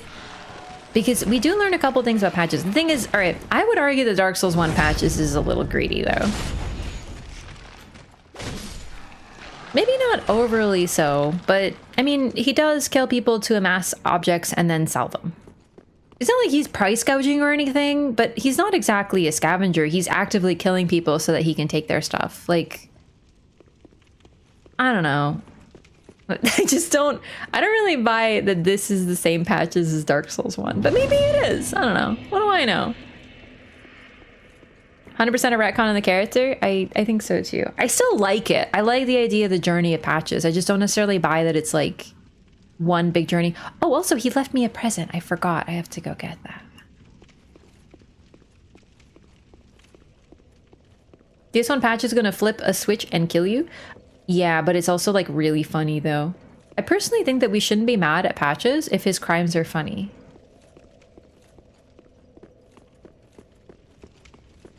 Only similarities are the Demon Souls patches. Yeah, I would say so. Demon Souls patches is like honestly pretty soft, all things considered.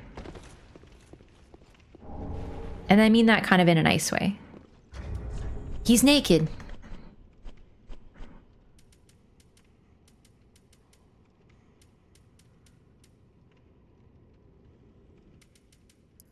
Steel helm of the amnesiac Lap. This plate armor helm that covers the head cleanly without even slight gaps provides heavy defense. Quite fit to conceal a hollowed body and indeed one's very identity.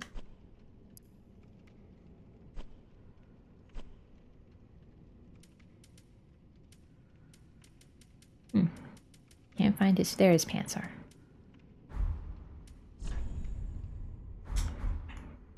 He killed a dude. It was pretty funny though.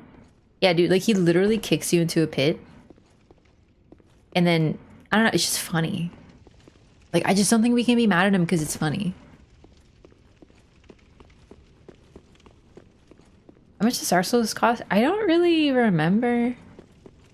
I got Dark Souls 1 for PlayStation on sale for like 30 Canadian. Maybe 20? No, it was 20. Dark Souls 3? Honestly, also don't remember.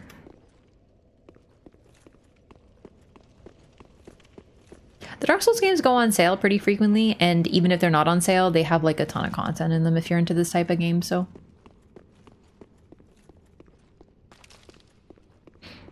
Something has to happen between point A and point B that the reader or player witnesses in order to have development. Yeah. All of his stuff is off screen. Yeah. We can infer certain things because he's still around. Grey Rat saving him? We don't even know the nature of that.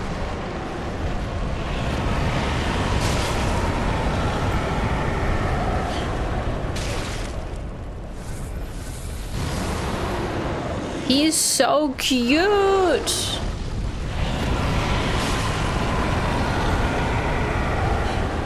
Unfortunately, he also is beating my ass, but that's okay.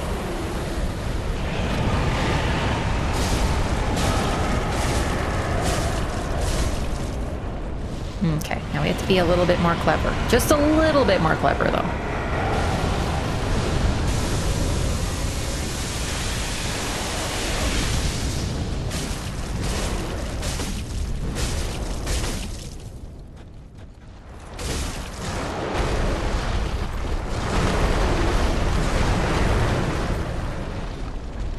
Okay, my depth perception's off.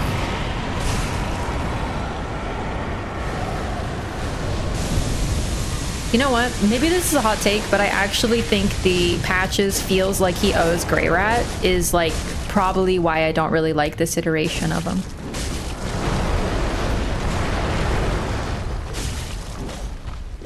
Also, if Grey Rat helped him, like, how?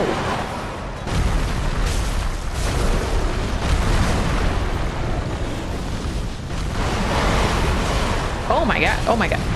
Oh my god.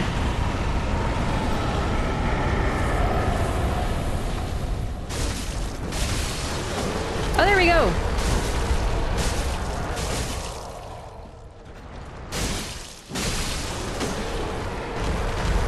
Whee! There he goes. All right, so we don't have to deal with him now.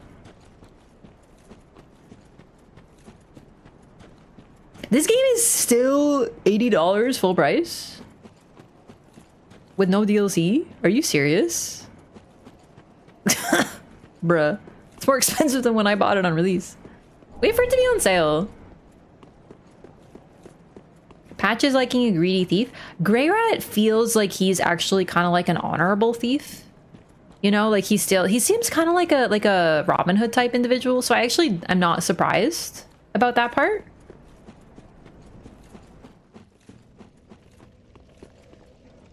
Yeah, I think I got it on, because I got it on PlayStation 4 when it came out, and then I got it on Steam so I could do mods and stuff, and I got it for like, I don't know, 20, 30 Canadian.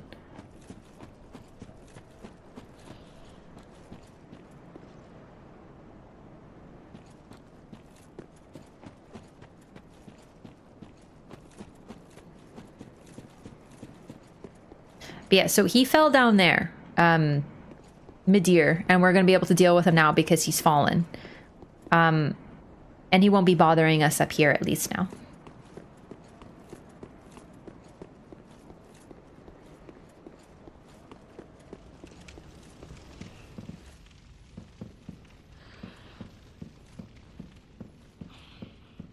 Yeah, honestly, just wait for sales. Remember there being an illusory wall here somewhere, but I don't remember where, so I'm just gonna check. Oh, there we go.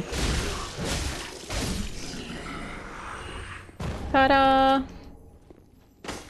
Oh, wow. 3. Tricky. The few female knights who served in the Age of the Gods used this miracle for dragon slaying. The lightning arrows offer a great improvement to the range of spears, and were said to have been used to pierce the eyes of dragons from afar. But remember, beautiful stories are always marked by embellishment. Is shooting eyes, like, really that beautiful? Or... how cool would it be if he grabbed us down like Gandalf in the Balrog? That'd be kind of cool. I really do like how we fight him in this game, though.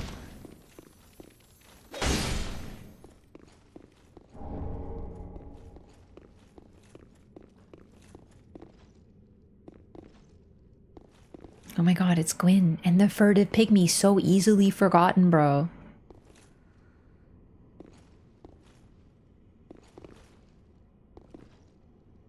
He does look pretty small in this depiction.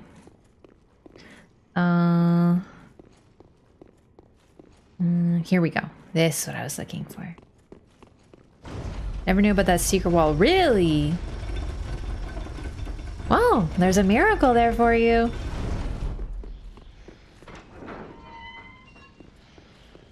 And we're back here. All the way at the start. This is actually a really, really phenomenal shortcut. I think these are the only souls I've managed to acquire in this entire DLC. So I'm gonna go spend them. And we are getting close to a couple of different bosses. I'd like to do Midir first if I can. Also, I guess I should just like infuse my weapon with sharp. I don't know if like it's mathematically good. But I kind of forgot about infusions in this game, so like I'm just gonna do that. Tis good, wasn't it?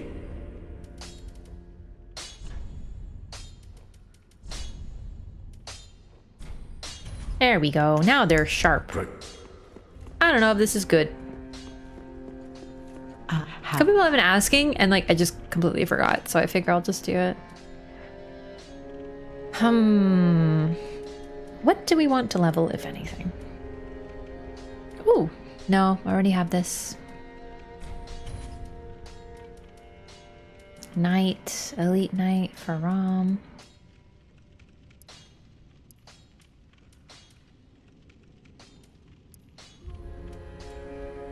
Do I have the Faram set already?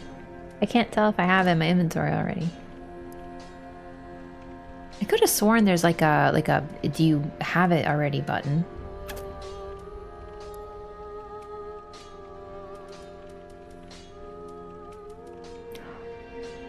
Oh.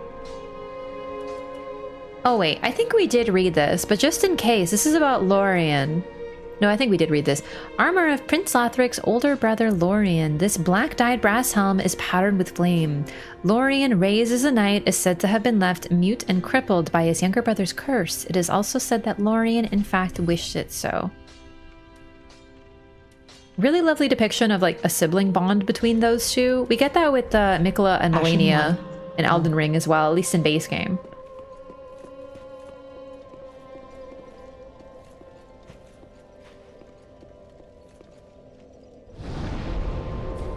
Witcher for $10, best game I've ever played. Yeah, I mean, what I will say, I think, you know, by all means, make your own decisions about what games you want to buy, you know, like wait for sales. I love waiting for sales because I tend to get a game and then I play the heck out of it. So for me, you know, I don't like to get every new game and just play a little bit of it because then I just won't end up playing it. I still have tons of games that I got and I still haven't played, like Pokemon Snap. I love Pokemon Snap. Still haven't played it. So I tend to wait, right? But at the same time, I think if you like a game, or you think you will, like Dark Souls, if you like the Souls series, nothing wrong with buying it, you know, for whatever. But definitely support indie games, I would say. Indie devs are like the GOAT. Always try to support them. Stardew Valley, I got on sale for $20, and I have put so many hours into it. I wish I bought it full price, so I could support the dev. Hollow Knight, same thing. Small indie devs like FromSoft, yes, they need our support. Oh, I forgot. The friggin' secret. Yeah, not like FromSoft, but just in general, you know, like even games that are lauded critically, games are really expensive and hard to make. So I don't think there's anything really wrong with like supporting a dev. Like don't buy like Call of Duty Day One. Sorry.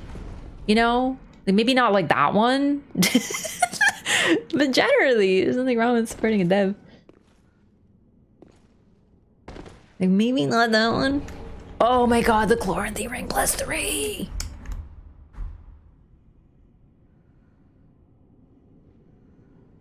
We have collectively bought Stardew Valley 4 times.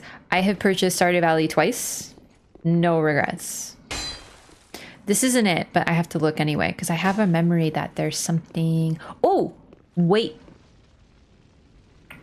Not here. Oh, it's like on the tip of my tongue as to where the secret place is. No, I don't think it's this room. This room isn't right. Was it on this secret? Hang on.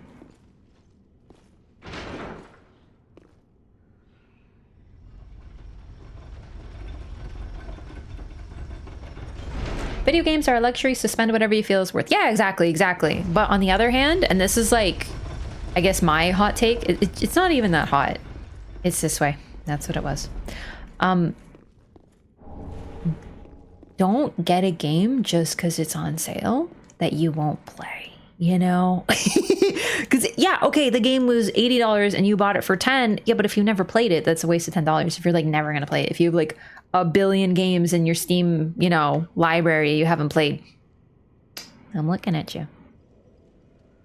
Oh, I'll totally play this when I have time. Are you though? Will you though? Okay, so this is a room with 4 little guys. 5. How many little guys? I can't count. 1, 2, 3, 4, 5 little guys. This little guy though is missing a sword. It's a secret. It's a secret path.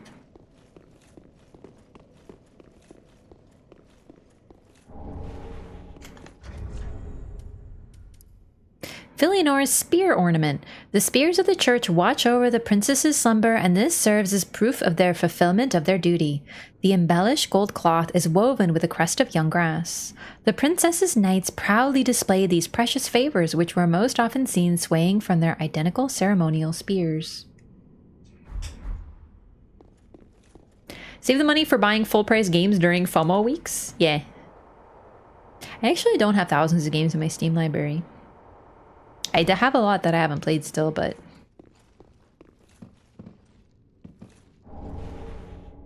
Antiquated plain garb and violet wrappings.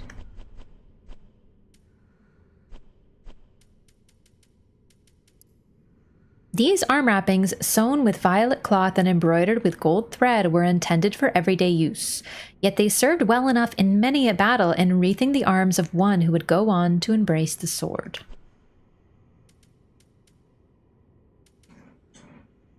Ordinary garb from an ancient land of sorcery. The gold embellishments betray a faint residue of magic, but this clothing was never intended for battle. When a mission visited the Ring City long ago, one of its younger missionaries elected to stay behind. It was he who became the last recorded spear of the church. So this is the garb of effectively a boss. Oh, I forgot. It's like Titty Central. I actually totally forgot. Nice.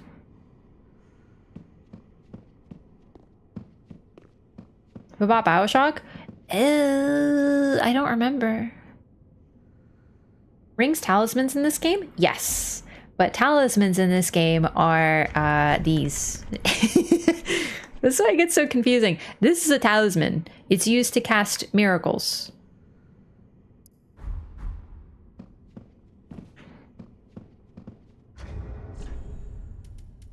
But yeah, the last spear of the church, this person, we're gonna fight them. So it's not this fight, but this is probably like a shrine built for Filianor with a secret path under it. But yeah, this person, they are... Okay, so there's a boss in this DLC that is a PvP boss, and you can actually be the boss, like in Demon Souls. They haven't done that in a while. It's very fun. Well, actually, they did in Demon Souls, and they did something similar in Dark Souls 2. You can get summoned to fight someone who is fighting the boss in Dark Souls 2's Mirror Knight, right? Looking Glass Knight. But in this game, like in Demon Souls, you get summoned and you are the boss. But if you are offline or they can't find anybody or whatever, they just give you this guy and he's wearing that garb. Bluetooth mode. So this is the boss. So he's the last spear of the church. Finally got Taylene. Really? Oh, I'm jealous. I haven't rolled her yet. I got Dianel as my second, but I got Rainier. He's my boy. I'm so excited for the new season, but I haven't had time to play. Well, also I was sick, so I didn't want to play, actually. All right, so we fall really far down. Elden Ring gamers might be like, oh my god, is this where that you fight like Trina's Knight and all that? Wow. Yeah, this is basically like the proto version of that.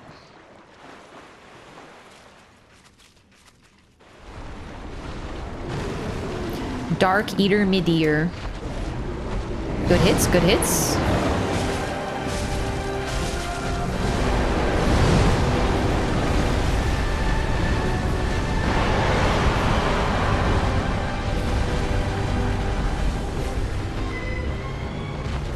Oh, this track is so sweet.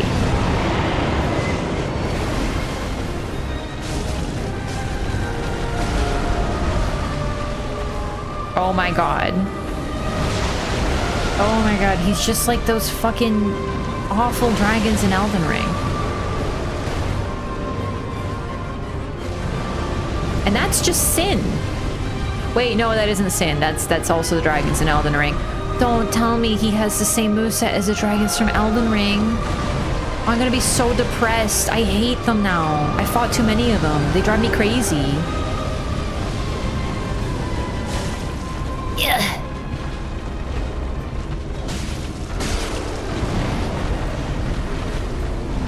Oh. Oh. Very large.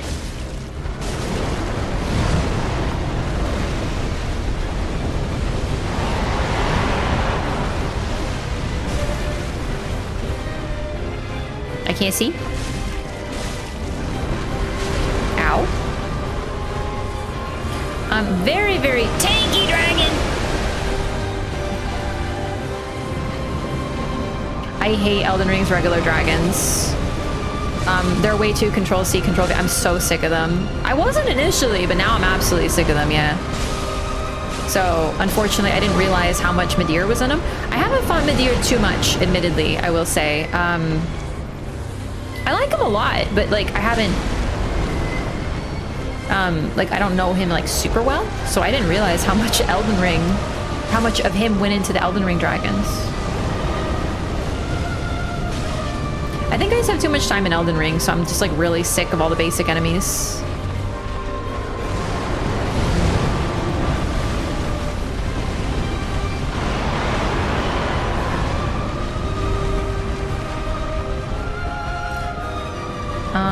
I want to at least hit phase 2 on you so I can show it off. Oh, fuck.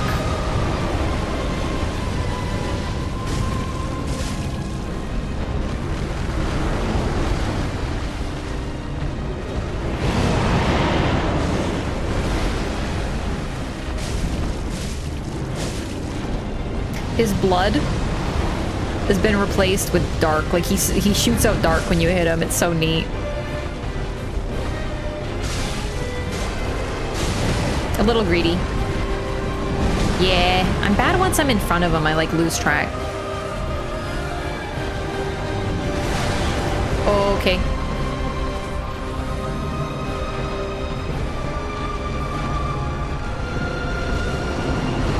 Ooh. Oh. Uh-oh. Ah, no! Unfortunate. Look at his beautiful wings. He's so cool, but he is so much like the Elden Ring dragons. It's unfortunate. That's okay. You know what? My very first time fighting the weird tree snakes, tree spirits in Elden Ring. Oh my god, I had so much fun the first time I fought one. I was like, this is so sick because the hitboxes are so clean. By the like 10th time, I was like, you know, I feel like that's the thing with Elden Ring. Really great fights is just there's so many of them. Ulcerated tree spirit. Exactly. Exactly. Yeah. So, I mean, the first one I fought was in a small room. That's what I mean. And I was under leveled. It was such a challenge. Like, I really enjoyed it. But, you know, it's just once you fight so many of them, and you kind of felt... On my first playthrough, I felt like I had to fight them because they had golden seeds in them. And I missed a lot of them. Or, like, I needed to get every one until I had them maxed out. So everyone I found, I fought, and some of them were awful. So I just tired... Like, I made myself tired of them, you know? I actually don't like fighting Midir, being in front of him. I like to get to his back because then I won't get hit by his fire. So we'll see how it goes. I don't really struggle with Midir too much. He's just plain tanky. So, because I can't see what the fuck he's doing if I'm in front of him. And if you're in front of him when he does his fire, you're done. Like, you're fucking cooked. Because you can't get away. There's no way to get far enough from him. In fact, I developed this habit because of his stupid fire move. Awful stuff. Okay. My god, he's like eyeballing me. He's harassing my eyeballs. Holy shit, was that 75% of my health bar? Okay, it was a counter hit, I know. But dear god, Midir. Oh lord. Ulcerated tree spirits in the DLC? Yeah, they maybe shouldn't have done that. Talk about when he flies? No. When he stands up on his back legs and shoots fire. I cannot get far enough away if I'm in front of him. I always go to his tail.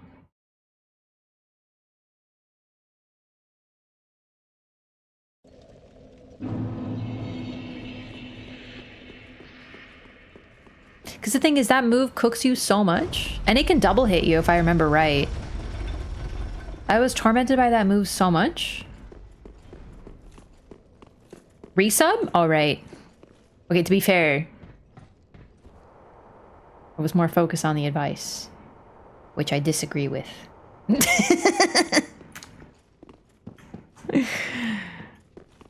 Like I say, there is usually a method to my madness. But yeah, thank you for the resub. Welcome back.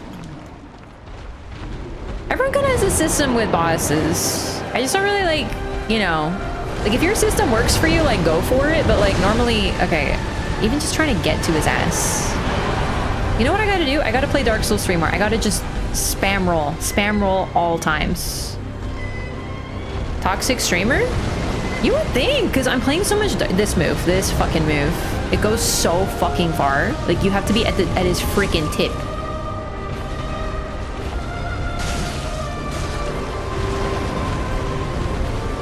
baby. Oh, I can't get the timing.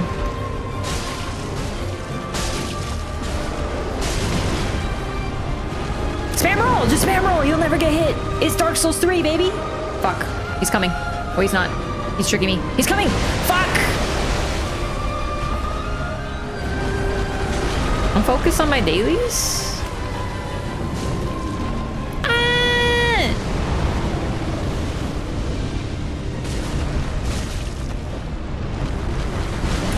Oh my god, I think it's the Elden Ring timing, but it's not. Oh, it's the charge! It doesn't look like the charge, but it is. I don't like being in front of Dark Eater Midir. I don't. Every time you're in front, because he shifts his head a little bit, you're like, is he attacking or is he just readjusting? And then he's like, ah! And you're like, ah! It's just a nightmare.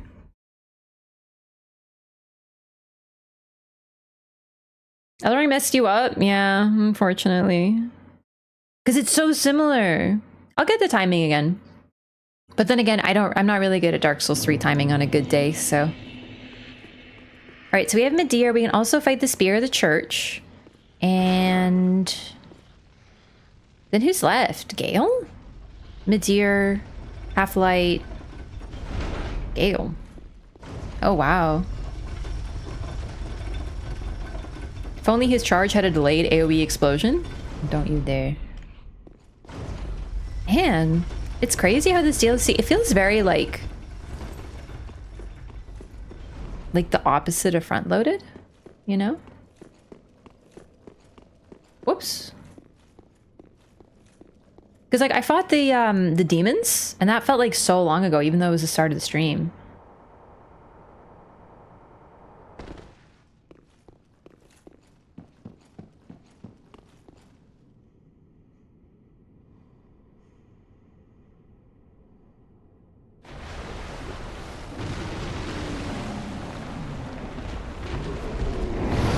Sprint him immediately, he'll do his charge, but if we're just under his head, we'll be fine. Alright, we're set. And then we just want to get to him. My mic is kind of in my way, too.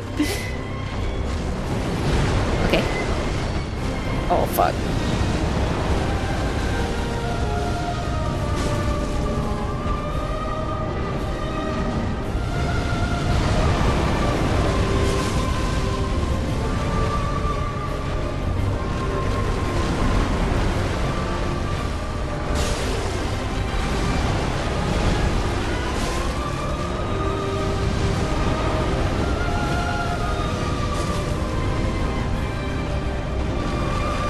It's quicker than Elden Ring. No problemo. Remember, this is not Elden Ring.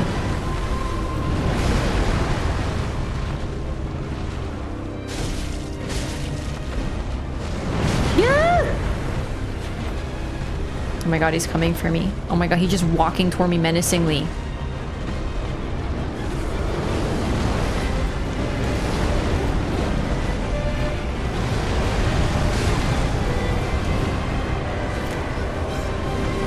I don't know. Oh! Okay. I was ready for it this time. Okay.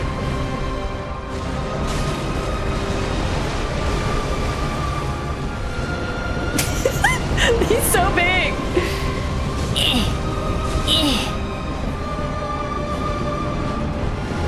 What are you doing? Oh, he's doing it again! Holy fuck! Yeah, I did lose sight of him under his butt. I wasn't looking. I looked at chat, I glanced at chat, I wasn't looking at him. Oh, wow, it really does feel like a baby's first Elden Ring with this fight, huh? I can actually see what they were doing with it now. I'm like, wow, you spend all your fucking time chasing him down. It's just like Elden Ring.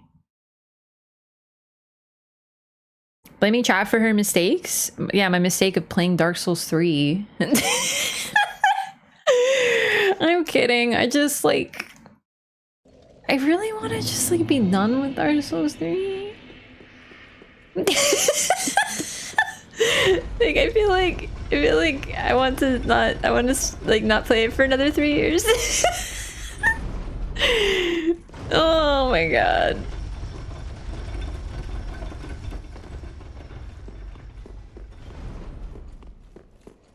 But it was your idea? Yeah, it was actually. I can blame only myself. I actually liked DS3 more last time I played it. I actually have now come around to the fact that I'm leaning a little bit more toward neutral to dislike on DS3. And that's really sad. I used to be like, I like it. Now I'm like, you know? Makes me a little sad too. It was my first Dark Souls game.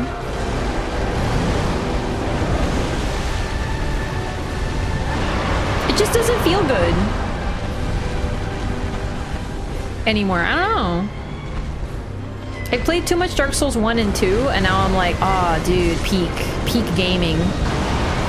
Oh, I've always liked Dark Souls 2 more than 3. Always. The moment I played Dark Souls 2, I was like, holy shit, finally. I get it. I just played them backwards, hilariously enough. Are you charging? I can't tell what you're doing. Oh, fuck.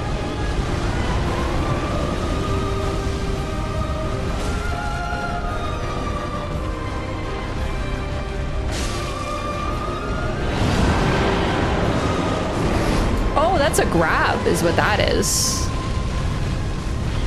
I'm getting eaten and yeeted. Am I dead?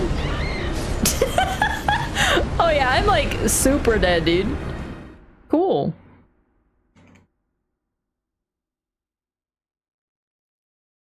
The scream straight up got cut off, yeah. I actually do like Midir. I think honestly this is a bit of a bad situation. It's not Dark Souls 3's fault, but like Elden Ring has made me dislike certain things because I'm just like tired of them, right? I'm realizing now that Midir is basically one of the basic Elden Ring dragons. So I'm like, he looks really cool, but like I just don't really like fighting him. Because he's just like the basic dragons that I don't like fighting because I fought them a billion gajillion times and I'm just like really over them, you know?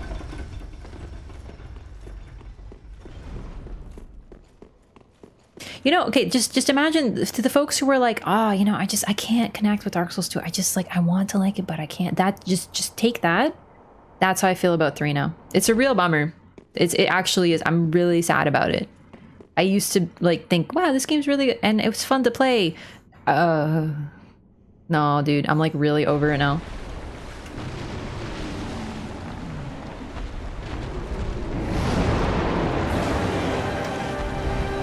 I think it's just like I don't like the zone design. They're really sleeper for me.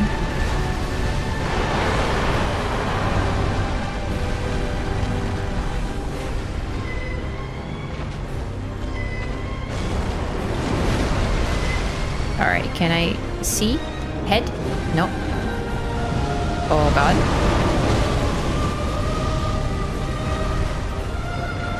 You know, I'd be able to dodge that. Oh, okay.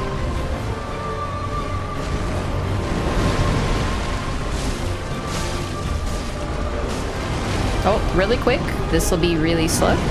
Okay. And then chillin'. Okay. Oh.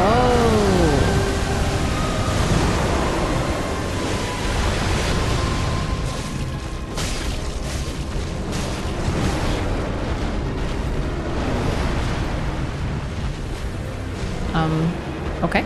We're learning.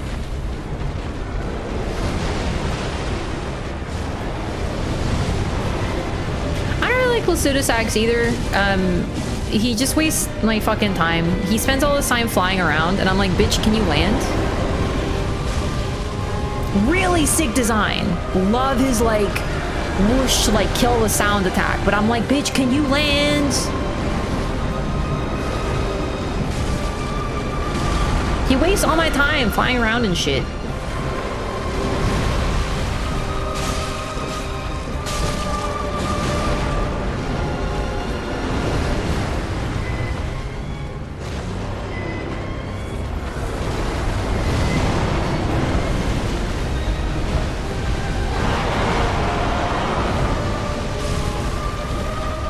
Give me them feet.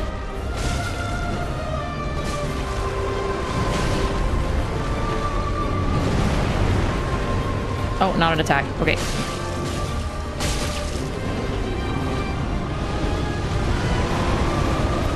get away from this. Maybe I can? Oh, sick. Okay. Ah! Okay, we're fine. Oh, Jesus. I do love his laser beams. Okay, no, I dodged that actually.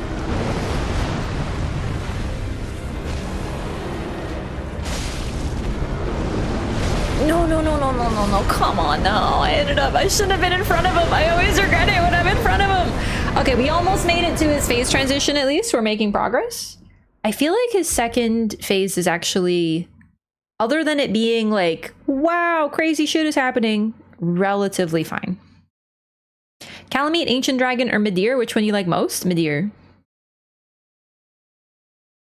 Midir. It's the coolest design.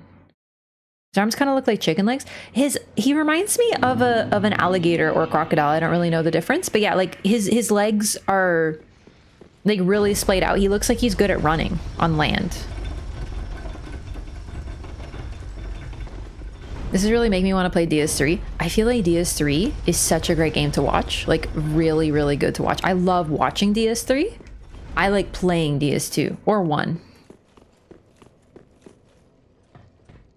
Really, the real answer is Bloodborne. Just Bloodborne. I just want to play that game all day.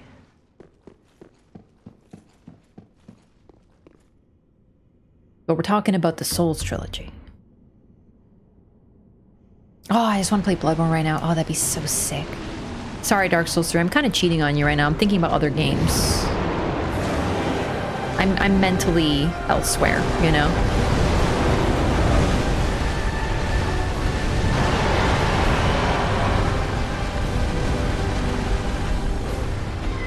Hello. No, I'm sorry. I fucking rolled that though. Like I did.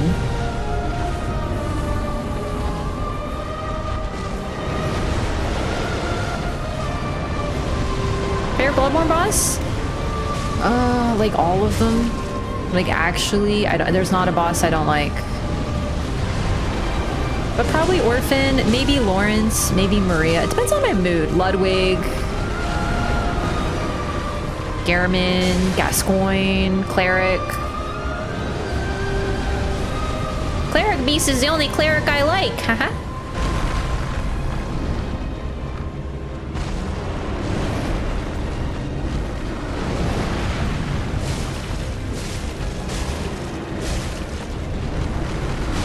Oh shit, that was a tail swipe? What the fuck?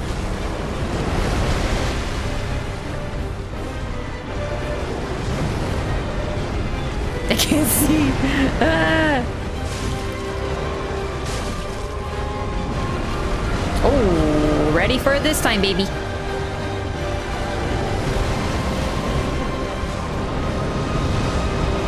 What, Spider Patches? He's not a boss. He's my best friend. Silly.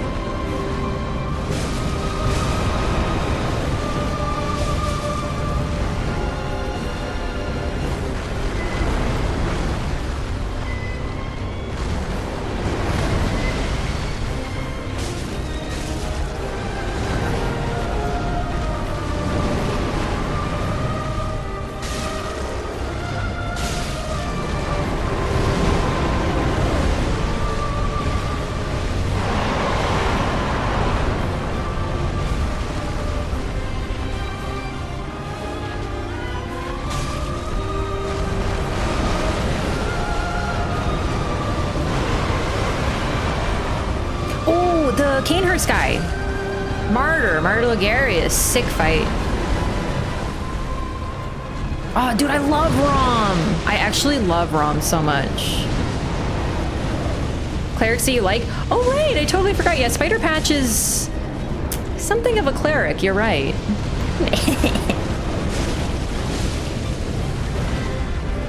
And then there's Kos, or some say Kos. Actually, Kos is not a boss. You fight the Orphan of Kos, but it is not Kos.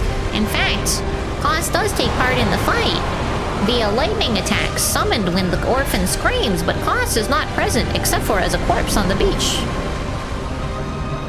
Actually, it's a very common misconception.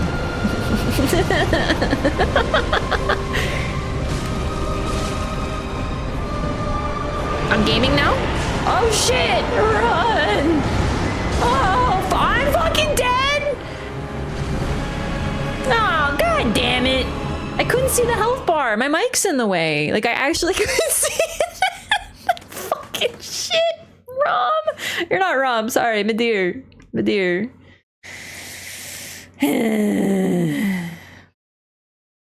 I wasn't ready. That's like totally my bad. I knew it was about half. Anyway, I kind of entered like flow state. I can do it. I can do it. I'm ready now, probably. I just have to see the health bar. I'll be ready. We'll be ready. We'll have to just do like a 5-minute sequence to get to half. Jesus, they made him tanky. I forgot.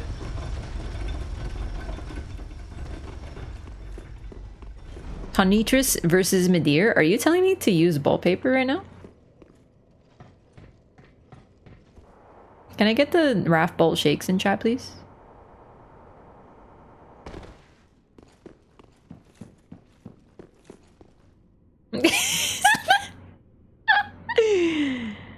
Lady Maria is my favorite. Dude, I love Lady Maria. Wish she was tankier. Like, give some of this health bar to my girl, Lady Maria, or something. You know? Oh my god. Scary. Scary alligator dragon, for real. Alright, let's hit you with the little L1, and the second one.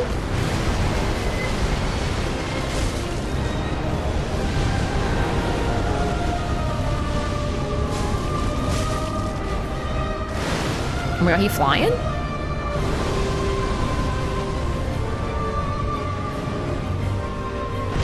Use fire, he's in water, it'll clearly do more damage. What if I use a pale pine resin on him? Oh, I saw you coming that time, sweet cheeks. Elantrion, no! Oh my god, this is Safi fucking Jiva. I just realized, Monster Hunter World, dude. Bring me my insect glaive, fuck. You're fucked, kiddos.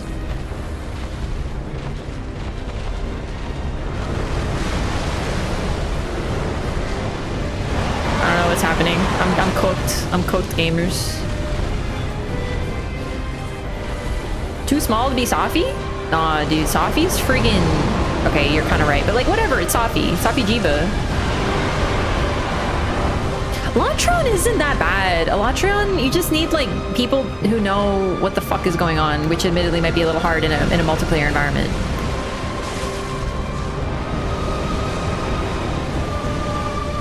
I'm so pumped for the new Monster Hunter game. The demo was sick. This is really making me want to play Monster Hunter, except I could like jump into the air with my insect glaive and cook this stupid dog. Sorry, but it's true.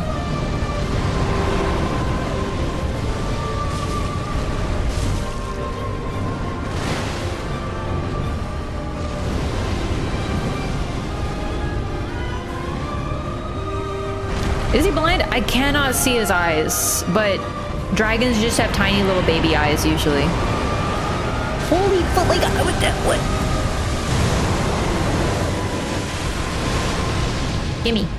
Gimme your face so I can hit it. Oh, fuck! Ah! Okay, that was... I should have been looking. I did get greedy. Nope, that was 100%. It's all user error. Yep. Says Cartmaster Raph. Yeah, Elatron isn't hard. Just get some gamers to carry you while you cart all the time. No problemo. Nah, Elatron is just tough because like he spends so much time flying. I don't love the flying time on Elatron because I don't use range weapons.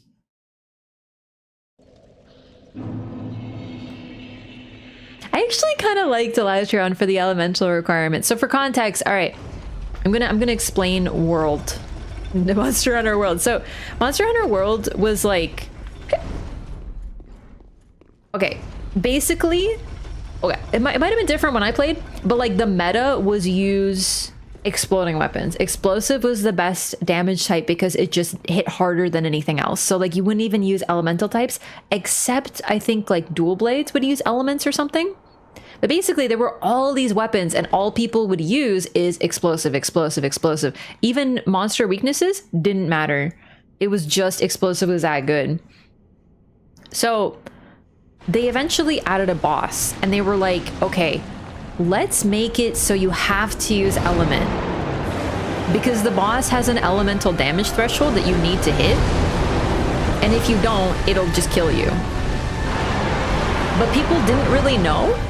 So they just kept going into it with explosive weapons and dying over and over again. And they were like, why is this so fucking hard?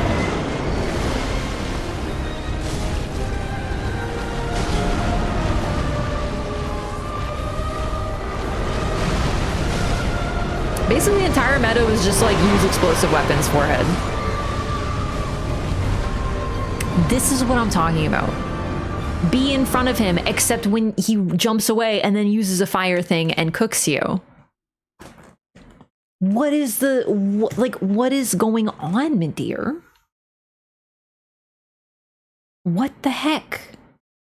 That was like particularly rude. The answer there is just don't take damage, I guess, so you don't die like I did, but like whatever. You're never in front. I was in front of him. I was by his head and then he moved his ass back and I had to go chase him down.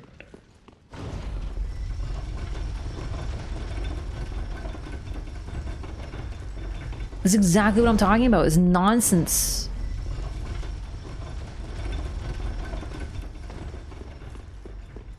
I don't know if I'm going to be able to do New Game Plus of Dark Souls 3. Like, I actually wanted to, but like, I don't think I can, man. This game is just like not... I can't do it. I can't.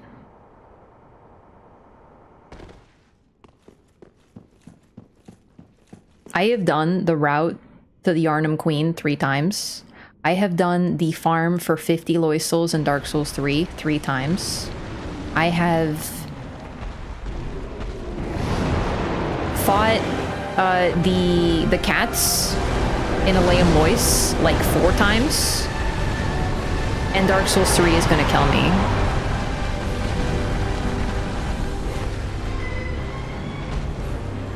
Like, just playing it. I already have all the rings! I have the platinum! I did it once, I never need to do it again!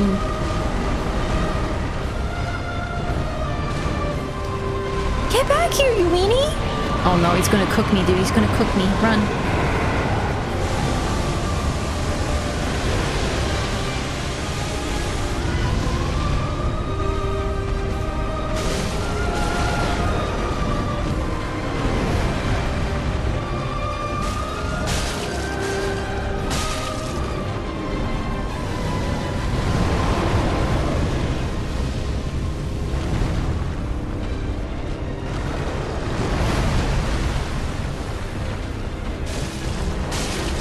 No, that one's so quick.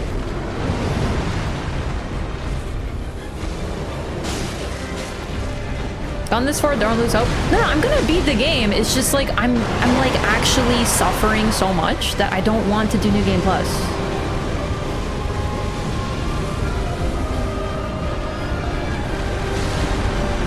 Like for lore, it's just not worth it to do Sirius's questline for me.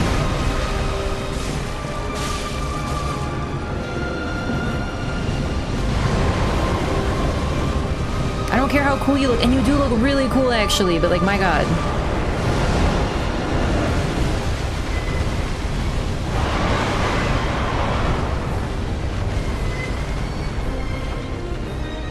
Yeah, you know what's funny is I did most of this platinum before I was streaming. Oh shit, I mistimed the roll. Fuck, oh well. Because yeah, I was gonna do Sirius's questline and get a couple of the other endings. Whether with saves coming or something, just to show off a couple more things, but I just don't want to do this game again. I think we're just going to do one and done and then go play Sekiro.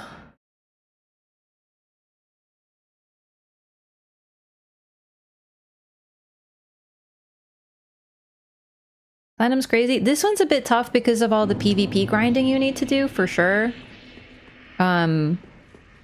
But yeah, I don't know. It wasn't really like a grind. I just did it over time. So I got most of the way there. And I really like doing online in this game. Like I was doing invasions and all this stuff. So like I kind of ended up getting at least a fraction of all the covenants done.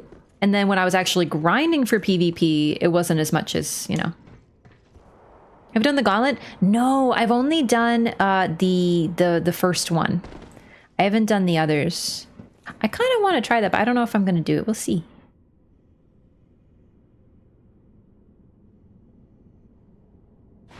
Maybe I will.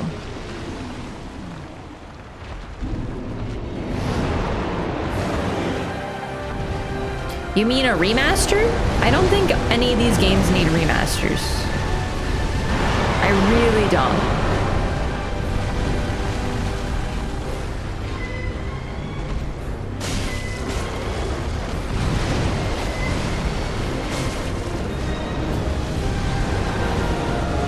I can already hear the deflection sounds. No, what you can hear is me going, oh, fuck, fuck, fuck. No, I parried that. No, fuck, he's dead.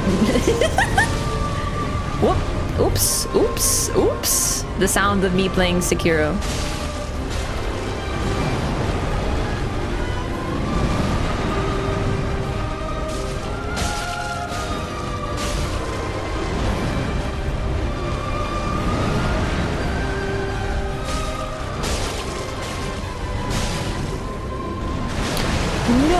I don't give a shit. I fucking dodged that Midir. I fucking did. I clicked the button at the perfect time. I will not hear this slander from you, you strange dog.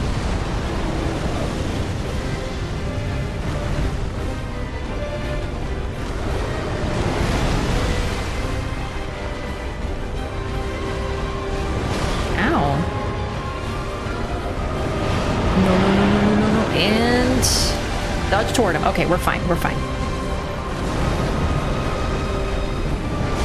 Oh, you can't just run. You gotta dodge. Okay, no problem. I didn't know.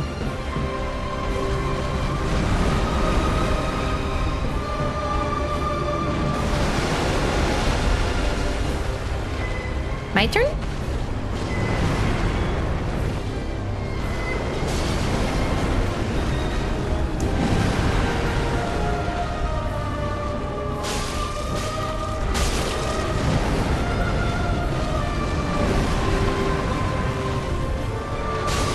Time to run.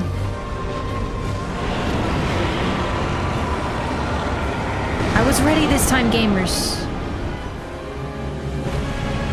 Okay, I don't really remember this phase, so I'm just gonna do my best. Holy shit. Holy shit! Ooh, laser beams! Don't worry about the laser beams, just focus on his toes.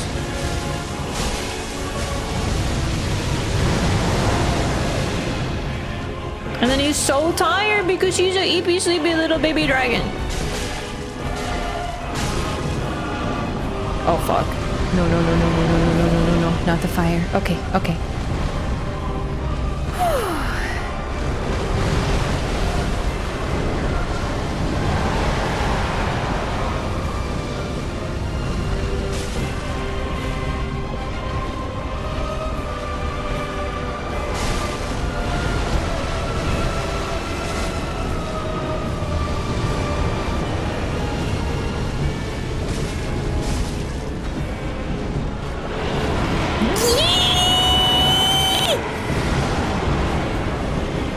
I live, bitch. No problemo.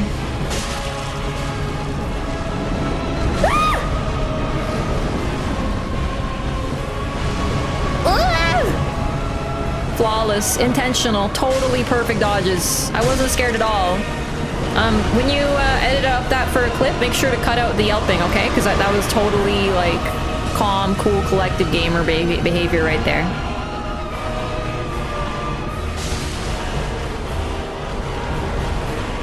Oh my god, can I stab him in the face, bro? Yes! Ah, yes! Good night, doggo! Okay, so the first time I successfully got him to phase 2 without him exploding me... We win. Okay. What, like it's hard? Took a little longer than I wanted it to. Redact the E? Yeah, there's no E-ing. There's no E. Raph's war cry. E! No problem. Yeah. First panic, then pretend you weren't panicked at all. Dude, he was so eepy sleepy. Good night, sweet dog.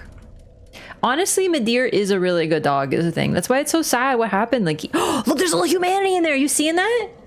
Look at the little 2 dots. Oh, that's so cute. Dark Eater Midir. Light drinker Shadir walks by. I'm free! Woo! Who would win, Maria or Melania? Yeah, Melania, because she heals. Yeah, for sure. I also agree. You voice act? Not yet. No. No, I really don't. Ah, soul of Dark Eater Midir. Midir, descendant of archdragons, was raised by the gods and owing to his immortality was given a duty to eternally battle the dark. A duty that he would never forget even after the gods perished.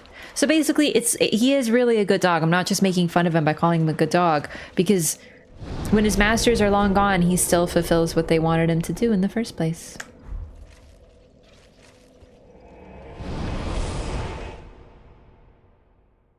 Shouldn't it be peak ear? Yeah, mid-ear. What about low deer? Ah, well met. Oh, you can actually get like the it's early Moonveil, dude. Moonveil before Moonveil existed. Aha, so I forgot about this. Where is it? This freaking katana.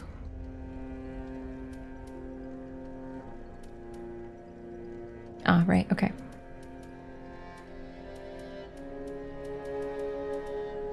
Old Moonlight, soul of Dark Eater Midir, a memory of an old sword found deep within Midir. This sorcery uses souls to grant form to the thought and attack with it. Attacks are coupled with light waves, and sustaining the stance before attacking increases their speed and potency.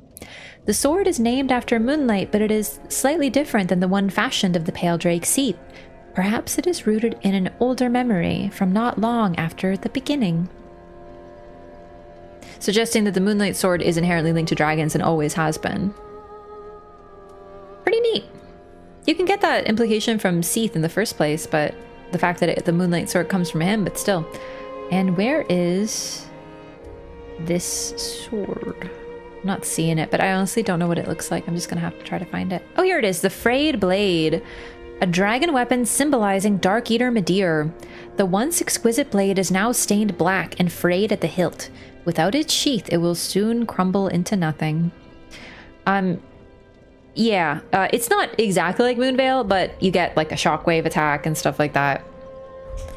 This weapon was one of 2 I found fun in this entire game. I didn't love it. It was very cool to get because I think Midir was the last boss I fought during my first playthrough on stream because I couldn't find him for a while. I could be wrong. I think I went looking for him.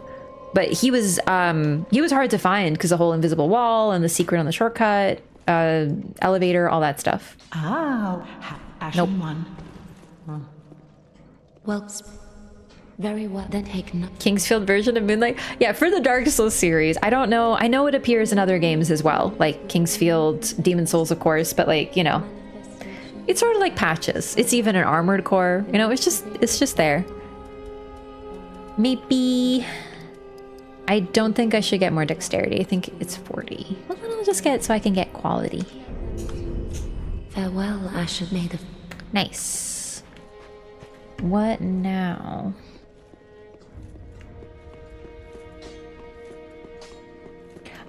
Vigor is HP, and Vitality is...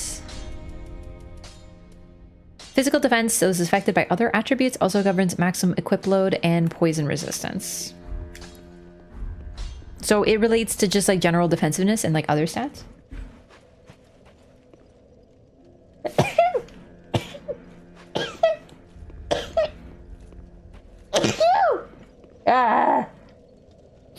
Ugh, sneezes. Ow.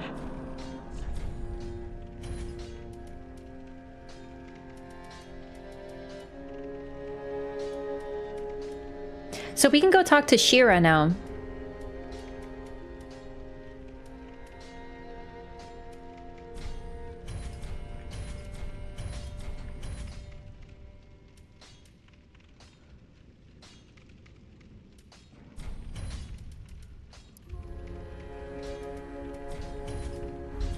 Ashen 1. Dex builds in this game end up being quality builds in the end, I feel like.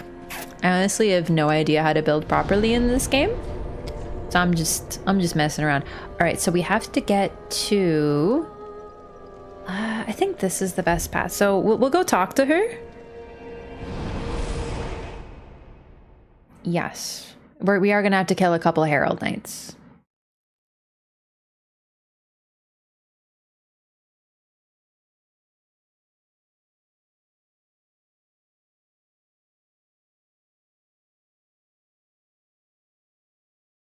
Oh my god, that sneeze took me out. I feel like it shook my brain.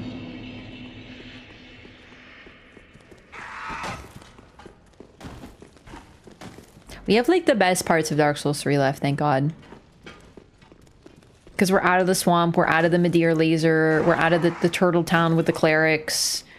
We just have to beat up like a couple more nerds. And then Gael, who is like... Picapus Maximus. Picamus? Maybe Picamus. Yeah, he's like the greatest. I love him. Gael is the GOAT. I remember him being the GOAT. He better stay the GOAT, I swear to God. Why? Why did that happen? Chain Sneezer, the cold messes up my sinuses and my ears. And I'm still not over my brain being goofed up this week. Look how beautiful it is. Oh shit. I forgot what I was doing. I really love Gael. He strikes a really good balance of he's a total like, you know, there's so much going on in that fight, like visually, but he still doesn't feel like, okay, I guess I'm gonna watch everyone else be cool, you know? Fantastic balance. All right, and you stay right there. Although my depiction actually resembles the Kingsfield version. That is really cool. I didn't know.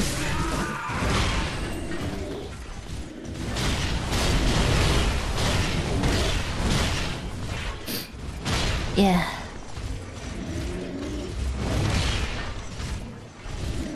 I love Gael. Gael honestly is FromSoft at their best, for sure.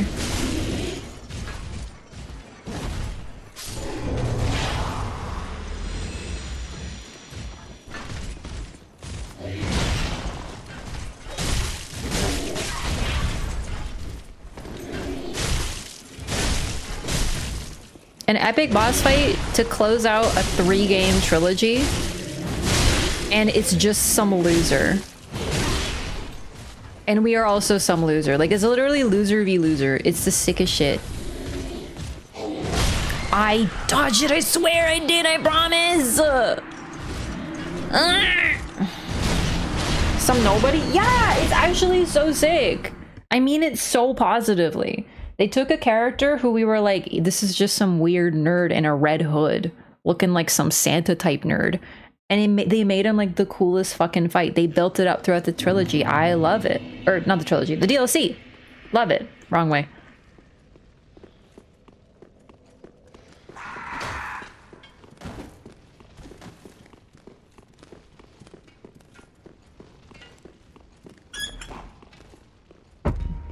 Chernobog, hello, what's up?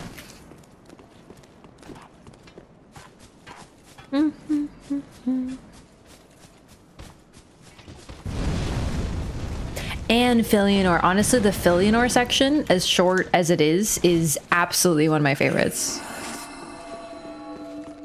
Also, if you haven't seen Angel's Egg, I'm once again asking you to watch Angel's Egg. It's this really weird movie. Visually beautiful, very, very minimalist. That was an absolute inspiration for Miyazaki in general. But unlike Berserk, it takes like, you know, a couple hours to watch. Angel's Egg.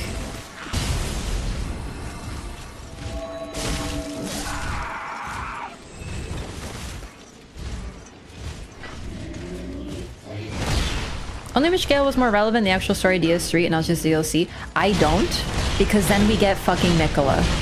And that's the thing, we get some bitch who was already talked about in the base game, and then he gets fucking Flanderized in the DLC. I don't. Gael is perfect. He is exactly, like, why would you want to play a DLC that's already about some guy? We already know about this guy. Like, we already know about all these guys, and that's all the DLC is, just a bunch of guys we already know. Like, I already went to high school with all these people. I don't want to go back. You know? Gael is perfect. Ugh, fucking Radon, dude. It's like you fight, you go to high school and you get bullied by some dumb jock named Radon, and then you're like, oh my god, I'm going to college, I'm free, I don't have to be bullied by some dumb jock named Radon. And then you walk into like Philosophy 101, your like required course, and there's Radon. And you're like, fuck. And then you get your like roommate assignment at your new dorm, and it's Radon.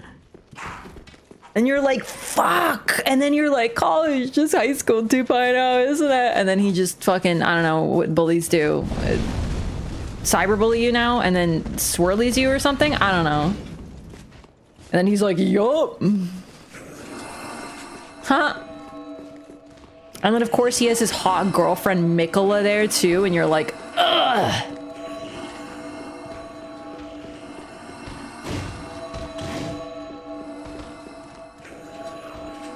I can't believe Shira doesn't, you know, like have like a place where I can talk to her without getting bullied.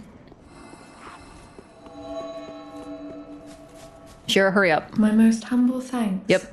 'Tis thanks to thee the dragon erred not from his vows. Please, take this, a final gift of thanks.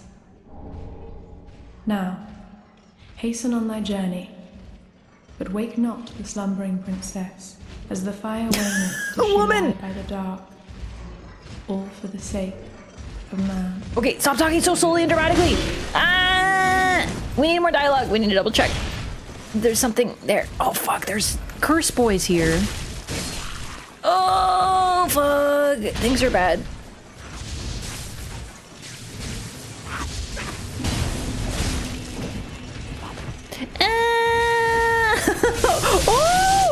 Oh, are you kidding me?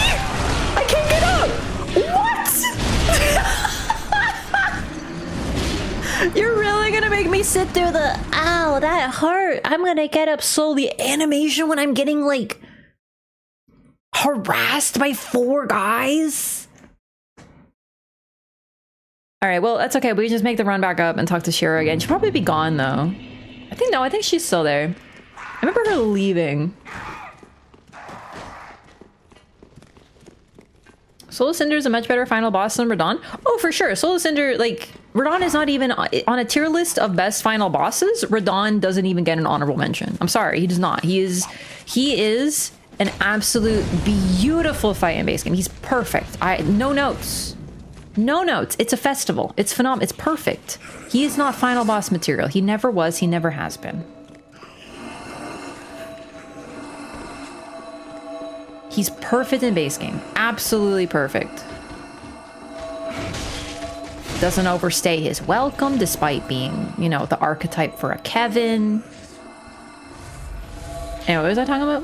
Soul of Cinder, but to be fair, like, you're comparing less Soul of Cinder and comparing more Gael, because we're talking about DLC final and how they're set up within the DLC and the base game.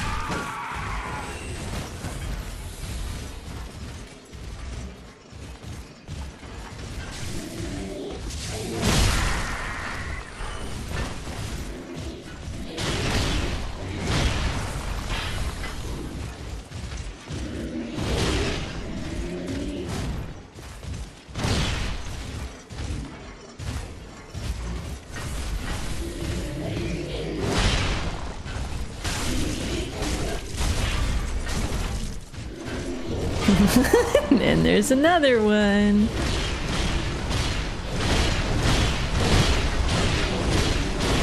Gael is so phenomenal, like seriously.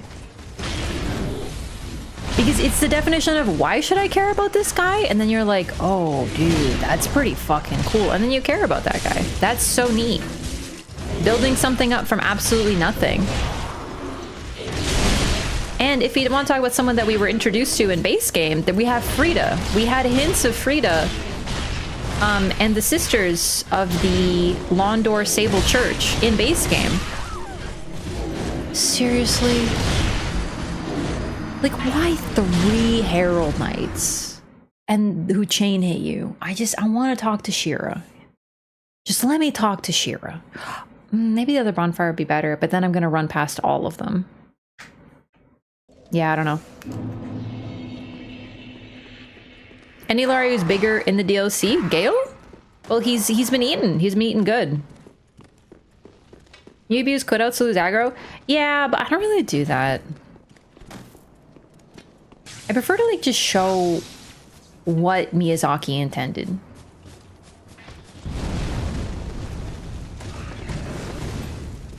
Maybe one day I'll gain the courage and patience to try to beat him. If we're talking about Radon, he got like Omega nerfed, so he's not so bad anymore, but like I don't have any interest in engaging with that.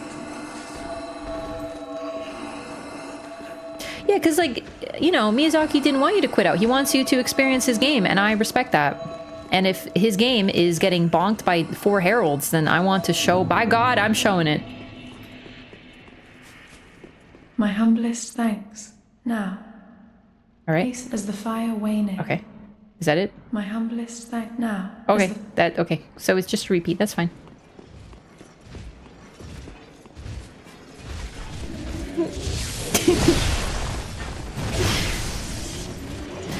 Honestly, I will not respect FromSoft's nerfs until they nerf the hardest game that they've ever made.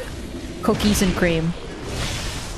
Everyone complains about Radon hard, Radon hard. What about Cookies and Cream, Miyazaki? When are you gonna nerf that game? You beat him 7 additional times co-op and it was fun. It was absolutely not fun. No, it really wasn't. I just wanted to show off my new silly broken thorn sorcery build because it was really funny. Cookies and Cream got nothing on Enchanted Arms.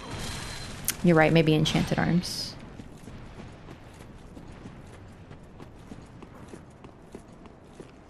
Didn't they make Kuon? Forgot about that game. I never played it, so I don't know why I would remember it. Oh my god, we're free. Okay, so now we go here. I had fun watching it. Yeah, Elden Ring's a great game to watch for sure. Phenomenal game to watch.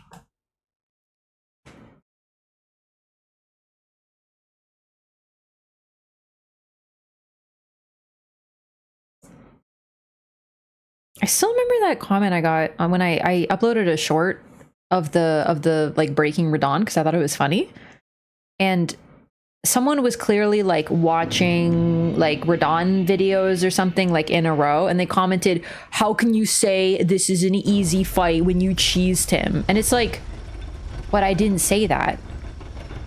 I think they watched someone else say that it's an easy fight, and then they were like clicking and clicking, and then they commented on my video. I think they realized it because they deleted their comment later, which gaslit me. And I was like, did I imagine that comment? So all in all, we're all just gaslighting each other.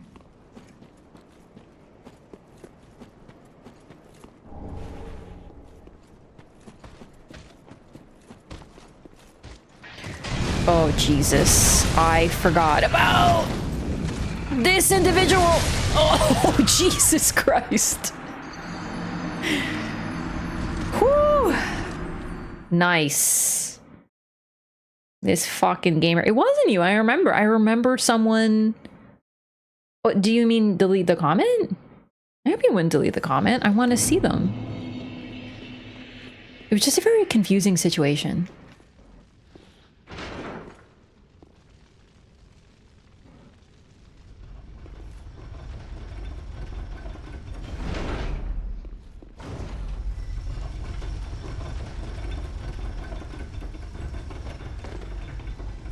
Send the elevator back because we have no faith. Launch PvP and the spears fight with just these swords for a good while. Yes, I have heard they are infamous. Oh, Jesus.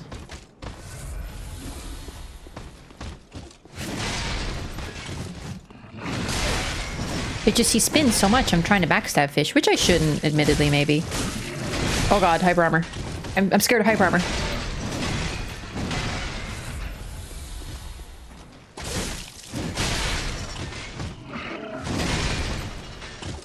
Woo! Okay, you know what?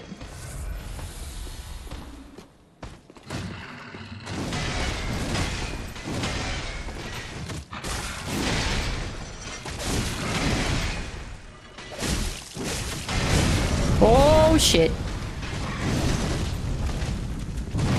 Oh my god, I totally forgot to fight Fume Guy. I totally forgot where you get Fume Sword. I have to go back and do that. I just didn't want to go back there. the smoldering ruins. I totally forgot. I just remembered now. Okay. I think you get them when you kill him no matter what. Ringed Knight paired greatswords.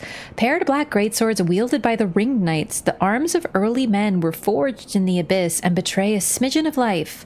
For this reason, the gods cast a seal of fire upon such weapons and those who possess them.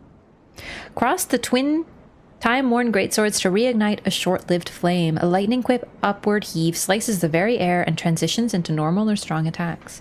Also interesting that it looks like this might have been a predecessor to the whole idea of like horned weapons and stuff like that we get with like Crucible Knights and Horn Sant, because they have growing horns, which is sort of how they might be trying to portray like that the weapons are alive. Also, this is the Covenant location. Oh, we don't get it from this. Then what is the ritual spear fragment for? Ooh. What is that?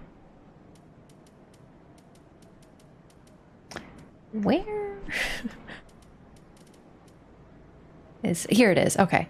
Summon a row of upwardly thrusting ritual spears. They are the namesake of the spears of the church. When spears of the church face unduly treacherous foes, this allows them to draw upon former majesty and summon a row of upward thrusting ritual spears. This PvP boss felt underwhelming compared to DS2. This one's a little bit more like Demon Souls. So I only got summoned to be a spear of the church, I think, twice. I don't know how I feel about it. I think it's kind of cool, but I feel like I like Demon Souls better and Dark Souls 2's better conceptually, but I never did a Looking Glass Knight invasion, unfortunately. I'm so sorry, I forgot you talk. I was trying to just open the door.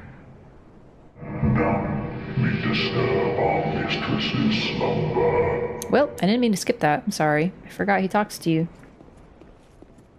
I'm bummed that Elden Ring didn't have a PvP boss. I was very hopeful the DLC would have a PvP boss, but I guess the writing was on the wall. Online stuff like that is not very popular. Wait. You talk again? Okay, I'm not gonna click X this time. Oh, there we go. There we go.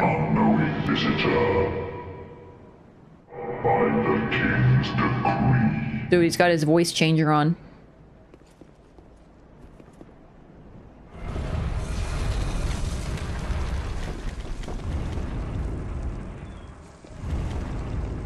Fight the Falling Star Beast while invaded in Elden Ring? Yeah, you can fight. It's not the same to fight things in the overworld, though. It's not the same as a dedicated PvP fight that adds a lot of activity to the game. Still cool, though. Some of my favorite stuff. Sup, gamer?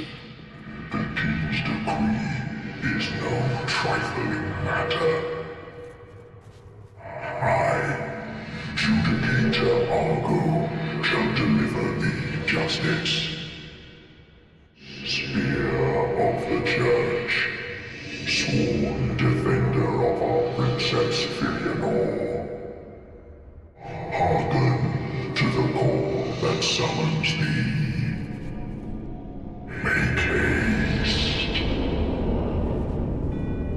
Oh my god. It's a painting guardian.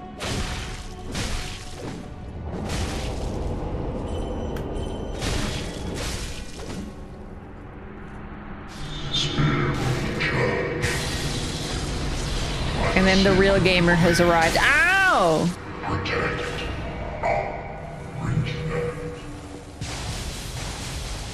Is that the white birch bow? It is. It's so neat. So you're from Ulasil, I think. Half-Light, Spear of the Church. I forgot Half-Light's the name. So, I feel like they might be from what's left of Ulasil, considering their use of the birch bow. Yo, shut up, Yapper.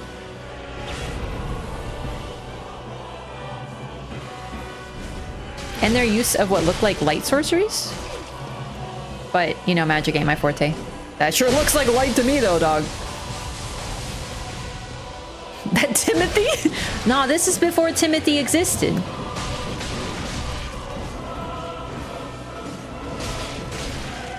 Okay.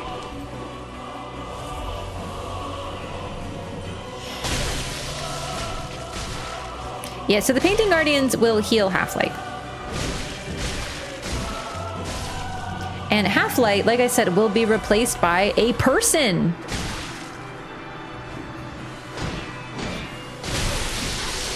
And the spells, you'll notice he's not casting them. Because they sort of appear. He's using the frayed blade. Interesting that he's using the frayed blade, considering you find his body, or a body wearing his garb, right outside of Midir's arena. Oh, Jesus. And that is what the speary thing looks like.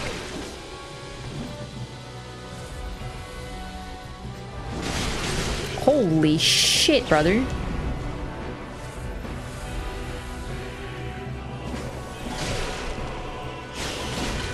Oh my god. It really is Moonveil. It does bleed and everything. The stance. Oh my god, that was kind of gamey, not gonna lie. Ah!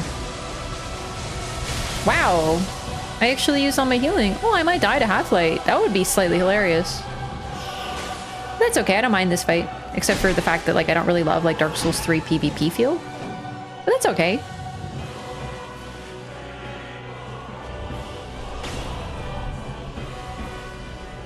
Just a quick little heal. I realize, actually, yeah, the Frayed Blade is like a mix of, Are you trying to parry me? Rivers of Blood and Moonveil, because it's got the Moonveil attack and then the multi-swipe like Rivers. So it's literally, like, basically both, yeah. My god, you hit, like, such a fucking truck, actually. Holy shit, and he's input reading little shit. Oh, he almost got him.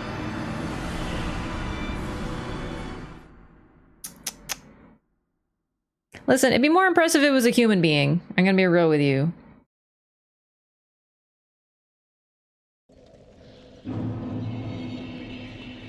That's it, that's it. I'm respecing. I'm getting my PvP build going.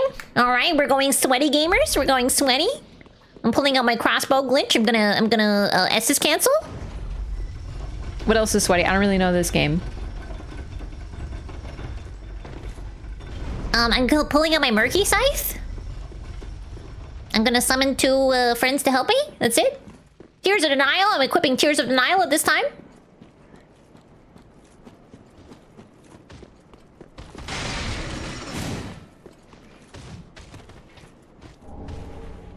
Oh, Mayo, you got parried by a computer? Yeah, a human isn't gonna do it. I can't jump attack in this game. How am I gonna prevent being parried? Do you think that I could, like, just stop clicking L1 all the time? No, couldn't be that.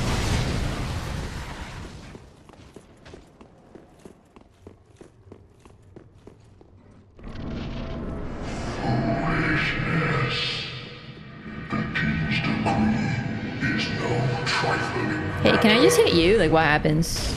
Oh shit. Oh shit, he's pissed. Oh Jesus. Judicator Argo might be harder than the boss.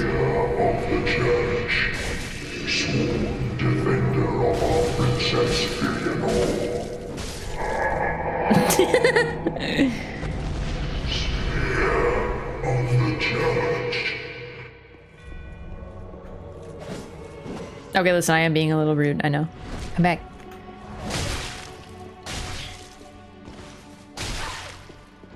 Dude, I'm getting actually styled upon by a painting guardian now.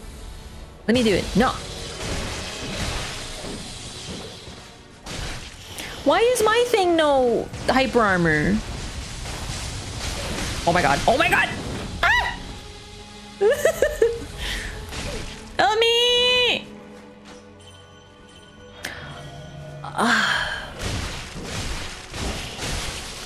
Yo, get your fucking garbage throwing knives out of my ass right now. I'm busy fighting the better gamer in the arena. Oh, great. The shield's out again.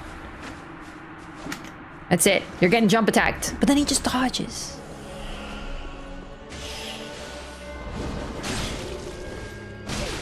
Ah! Oh, God. I couldn't get out of that? Oh, my God.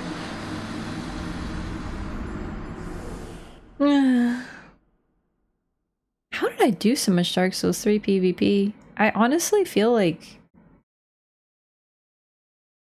I just didn't know different. I feel like I didn't know better, you know what I mean?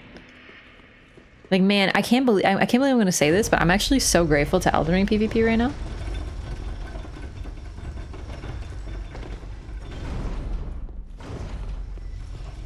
Like, dear God. Even fighting like an NPC is reminding me.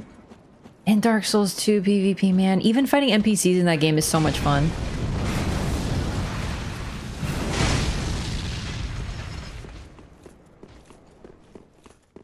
I never thought I'd feel grateful for Moonveil. Is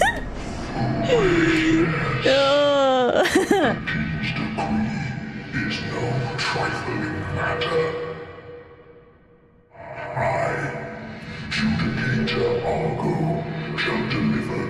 He's kind of cute. He looks like a pale-faced locust. What are they called? Locust, yeah. So know how the real MVP pizza is? I will happily give up the MVP title in Dark Souls 3 because then I won't be playing Dark Souls 3. How many hours of Elden Ring PvP did I do? And I did 1 stream of Dark Souls 3 Invasions, and I was like, never again.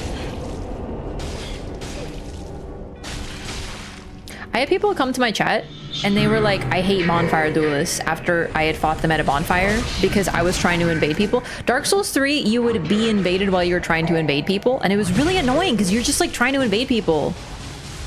And then you get invaded and you're like, ugh, I'm trying to like not, you know, I'm just gonna run to the bonfire. And then I got someone mad at me because I was like, I don't like, you know, I just want to fight people in invasions. And they were like, I hate bonfire duelists. And I'm like, okay, but like, I'm just trying to invade people. I'm not trying to be at the bonfire, you know? Ow.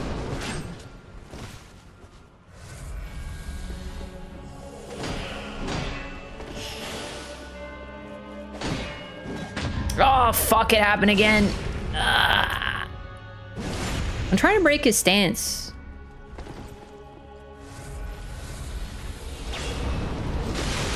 Oh my god, you can really chain into that. Worse than Moonveil, question mark? Oh!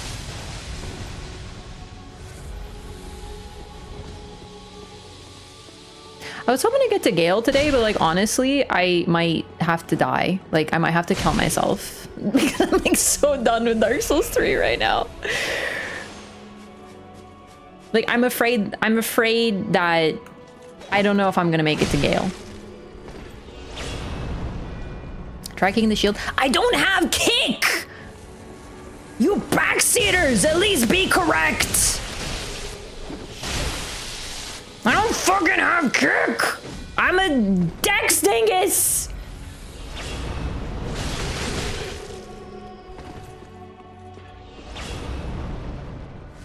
I have a backflip! Get over here. I can't even get close to him anymore! Ah!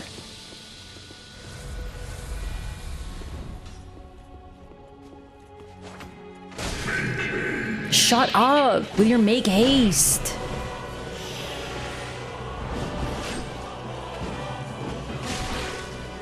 You know what? You know what? No, I have a plan. I have a plan. It's called Goddard's. Okay. They're not better, but they might be better for me. Because of that second R1 poke. No! No! Ah, just kill me.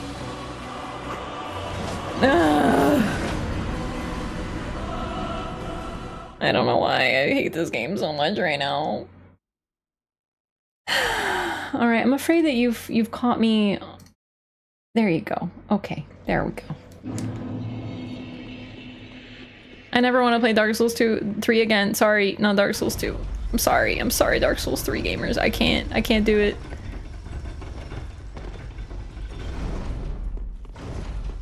I can't do it. Someone got shot. Yeah, you can't fuck with me when I'm playing Dark Souls 3. My tolerance is like really low.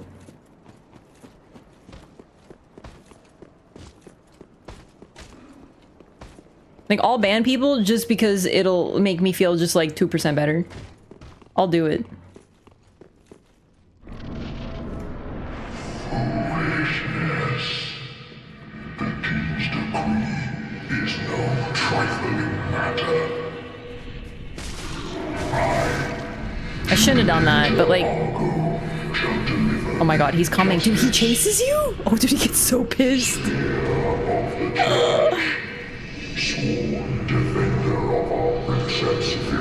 Dude, he gets so mad if you hit his ankles. Hearken to the call that summons thee. Make haste. Alright, wait a second, and here we go.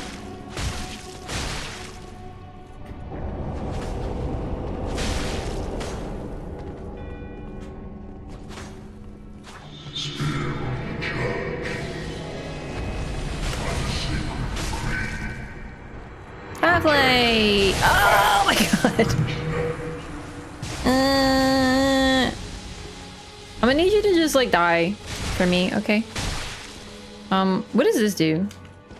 Oh shit, I have a spin too, really? Cool. Ow!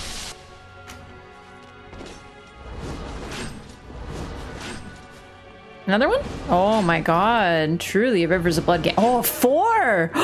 5? No? Okay. Okay, fine. Fine.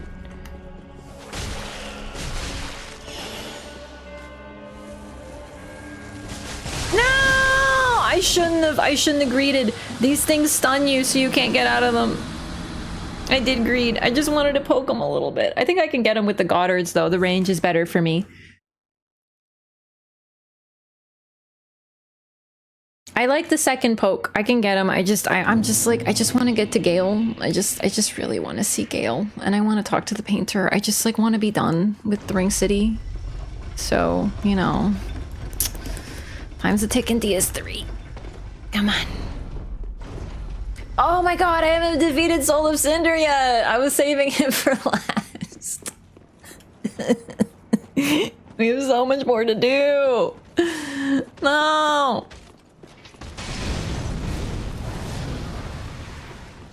I forgot. I wanted to leave it for like, ooh, drama, you know? It's like the epic conclusion. Foolishness. The king's decree is no trifling. I'm gonna summon Solaire to help me. Also, fuck your chair. Judicator Argo shall deliver thee justice. Spear of the church. Sworn defender of No, I still have Demon Souls and Sekiro left after this. to the call that summons thee. Make haste. Soul of Cinder isn't bad. He's just like kind of a wiener. Like he can be really dickish when he goes like Pyromancer mode and stuff.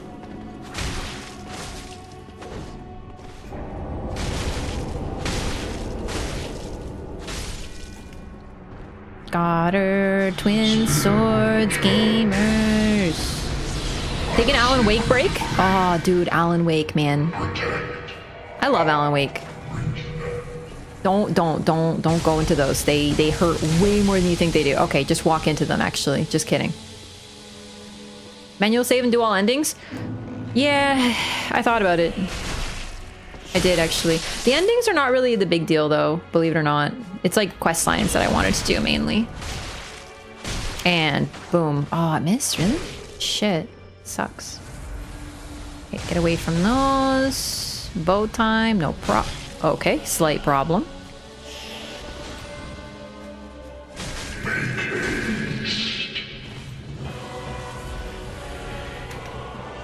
Okay, you know, you did yours first. I deserved it. It's fine. Is there another one? Fuck. No! Please! Ah!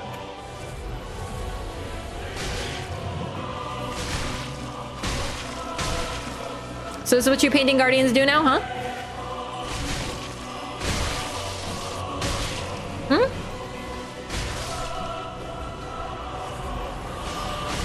It is actually interesting that there's painting guardians here, though. It's probably because, like, Gwyn is like, hey, guard my daughter, or whatever the fuck.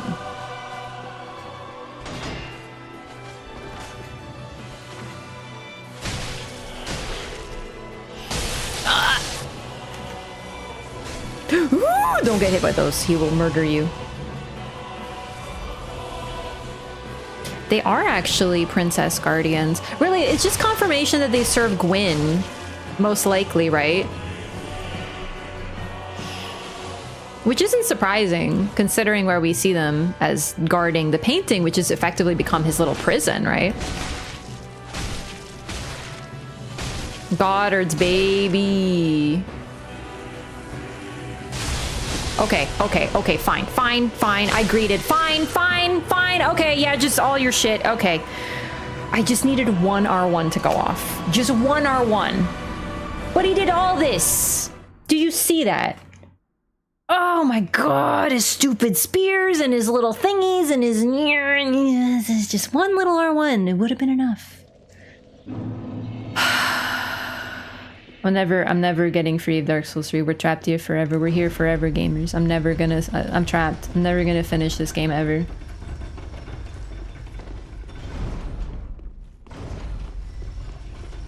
It's been 5.5 hours of Dark Souls 3. My eyes are bleeding. I just want it to be over. The lore is Gwyn sucks. And he's like kind of a dick to his kids, by the way. It's the same lore that we already knew in Dark Souls 1, but it's just confirmed. Oh, Metal Master, thank you for 7 months. Welcome back. I really appreciate that in this trying time. Thank you for the resub in this trying time. It's not even Half-Life. It's the Ring City Street. It's all the heralds. It's the turtles. It's the Judicators. And they're ghosts.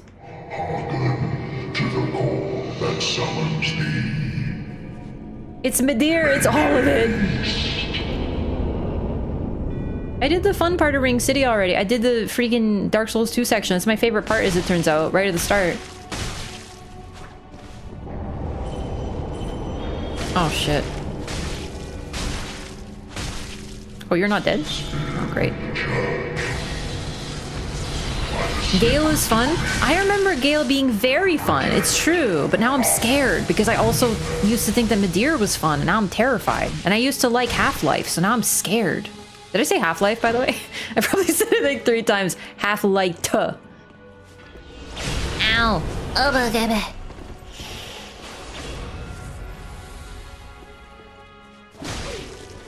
So far, Frida was actually peak. Make haste!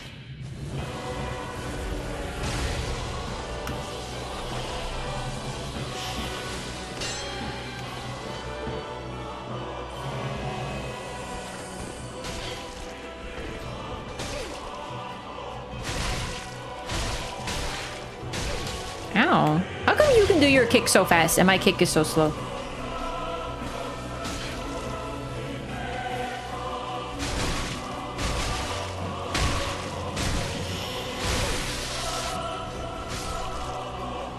Alright, hello. Oh, dude, that is so sick. Can I do that again? now. Get out of it! I want to do the poke. That'd be so cool to like connect with that. Okay, and then I'm gonna just take 15 hits. It's fine. You know what? Let's not try to do anything cool or fun. Let's just, you know, I didn't mean to do that. I'm just clicking buttons at this point.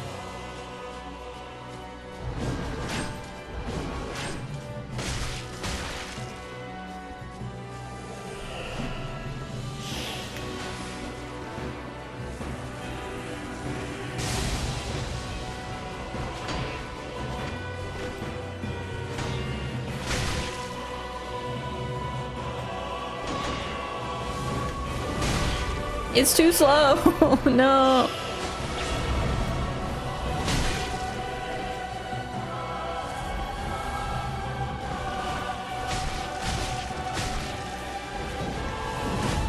Oh, but that was cool. I did it.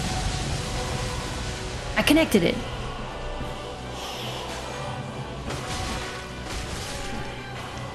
How do I teabag in this game? Oh.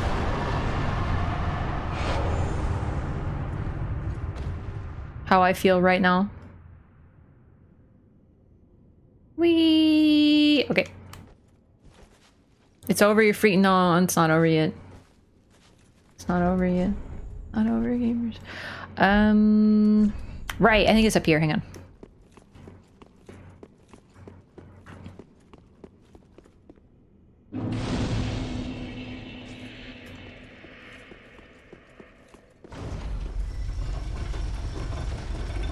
All this to defend Filianor.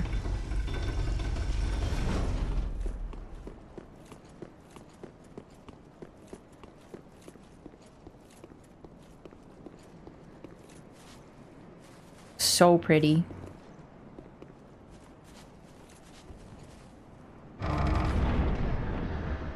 You do get a lot of slabs in this DLC, yeah.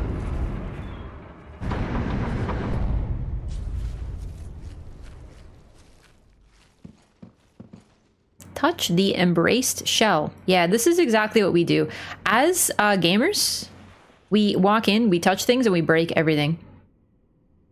So she's got a crown, representing likely she's probably a princess. It's really eerily reminiscent of the Firekeeper, like, crown tiara thingy. Also, yeah, some sort of egg. So the egg is long since cracked. It looks like it. Okay, I'm not sure exactly what this is, but it is very similar to the. Oh god, what's it called? The item that we give Ludleth, the something kiln. It's really similar to it. Also, it's really similar to a crystal lizard. Like the outside, the texture of it looks like a rolling crystal lizard. Transposing kiln, thank you. It has a similar core to the transposing kiln.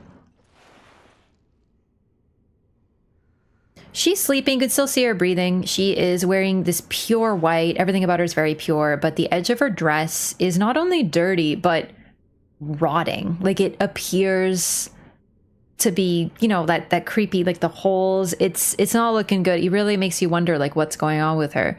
Also, her eyes, it's as if like something is growing under them. Like it looks like roots or like thick veins. This is Gwyn's youngest daughter, Filianor, who he said he would come back for and never did. Or one of those rare enemies from DS1. Yeah. So this, she sleeps and she holds the egg, which she doesn't know is cracked, I guess, anymore. Like she can't tell because she's sleeping. And as long as she sleeps, things stay the way that they are here. So it's a little odd that we go through all these like tilted, destroyed places, but this place, other than sinking, is actually relatively intact compared to the start of the DLC. However, it's not actually like this. She's sort of keeping it this way, but if we disrupt her sleep, then it will change. Looks like she just ended a DS3 stream. Yeah. True. Alright, let's fuck everything up by touching it.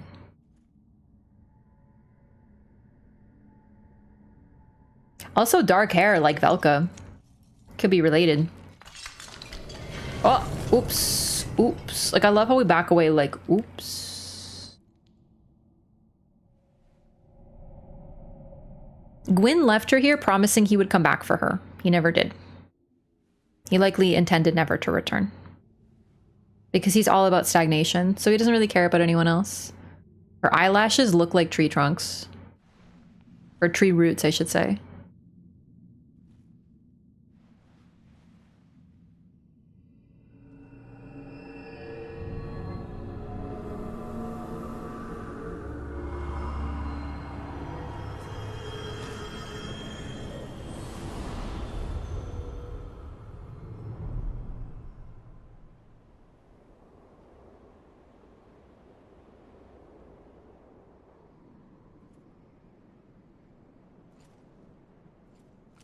It was like that when I got here. Uh-oh.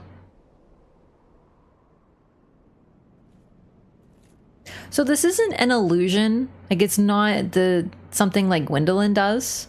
This is more like holding time at bay. And the moment we wake her, everything moves forward.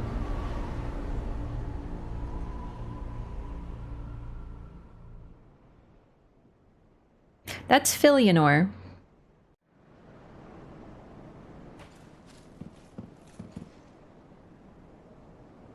And that's it. Just casually at the end of time.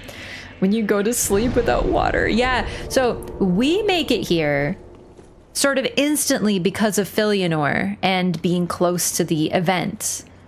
But you know, everyone else, it's probably been a long time. This is the Ring City. This is what's left of it. Even the swamp, everything's dried out. It's just sand. Oh, Filianor. Help me, please. The Red Hood is come to eat us.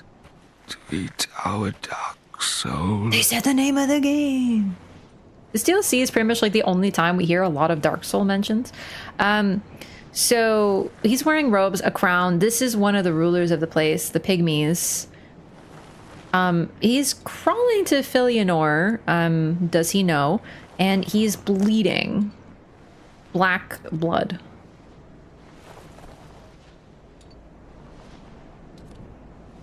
He will keep on going, by the way. Like, he will go all the way to Filianor. He doesn't say anything or do anything after. He just keeps on going. So let's just help him out. Filianor, help me. Please. I wonder who this Red Hood that's chasing him could be. You die slowly before reaching the doorway? Yeah. Alright, so there's a couple things we gotta do over here. One of them is over here. Yeah, nothing happens, so he makes it up there. He just... I'd estimate it's been thousands of years Filianor was holding back. So she has been keeping that egg and sleeping since Gwyn was actually around. So... since before Dark Souls 1, it has indeed been thousands of years. I've searched for thee, dark-stricken creature. I am Shira, daughter of the Duke, descendant of gods, and trusted friend to Midir.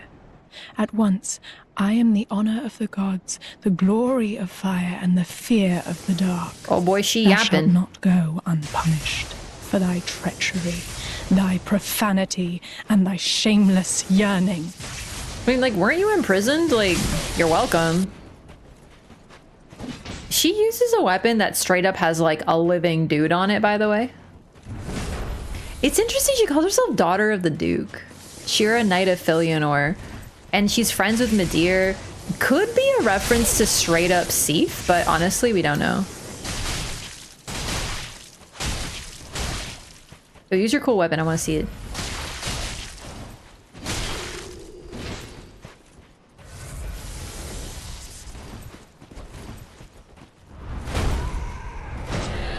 Look at it. It screams.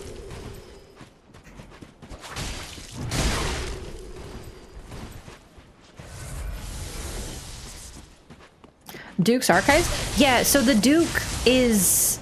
There could be others, but the big one we know about is Seath. Yeah. This is one of the coolest weapons ever. Its requirements are really weird, though. Look at her legs! What's going on with that? Oh, those are boots. Dude, I thought your legs were, like, super fucked up. Sorry.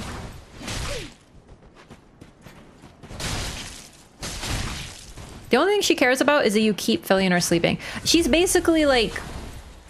of the gods. Like, she's... Oh my god, she's toggling. Dude. Dude. Dude! She's a gamer! She might also be broken, actually. Whoa! She tricked me! She lulled me into a false sense of security! Damn! These AI is getting real good! Unbelievable. I thought this was a human.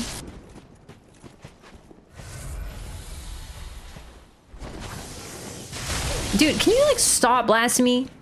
I'm so sick of getting freaking poked and blasted and stabbed and all this. I'm about to go play some fucking Stardew Valley instead of this freaking Dark Souls.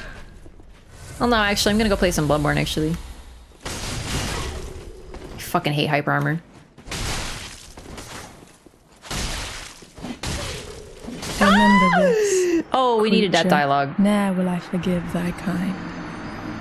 I did actually forget about that part, so that's fine.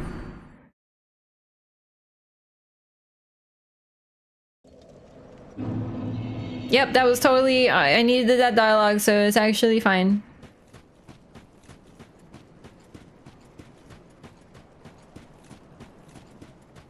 So yeah, she has been waiting to find us since, like, a long time. Like, she's here at the end of time, and she's still pissed.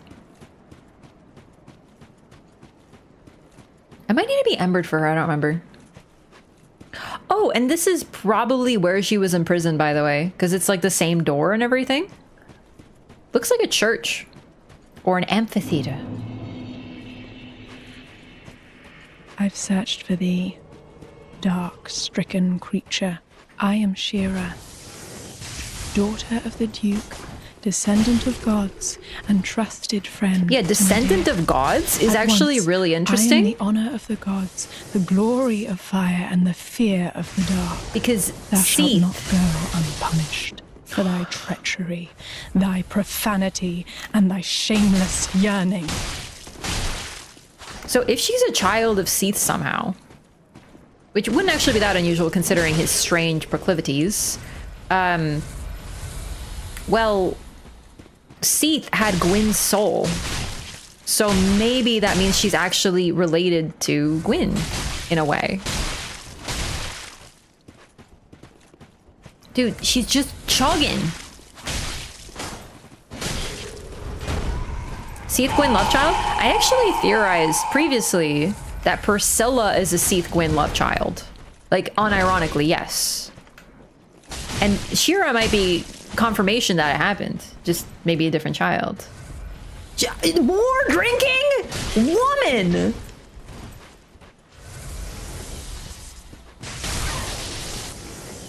I'm too far. She's gonna arrow me.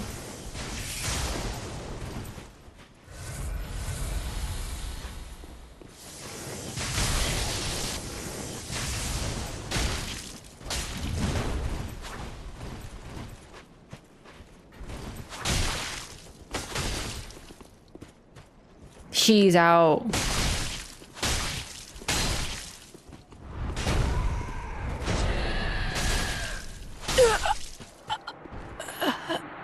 Never would I ever forgive thy lowly kind. Die mad about it, I don't care. Crucifix of the Mad King. This weapon is really cool, but if I remember right, its requirements are pretty intensive, so I don't think I'll be able to show it off, but I at least will try. Oh, dude, I totally forgot. This is one weapon I wanted to read. The Preacher's Right Arm. The desiccated right hand of a white-faced locust that rose from an abyssal swamp that happens to perform as a catalyst for sorcery.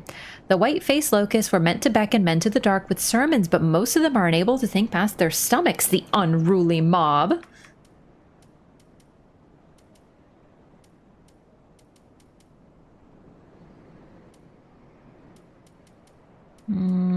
Crucifix of the Mad King. I don't even know what weapon category it is. Like, I want to say like a hammer or some shit.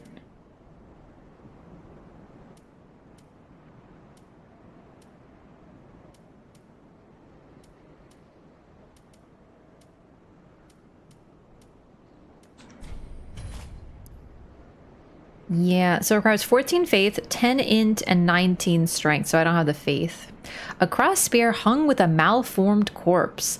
Once, a mad king was born to the pygmy royalty, and Shira, knight of Filianor, put him to rest.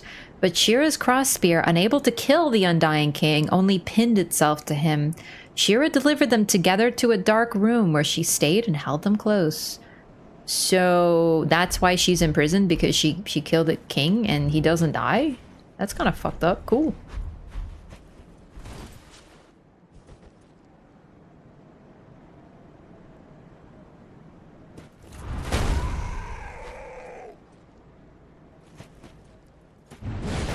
So yeah, we can't do the cool attack like she does.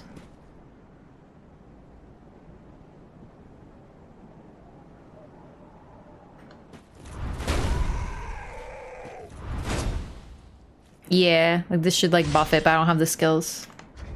It moves, yeah, it totally moves. Do I have anything that raises my faith by chance?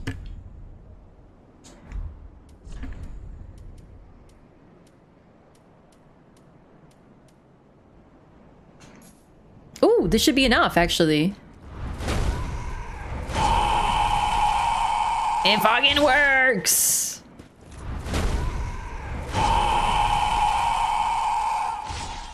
It's also a cleric beast noise. Like, it's pretty much one-to-one the cleric beast.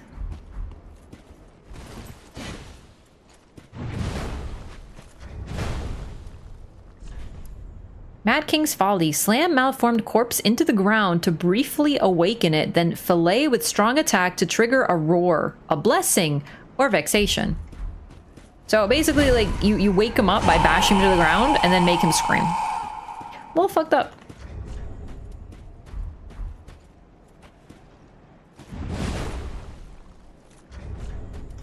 There's also a knight somewhere in here. I think I should be able to find him. So we don't want to go there yet. That's like main path. We want to go over here because there's one guy left at the end of time, a final knight.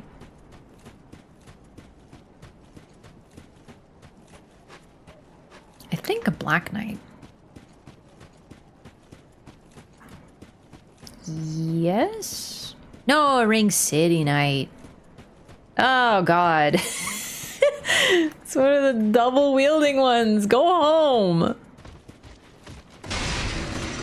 I know he is home, but it's the principle of the matter, you see. All right, ow.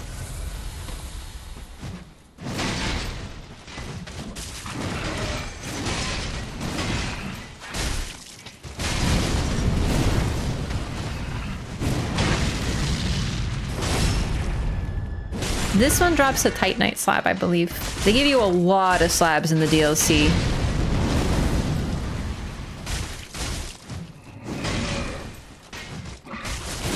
Fuck. No! Just one mistimed and it led to one to the next to the... I'm gonna have to run back and get you again. I want to show everything. We're so close. We're so close. Or I can just leave him alive. No, we need to kill him. We need to destroy everyone who's left alive in this time. Shira, him, boss.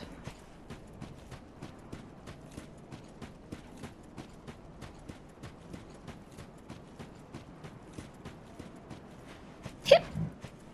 We're so close. We're so close to greatness.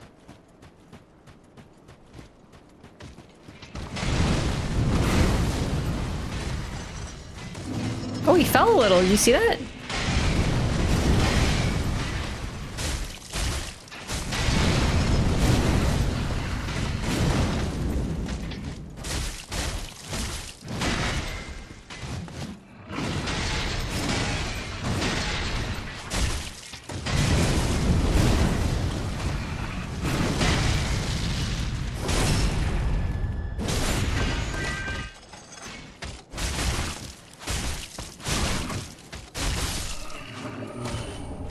Oh, it's just there we go. Okay. All right. I guess I'll spend the souls on something. Probably some armor or whatever. Go BRB screen, load up a YouTube VOD. No one will know but us. Oh, I'm going to fight Gael now. Don't worry about my change in camera quality. It's definitely live and me for sure. Okay.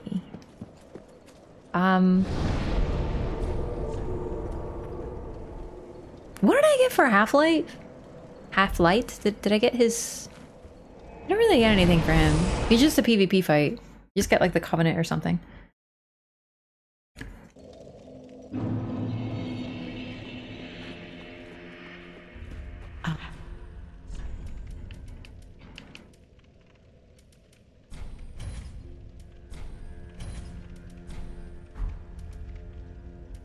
Don't need those.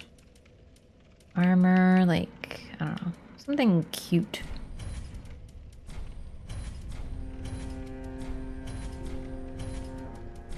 Smalls. Lorians. Okay. Ashen 1. Now we got nothing to lose. Oh, do I have like any like Estus or whatever? Oh, okay. All right, let's go. Final DLC boss. It's so good. It's a great fight. It really is. I do like Gael. Well, I remember liking Gael, but I'm a little scared now. I'm a little scared. I think we'll be okay.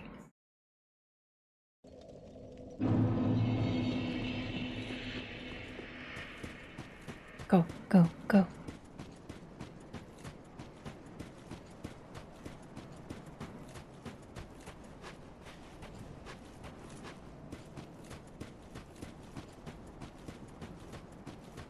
So he followed the blood trail, by the way, because, well, someone tried to escape from him and made it pretty far.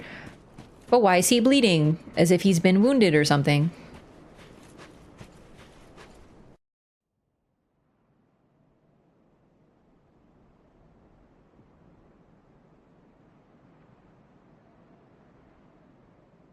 Me after all you can eat sushi.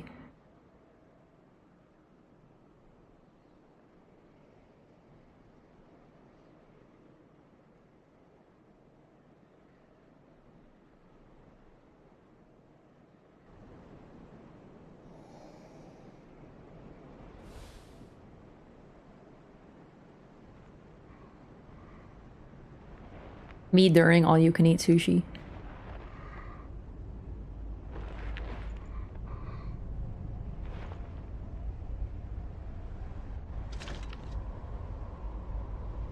What? Still here?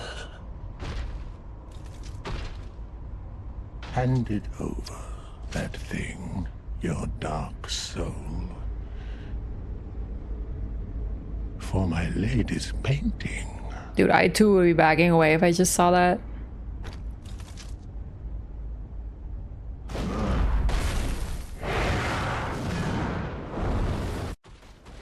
Slave Knight Gael.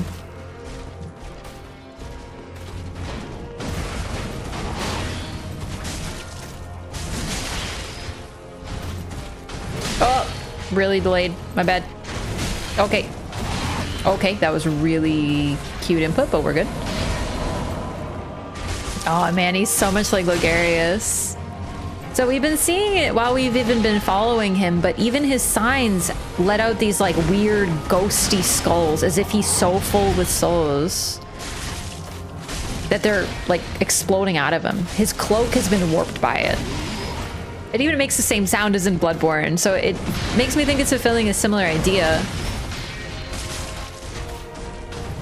Oh, that's such a delay. He tricks me because he moves his little feetsies.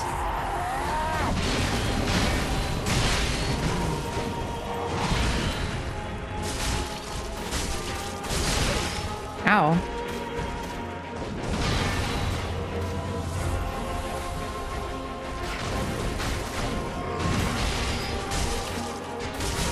So many people, like so many people, entire groups of people have come to the Ring City seeking the Dark Soul. And all of them failed, but this guy succeeded. At the end of time, at the end of everything, he did it.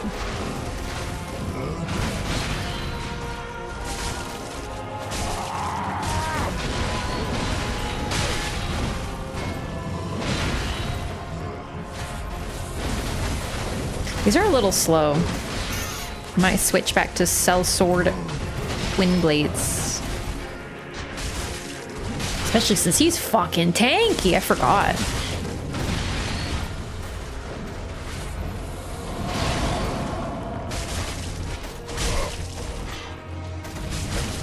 There we go. Phase 2, baby.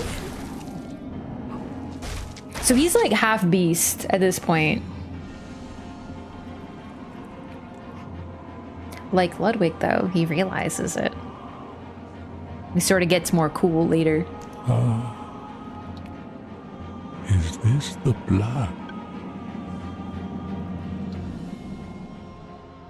The blood of the Dark Soul. The blood of the Dark Soul. They said the name of the game.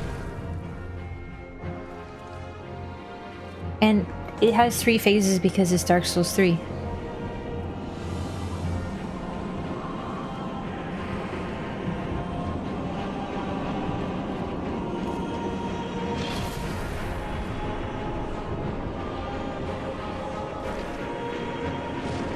He's eaten a lot of people.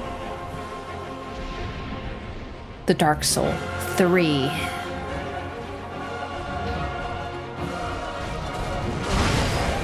I forgot his like cloak. I can't even talk. I'm so excited. His cloak like goes like wachoo.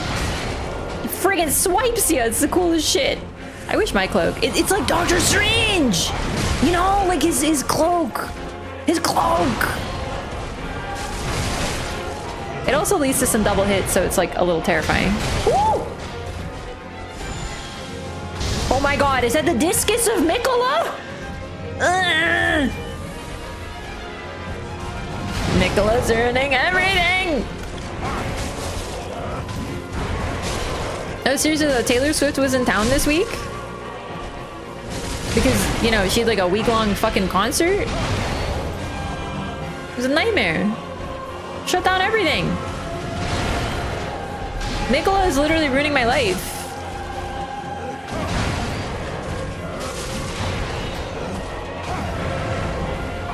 Oh, what happened, gamer? I did greet a little, but I just wanted to see what happened. Okay, just like that, but better. Look at the hole that's like been bored into his chest. I wonder if it's supposed to be like his dark sign or something. Oh, I don't need this anymore. Let's do maybe owls? Nah, whatever. And these for quicker attacks.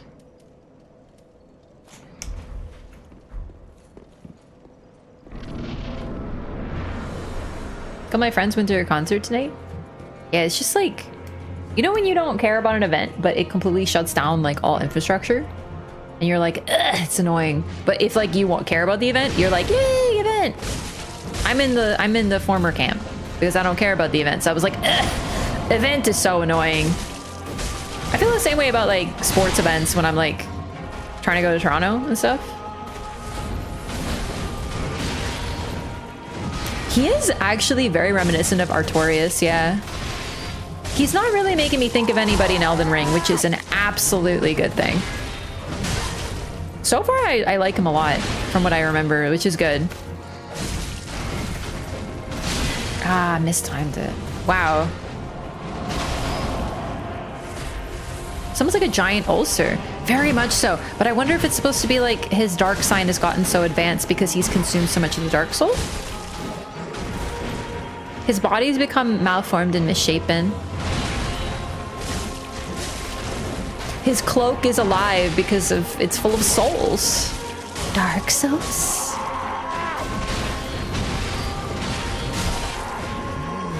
Yeah, I couldn't dodge all those. Did the guy at Redmane Castle look like him? Just the hood.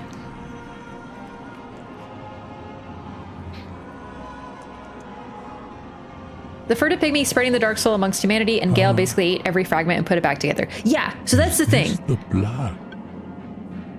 He has eaten every piece of the dark soul, Blood of the dark soul. to combine it. Like every human, every being, every pygmy, everything that has a piece of the dark soul, he's consumed all of them. And then the only ones left are you and him. So we are recreating and putting the dark soul back together. And the reason is so the painting girl can have paint. That's what he's been doing this entire time, from the start of history to the end. Is trying to paint a new world that he will never get to live in.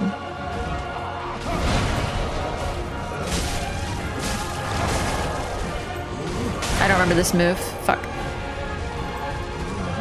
It's a really bad heal, but it's okay, because we're gonna do it again. Woo! Forgot about that. I really like Gael because he's a very intense fight. Like, no shit, I know. But you do better at him when you're aggressive and you stay close. Except for I'm scared of his discuses. Which makes it feel so dynamic. Oh, I mistimed it again, dude. Ah, greed. I gotta stop greed healing. I really do. But like, so I'm just, you know, trying to...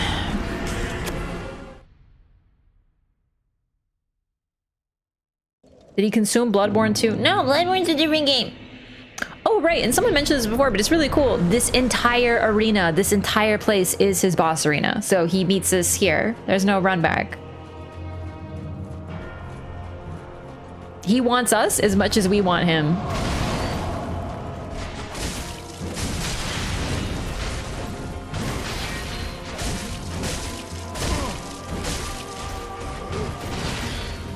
Ah, gotta remember that follow-up's so fast. You gotta already be dodging.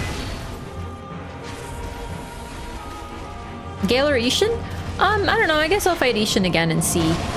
These are my least fought bosses, so I don't know which one I prefer. Both are really cool in different ways. I really like Gael, though.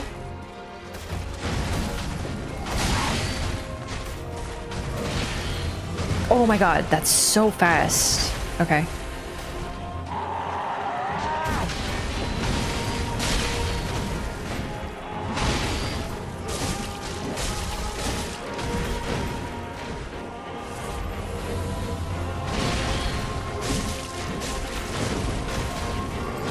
Frida better though. Like honestly, it's so weird to me. But we'll see. I like both of them. I'm just trying to see. I'll decide which one like gives me more of like that exhilaration of fighting a boss that got me so hooked on Souls in the first place.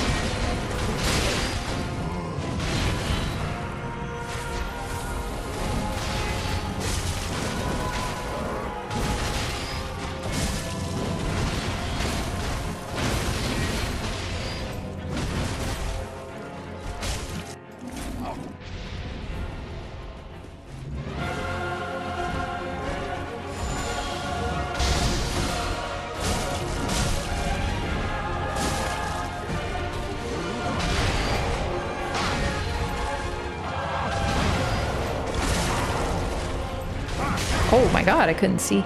My bad.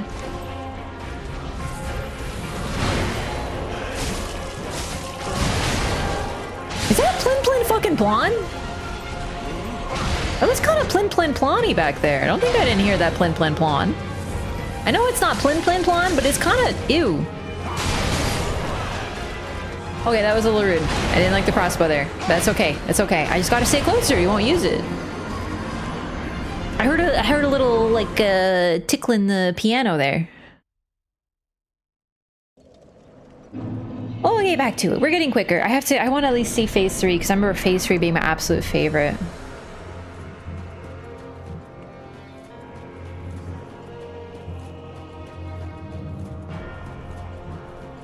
I love how he runs at you. It's so cool and slightly terrifying. No, I dodged out of that. Did you really stun lock me, you greedy, greedy bitch? It's a typical strength build. Greedy. Patches would kick you into a pit.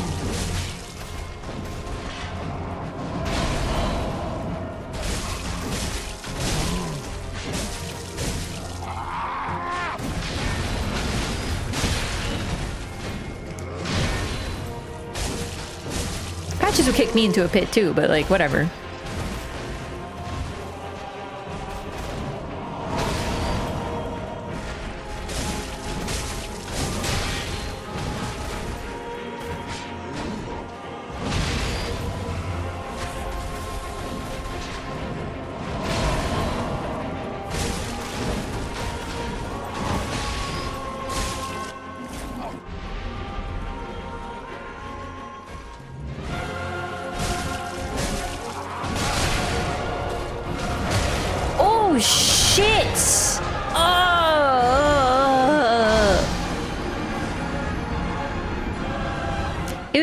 Because you weren't doing anything, Grandpa. Slow as shit. I'm so close. I'm so close. I can do it. Just 2 more bosses. I can do it. I can do it. I can do it. I can be free.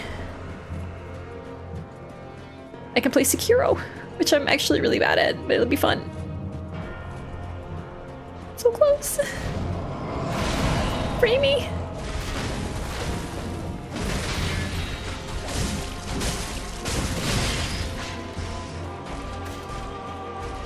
Oh my god. Today, Grandpa.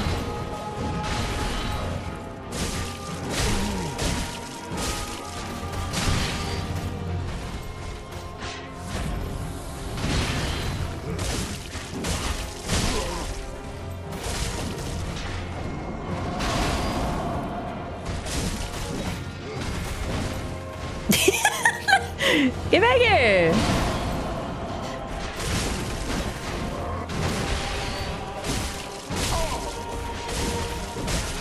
Oh, I really thought that would be phase. My bad.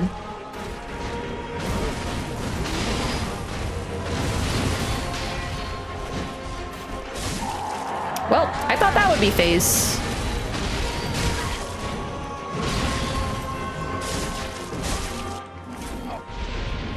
Whoop. Okay, I'll wait for you this time. See, and then you do the discuses, and then I regret it. Oh, ow. Okay, look out for the discuses. They're coming.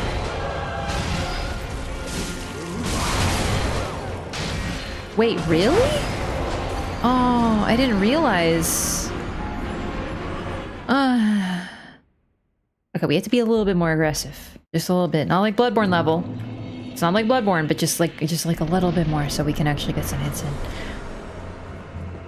Do it for Sekiro. Do it for Sekiro. Do it for Sekiro. We're so close, just almost free.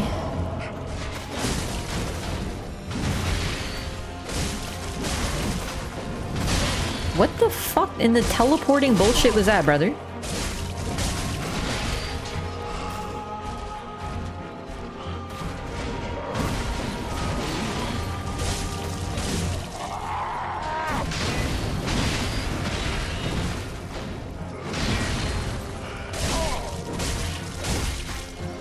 Oh shit, that did not look like an attack.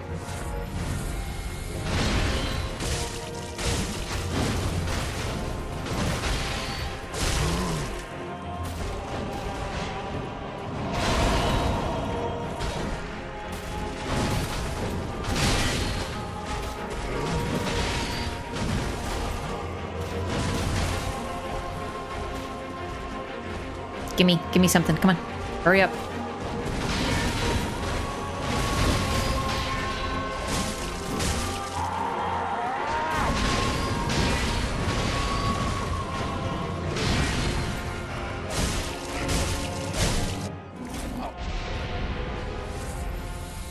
Okay, so I keep getting caught like a little too far from you.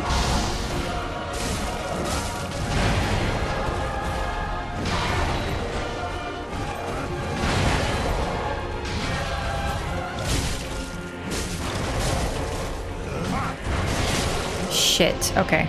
Don't get that one yet. Oh, I really thought I nailed that one. Okay. Discus! Ah!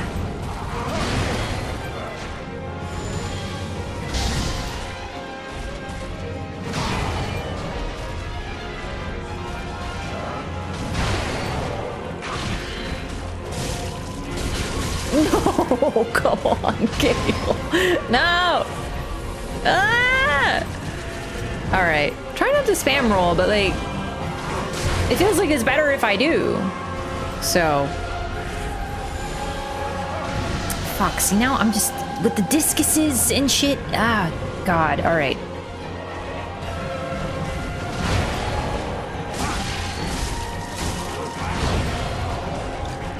No crossbow.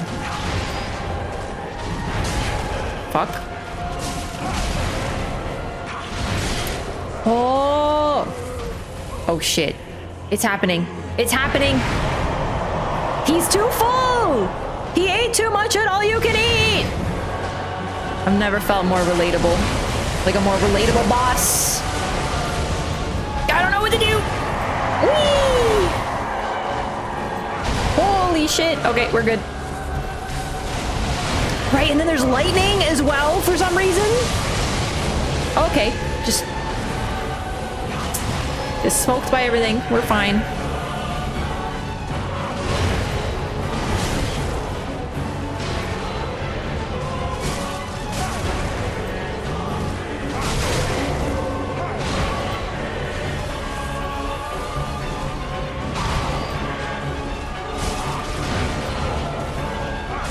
Oh, spinning.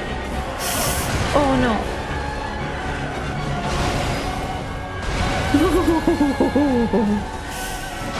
Come on, Betty. Oh, come on, Gael. God, you're so fucking tanky. I should probably put an ember on my bar.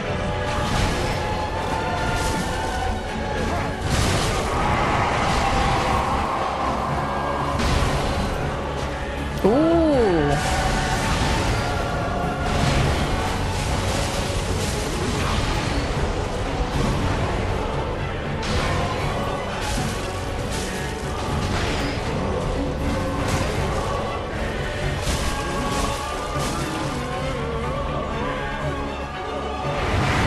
I can't get a number.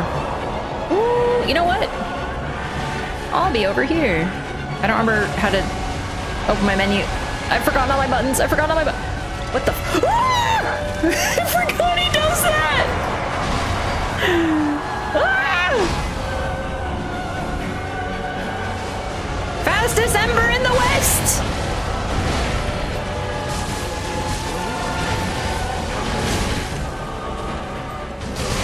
Bro, can I not get hit by everything after my heal? No! It's the slope!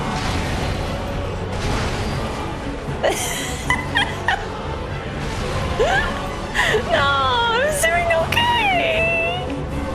Die blessing! Free me!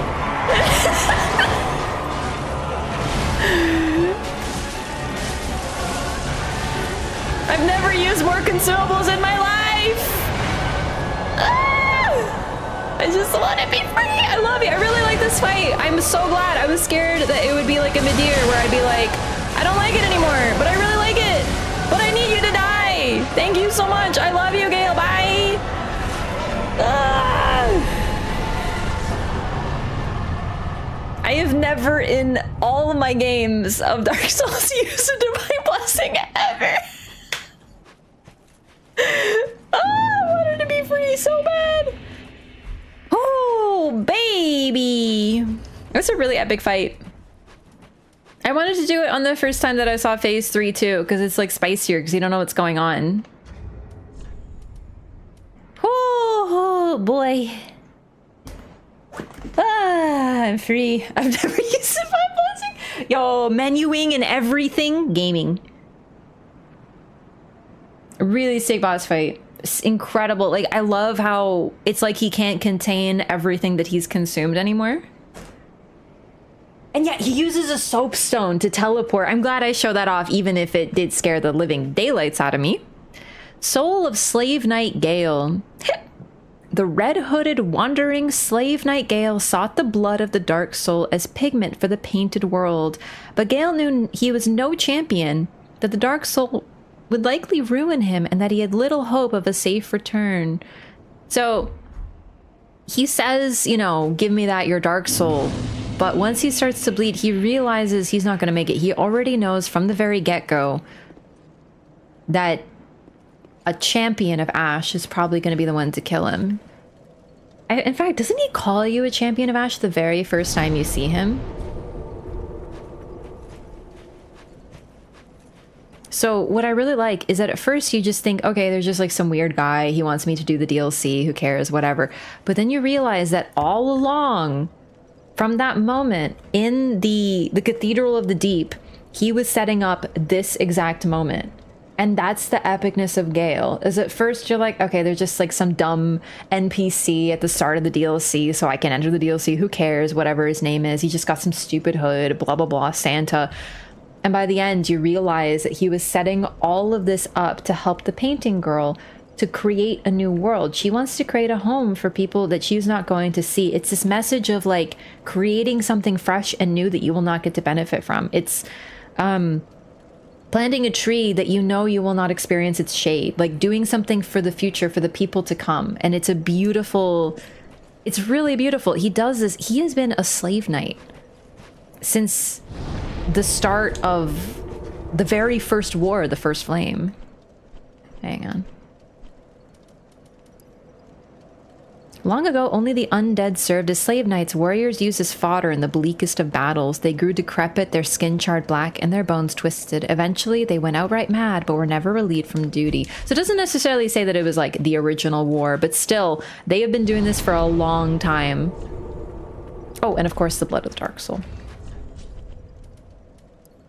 Blood of the dark soul that seeped from the hole within Slave Knight Gael, used as pigment by his lady in Ariandel to depict a painted world. When Gael came upon the pygmy lords, he discovered that their blood had long ago dried, and so consumed the dark soul.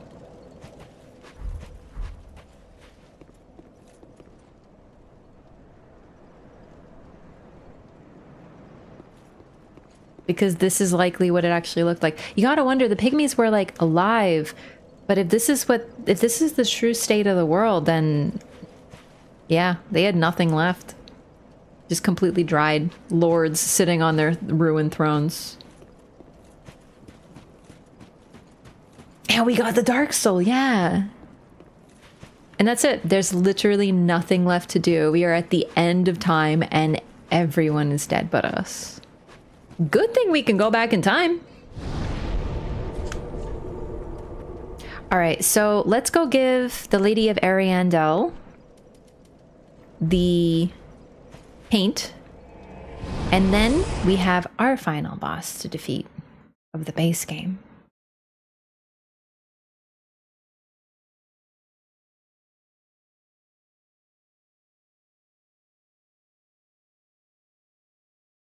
I think this is what DLC is for. It's about taking a guy who we had no idea about, who's just kind of on their own journey, and turning him into such an epic fight that it feels like the perfect ending to a trilogy spanning, you know, half a decade.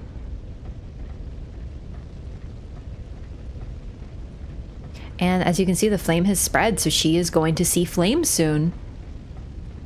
If not already. Oh yeah, she's seeing flame all right. But she needs more to paint. Ashen One, thy gift of flame has taken root, and Uncle Gael will soon bring the pigment. Pigment, colored like the dark soul of man. Light and dark to create disparity. I wonder if Uncle Gael has found it. The pigment, colored like the dark soul of man. It's an absolutely beautiful ending. I really like it. I wonder. All right, that's it. And now we can give it to her. My thanks, Ashen One. With this will I paint a world. Please tell me thy name. I would name this painting after thee. The painted world of Raph. My thanks. I will paint a world of that name. 'Twill be a cold, dark, and very gentle place. What if it's like And tropical? One day, it will make someone a goodly home. Actually, my name is Yes Indeed. I forgot. Painted world of Yes Indeed. I forgot we named this character. Yes Indeed. I wonder when Uncle Gael intends his return. I hope the new painting will be to him a gentle home. Aww. My thanks, Ashen One. I will assuredly finish the painting of a cold, dark, and very gentle place. One day, it will make someone a goodly home. Painted world of Yes Indeed.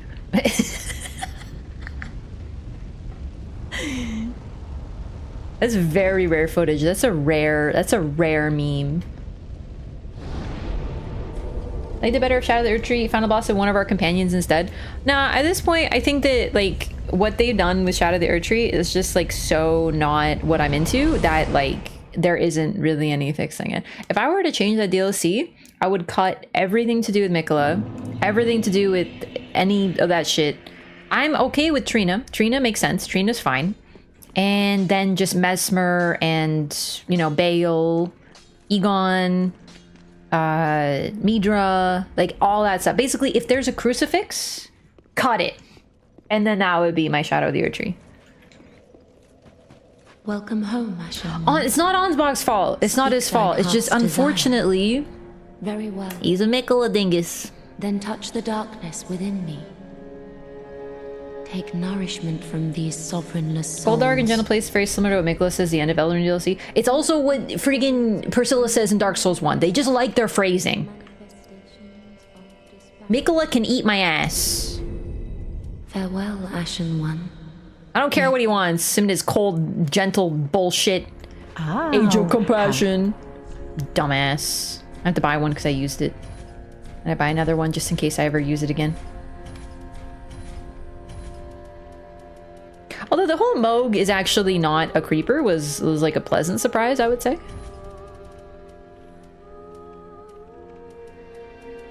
Oh, right. Ashen Weapon one. stuff. Oh, wait, I already got his outfit.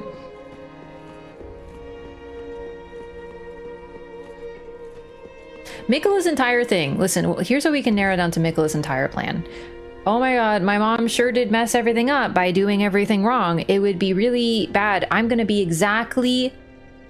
exactly what she did, but I'm gonna do it differently and it's gonna turn out better this time. I'm gonna be not like my mom at all. Becomes exactly like his fucking mom. Hubris. The ultimate in hubris technology. This is such a good ending. Like, I love this DLC's ending. Okay, repeating crossbow.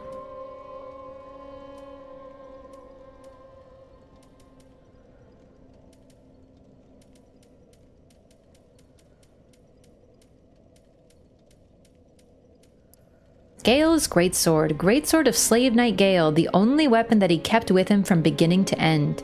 Originally an executioner's sword made for decapitation, this blade is heavily chipped and stained with the blood of many battles.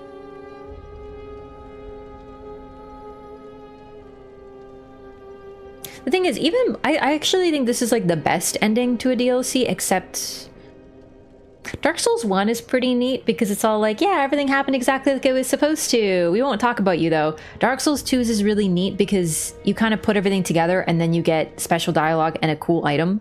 Dark Souls 3 is really heartwarming. Bloodborne's is very strangely calming, but very minimal. Bloodborne's is the most similar to Elden Ring's. It's just like, honestly, there wasn't much else for us to do. I don't know, it's just, I would have liked to be able to talk to someone about it, sort of like the doll. I really like Bloodborne's ending. It's very minimal, but it's great. Only one struggle more with Frida than Gael? Oh, I struggle more with Frida too. It just depends on, like, I like both fights. I don't know. I like both of them. I can't decide which one I like more. I don't know. I normally spend more time on Frida, and I definitely did struggle with her more. I don't know. They're just both fun. You did miss Gael, yeah. Bloodborne's ending is enigmatic yet satisfying at the same time. Yeah, you don't need like a big cuts. As people expected like some crazy shit, and I'm like, I wonder. Basically, what we got for Scholar of the Erdtree is exactly what I expected. A weird cutscene, a random item, but the problem is it was so focused on Mikla that I didn't care about any of it.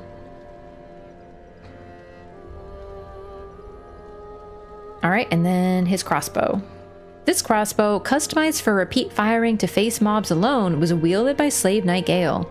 Used in the battles of an endless journey, this crossbow is covered with twists and dinks, rusted with blood and made extremely brittle from overuse. Now.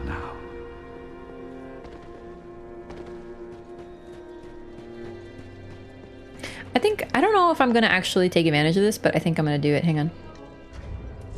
I'm gonna back up the save. Oh.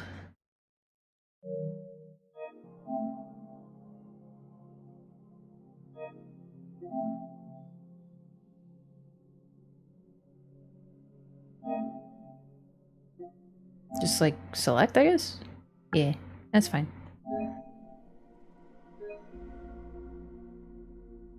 Yo, my data from 2021? Wow.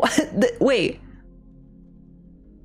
The last time I played Dark Souls 3 was 3 years ago, almost to the fucking day. Look at this. Okay. The 24th of November now. The 14th of November, 3 years ago, also at 2 a.m. I'm not joking. Okay, see you in 3 years, Dark Souls 3. Just kidding. We have to fight the final boss.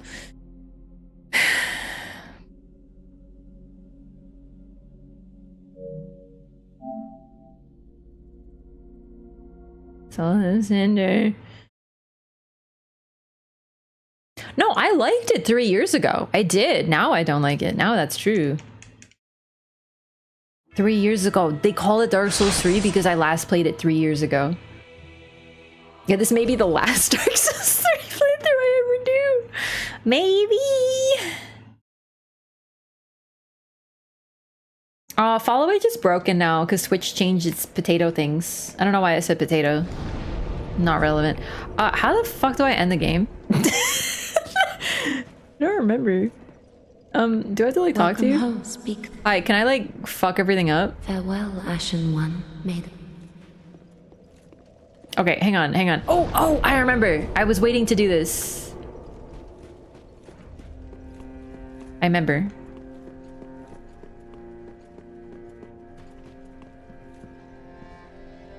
Ah, yes, the twin princes offer cinders of a lord. We cut the head off like a little twink and then now he's dead. Congratulations. Alright, did I do all the... Yeah, okay. Cutscene!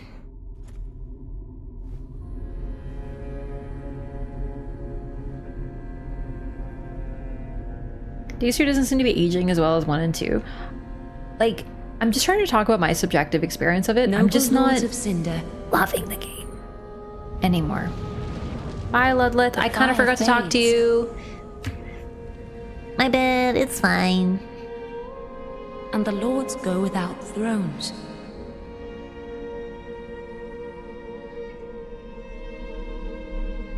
We did it. I do love bringing things to the hub. That's a unique thing you don't get to do.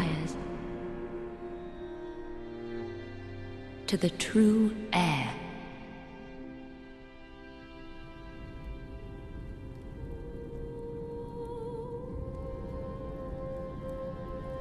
Like, what other Souls game lets us collect all the MacGuffins until something happens in the hub?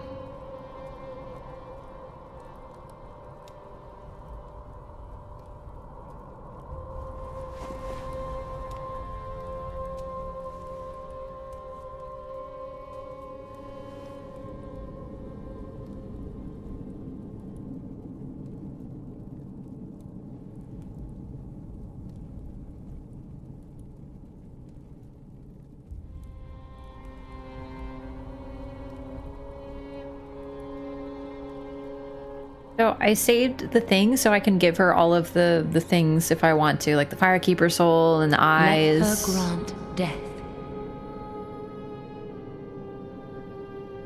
To the old gods of Lordran, deliverers of the first flame.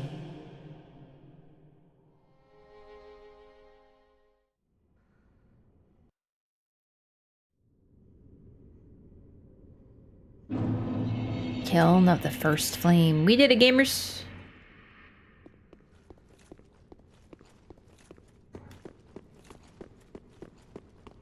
Oh, I went the wrong way. Where am I? Dude, it's so dark I can't see. The Dark Soul? Plushie friends, do you have any new ones? I do have some new ones. I'll have to show you guys. I got some new plushies. Some new polka dolls. Oh, wait. Did I just... Sorry. I see a bonfire. And I, like, can't stop. But I actually just remembered there is one thing I needed to do. 1 second. Travel to the Dreg Heap. So this allows you to enter the second DLC without beating the first one.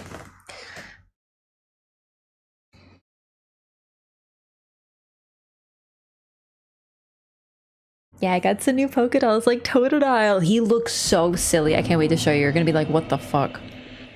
So after we do all this stuff, the old stone hump tag is gone. But there's a new angel here.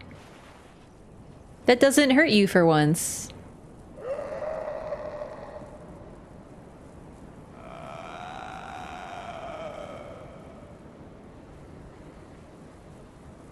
She's ascended. She's free. So I said there's no one left in this era, but there's her.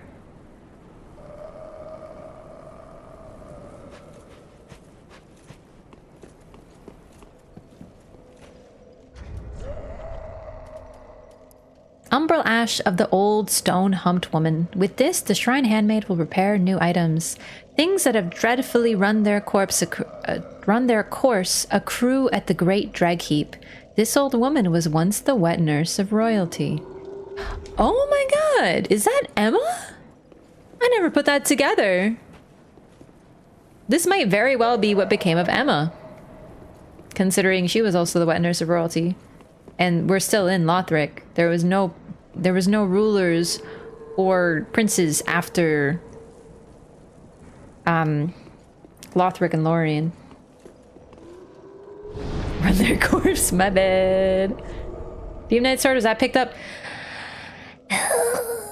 You're right, I should do that. I should. I love Fume Night. Okay, chat, how do I get to the motherfucker Fume Night guy?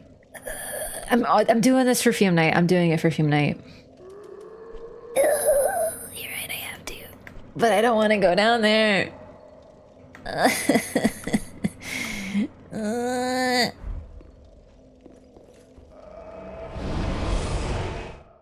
Bleak this game is? Is it weird that I actually find this game to be strangely optimistic?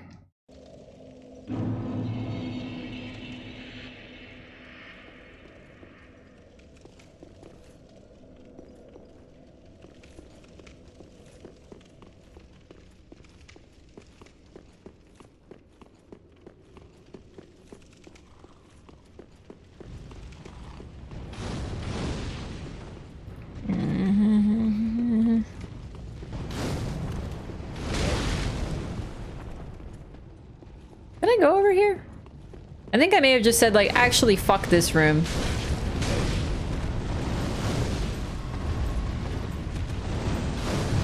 Remember there being some sort of fun shiny or something over here. Oh, dang! That would be helpful.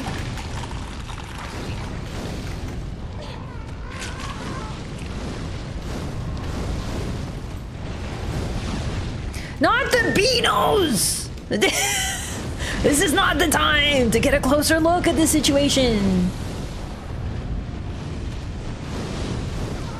I'm doing this for Fume Night. End of one cycle, but there are future ones implied. There are always future ones implied. Yeah, and... well, let's just choose exactly what we want the cycle to be.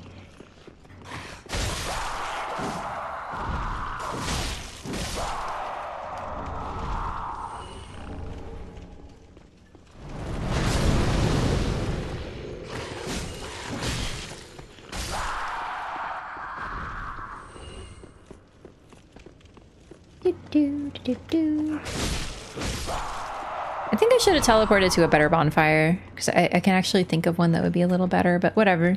At least I got that undead bone shard, like, kind of unnerving myself going through the DLC with, like, not max stuff, but whatever, I don't need it. What can I say? I'm a gamer.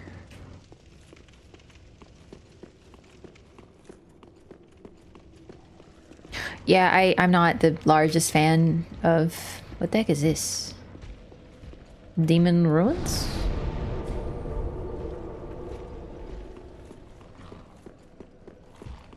Oh, isn't this, Yeah, I totally forgot about this. Oh, wait. Oh, Jesus. What the fuck? Ah! Ah! Oh, cool. An Estus shard. Let's go down here. Nice. I beat the game. Time to get all the Estus shards.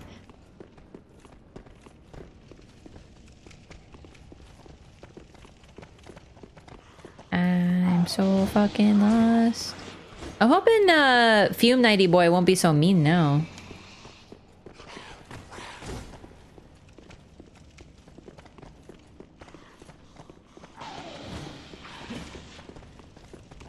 I am going fucking circles. I am so lost in the sauce. I will never be found. Where the heck even? I've already been here. I don't remember how to get downstairs. Yeah, I'm looking for Tsorg. I remember where he is.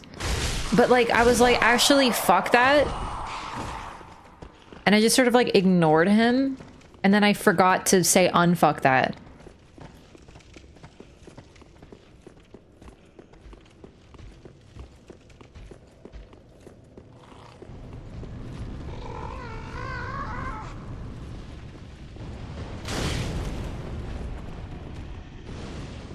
Yeah, I'm getting there. I'm getting somewhere.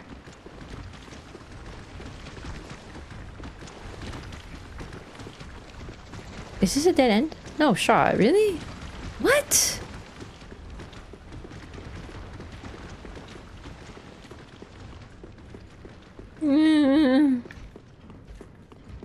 Beat the game close. I'm just trying to... I'm getting Fume Knight Sword because this is my favorite guy in Dark Souls 2.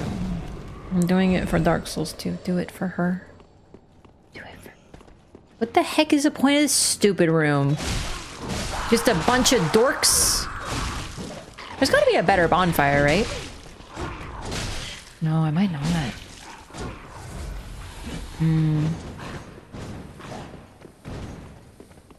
Ooh. Oh, no, that's just this.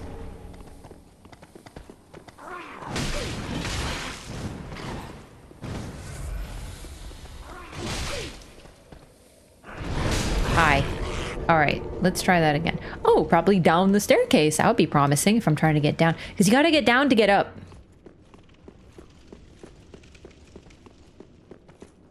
This is where I was. I'm lost. I'm so lost.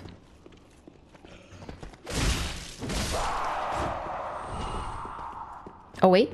Isn't this where I... No. Oh my god. The things I do for Dark Souls 2. Wait. Wait. No, I literally have gone in a gigantic circle again.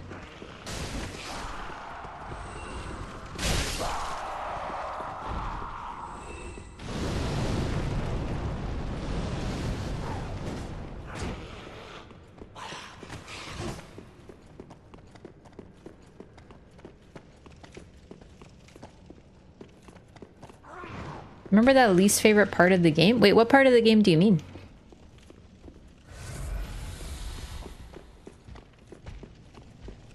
Do you mean Izalith? Because honestly, like... Izalith is... like a little basic, but still cool. Demon Ruins, Demon Lake? Wait, no, not there. Side tunnel somewhere the hole. Yeah, like I feel like once I see it I'll know, but I can't seem to find it. Okay, hang on. What other bonfires do I have in this vicinity? I think this is the good one, unfortunately. No, no, no. No. It's gotta be this one. Just where that tunnel with a stair up. Like, do I go down here? Because I feel like this is where you go. And then, not this.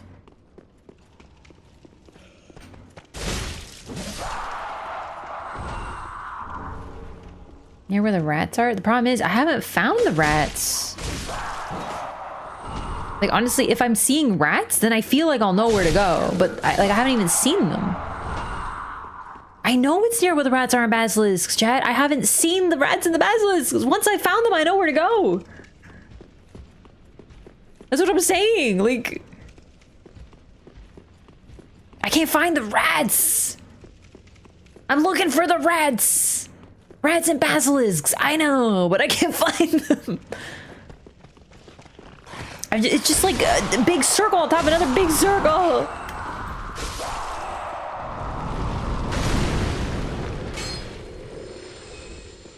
Like, your problem is, Chad, that you're like, you just have to go to Rat Town. And I'm like, yeah, but like, I can't find Rat Town. Like, if I could find Rat Town, then we'd be fine.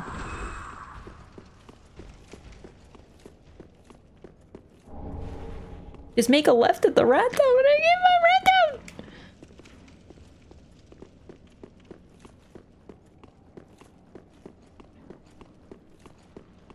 Town. Okay, I'm gonna go in that illusory wall. Because I feel like, wait, no. Because like, there was a hole there? So maybe there's like more, you know? Like, yeah, down this like hell tunnel? No problem. No problem with the hell tunnel. And then we go over it. Fuck, I meant to jump. Now where am I?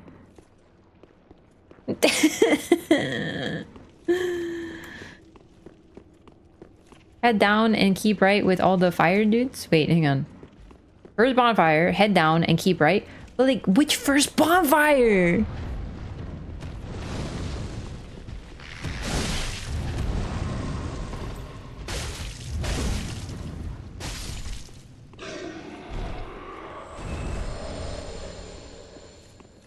Sorig's gonna survive, I'm telling you.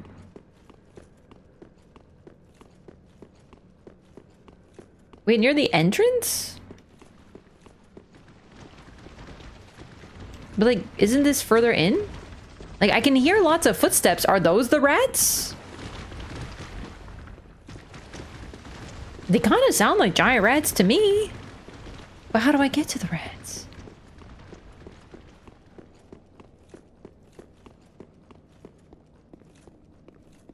How did I make it through this area? Incredible. Incredible gaming.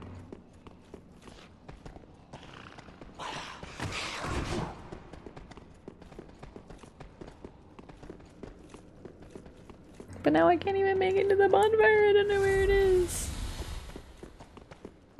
Aaron was right in Attack on Titan, people. No, honestly, I used to like this area too. I did. I was like, oh, this isn't so bad. Like, once I found my way through, I thought it was pretty neat. And I don't know. Now I don't like it so much. Sometimes you change.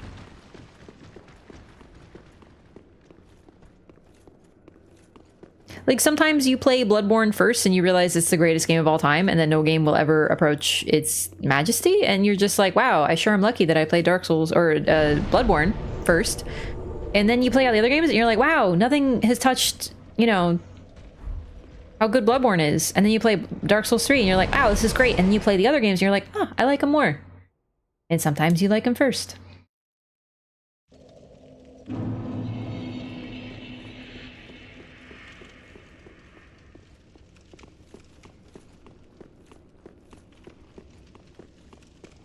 Okay, I'm here in Demon Ruins. If I don't get to Rat Town in 5 seconds, I'm going to literally burst into tears.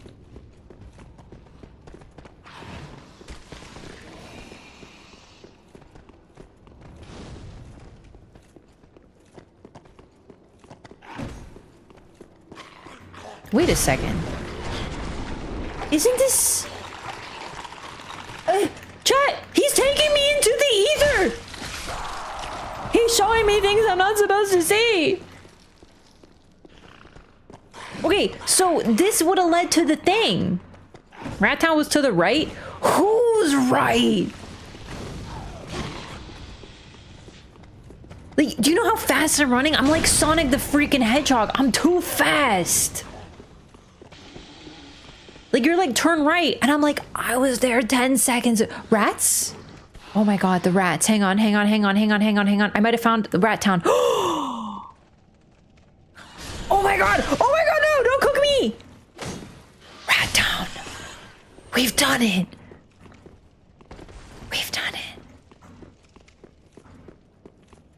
Rat Town. We're here. She said with unmatched exuberance that no one has ever been happier to have rats and basilisks than she has at this moment in time. Okay, I swear to God, if Sorg kills me, like, it's over for me. Like, we're never finding our way back here. So, you know, Sorg, be cool about it.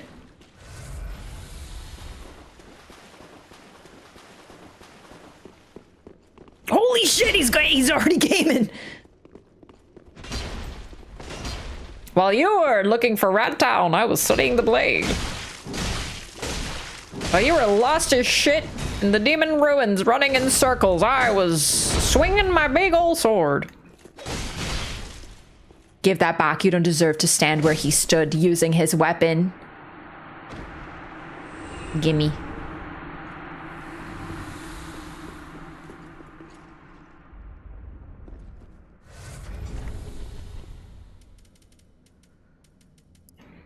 This twisted sword, the heaviest of all ultra great swords, resembles black slate. This weapon, said to belong to a trader from long ago, was so heavy that it found no owner and became a forgotten relic of history.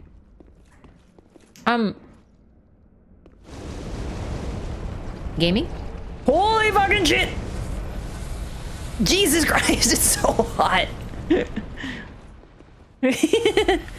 gonna do it again. Whee! I'm out here living, gamers! Go! Ah! Gaming. Sacred Flame. Pyromancy taught amongst savages. Flame burrows inside foes and ignites. Originally used in a ceremony for cleansing sacrificial impurities, thereby lending the spell its name. As barbaric as it seems, this may in fact be quite fitting for the savage pyromancers who consider themselves servants of the divine. Kind of judgmental item descriptions, I gotta tell you. Certainly one way to do it, it's the gamer way.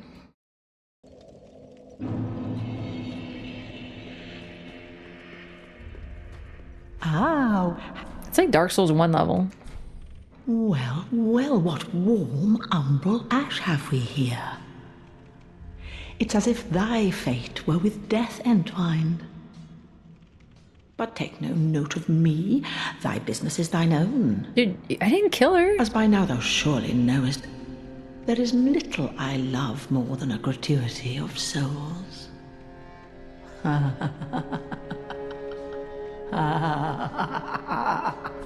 Okay, lady. Ashen one. Alright, I'm gonna make a new save so I don't have to do that again.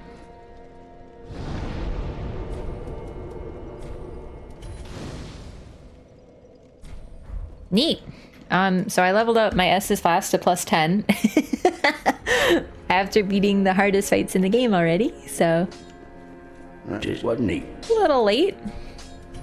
And I got more S's, a little late again. Again. Alright, I'm gonna create a save file in case I want to do other endings without having to do like a full new game cycle.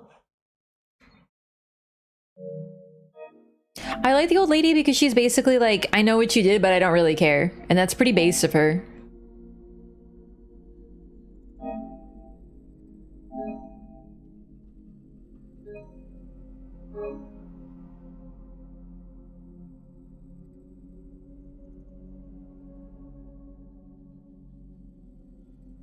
What's your fave ending? I don't think I have one. I don't know. I don't really have favorite endings in these games.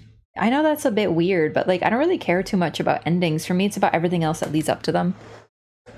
Even in Elden Ring has some sick endings, and I don't really think I have like a favorite. I like them all for the little tidbits of lore we get for all of them.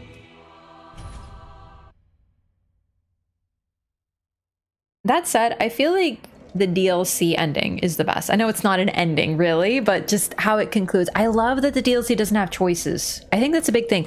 I don't really care about ending choices. I just want the journey to feel really good. And it does, so that's why I've just never really cared too much about endings.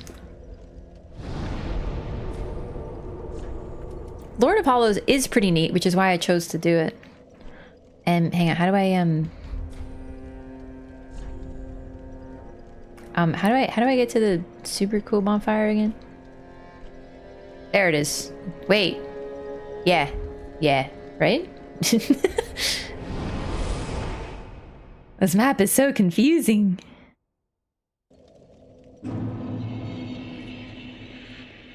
Kiln of the first flame. Okay. Dude, it's so dark. Won't someone turn the lights on? Oh my god, I went the wrong way again.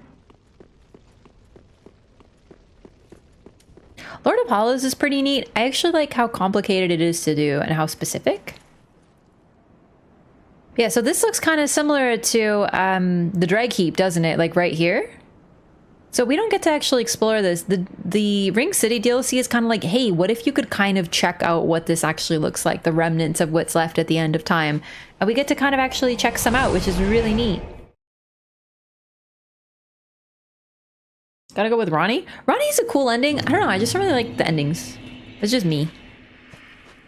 Okay, so final boss, Soul Cinder. Really great soundtrack. Very cool culmination of the series. And what I love is that this is what's left of the original kiln. Like it's still this. You can still see these things, like a massive flame erupting outward. But everything else is so much more twisted than it is all the way in Dark Souls 1. Oh, wait, are those? Oh, here they are. Yuria of Londor. Oh, I might summon her. That would be cool. Even just to see what she does. Londor, Pale Shade. So because we've chosen the Lord of Hollows ending, we've gotten a lot of Londor's helpers. Let's summon her. She's a really cool fight. I really like to see what she does. She's a really cool summon, I guess I should say.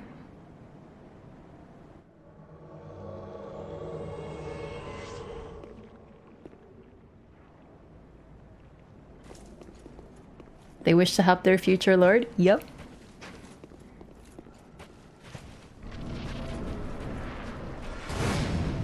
Oh, damn. I can't wait until he gets Plin Plin Plonny, dude. Good start. Very good start. I've taken every hit.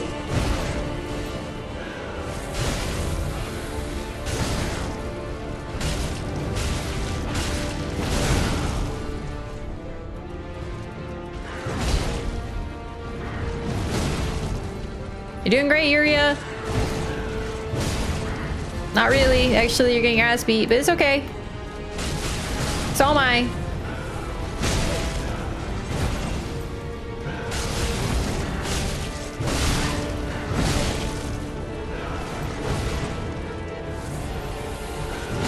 Sheer fact this boss is based off meta builds in DS1 and 2 is absolutely amazing to me.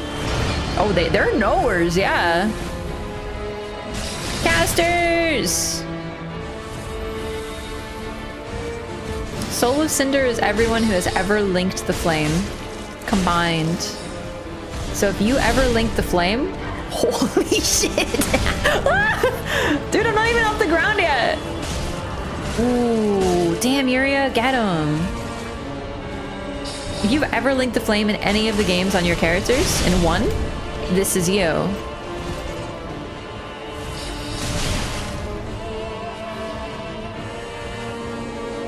After Gael and Frida, it's not really going to be a challenge, but like I would like to Like, I will still probably get my ass beat. Don't get me wrong. Don't misunderstand me.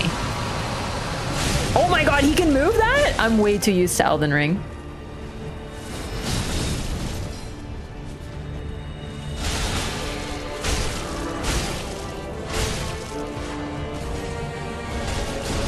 Yo, switch modes. Go like pyro mode or something.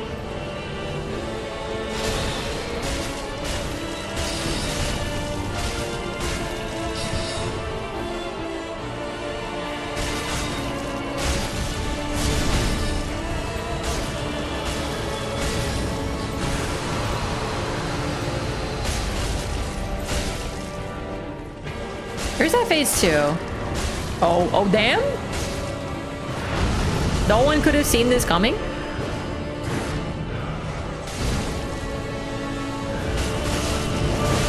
It's Blip 1!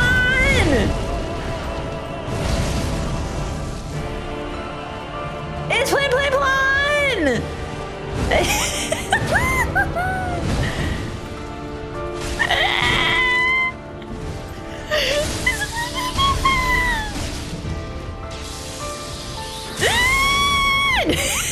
Every time! I'm freaking out! Oh, and this is Gwyn. This is like the Gwyn mode, right? I don't care who you are. Those 3 notes will hit you hard.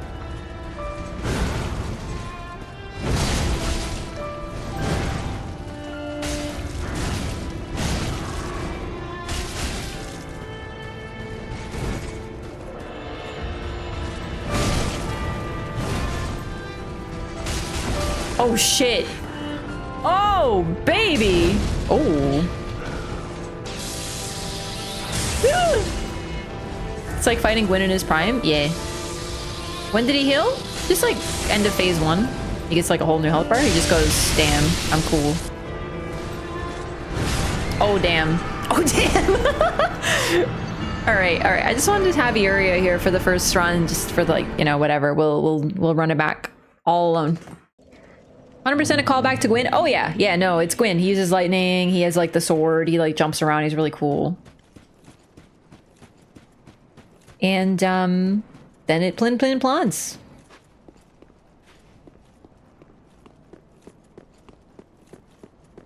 So Gwyn's still in there. Will Ember and use a divine blessing next fight? Yeah, only if I need to. Okay.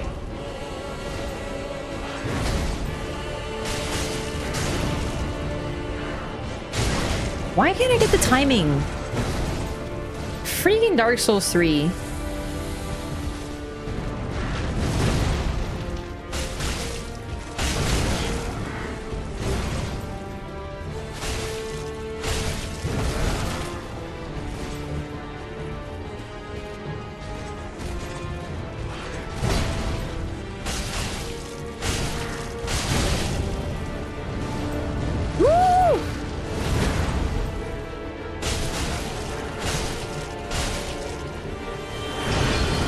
Oh shit, he went pyro mode. Fuck. Oh, the worst one. No! Ooh! But it's so cool also, so like it's fine, because I want to show it off.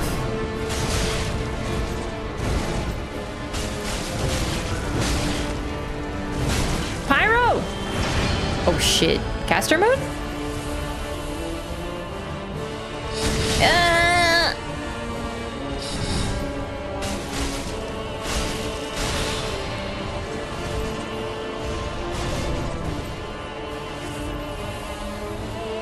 Lance mode? Oh, I don't even remember Lance mode.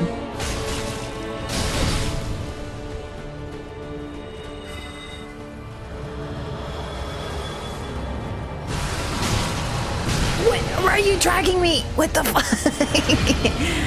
Oh, sick. This is much better. Ooh! Wait, is this Lance mode? Holy shit! Ah! Okay, maybe I hate this one the most, actually, yeah. Bro!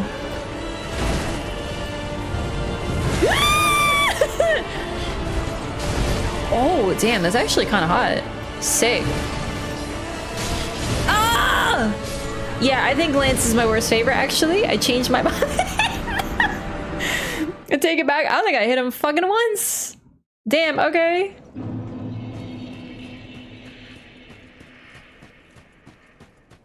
You don't remember Lance mode? I'll make you remember. That's what his voice sounds like, by the way. I'm so close. I'm gonna summon Yuria and just like easy clap, okay? We're gonna just get through this. We're so close. I'm almost free. Just spam roll. It's okay. Nothing can hit you if you spam roll. My attacks are also so slow. He attacks faster with a goddamn fucking greatsword than I do. So you know what? You know what? Fine. That's it. I can't. Where are my fucking wind blades? I can't. Why can't I ever find them? Fuck, I got it. I'm so bad at menuing. All the weapons look the same. I only use 2 weapons. You know what? You know what? I only use 2 weapons. Yeah, I'm doing it. I'm doing it. That's it. Put them all away. All of them. I don't need anything except for 2 weapons. Oh, I guess I kind of need those. Where's my twin blades? There they are. Okay. All right. That's it.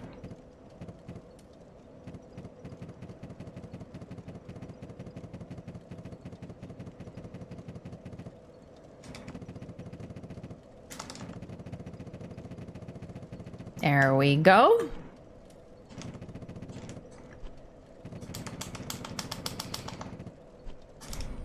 Okay, fine, fine. I like Goddards, but they're like slow and I'm impatient, so I need fast. Oh wait, no, we'll keep fashion.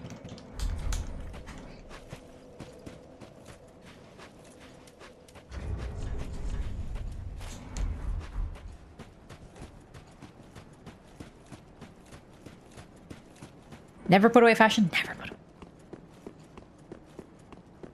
I just want to attack like a touch faster. What the fuck?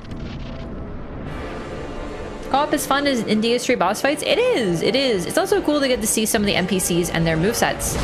Considering like I'm not about to fight Yuria because I'm on her side.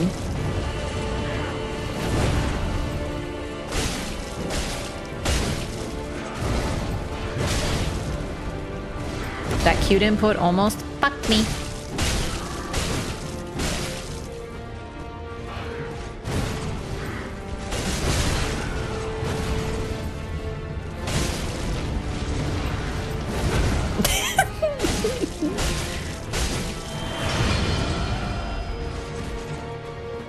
I'm stuck.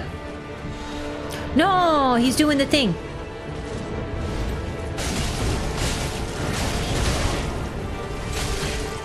Holy shit, actually.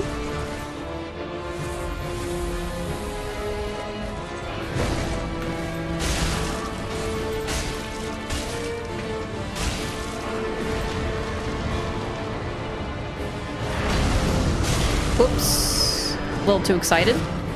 Don't plin plin plon. I'll get emotional. Oh, he hit me with the... This busy getting emotional, bro. Oh my god. This plin plin plon. Help me. Free me.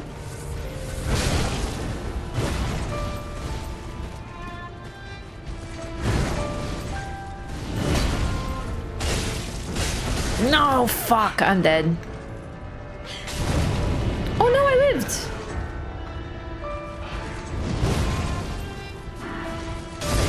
Oh!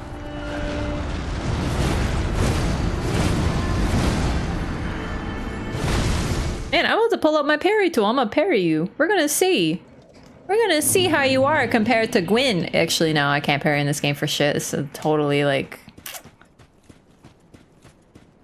I just need to get a couple more hits in there. Also, it was really unfortunate that he power withined because that made him like OP as shit. And that's because he went pyro phase and he shouldn't have that in phase 2, I think, right? That just was like unlucky.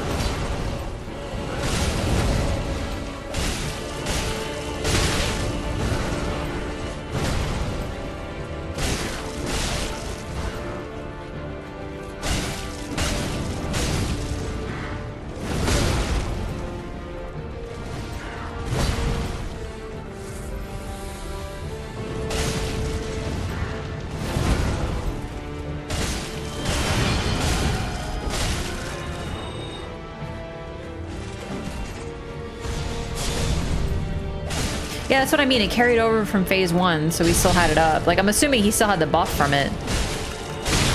Ow! Holy. Alright, better.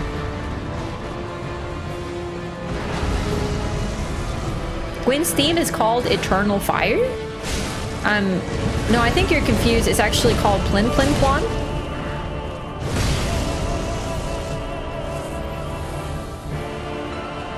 Actually, the Eternal Fire is actually... Stop kicking me, you rude dude!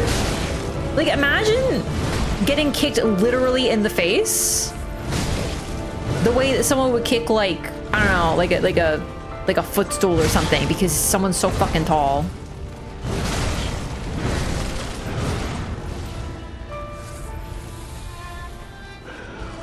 A kingly kick. Eternal Fire, a kingly name. Whoa, dude, that like... That spun my whole world around. Oh shit, he's doing it.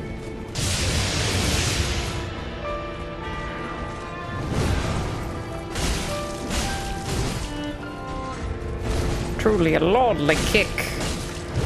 Time to go, Gwyn. Bye.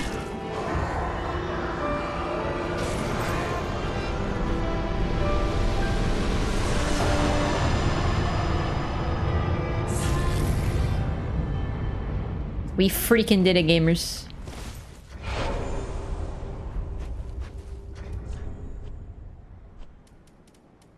Soul of the Lords. Since Lord Gwyn, the first Lord of Cinder, many exalted lords have linked the first flame, and it is their very souls that have manifested themselves as defender of the flame. Okay.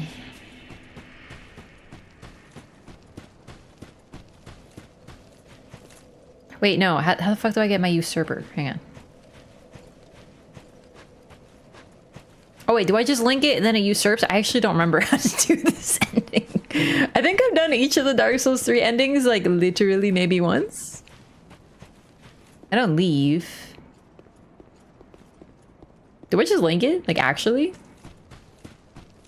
That was me. The Merwis' Great Scythe variant. Really low in the rankings. Really low. Yeah. I think I just link it. Can't be right, is it really? I guess it is. Now I'm doubting myself. I don't remember. This game has so many endings. I'm gonna double check.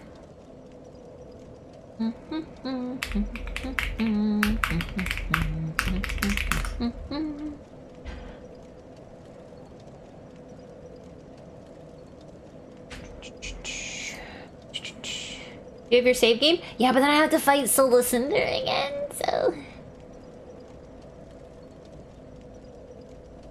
Okay. I think we're good. I think we just link it and it usurps it.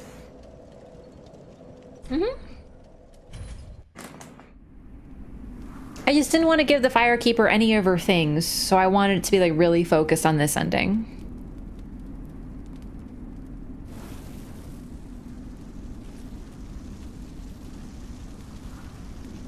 I think my first ending was Link the Flame. Oh no, I think I'd give the Firekeeper her eyes.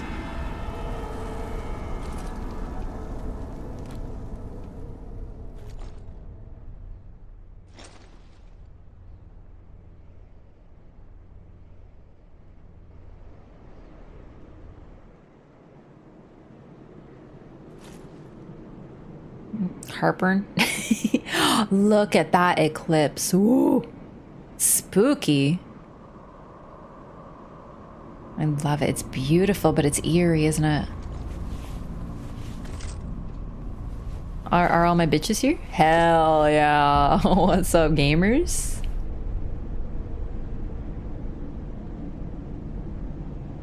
So there's only 2, even though we know there's 3 Sisters of Londor. Gracious Lord, make Londor whole.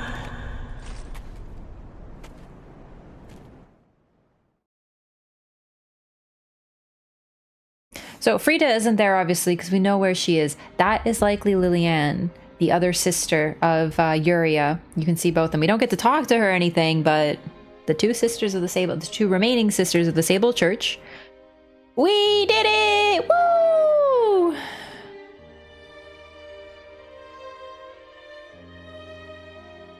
Oh, that's the lore. We did it. We did it.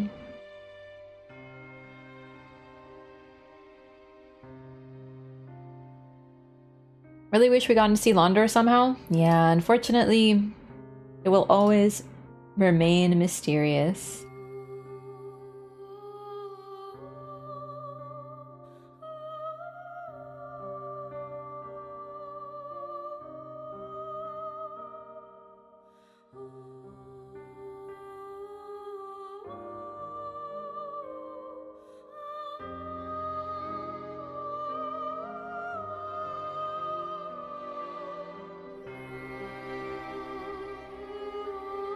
Neat.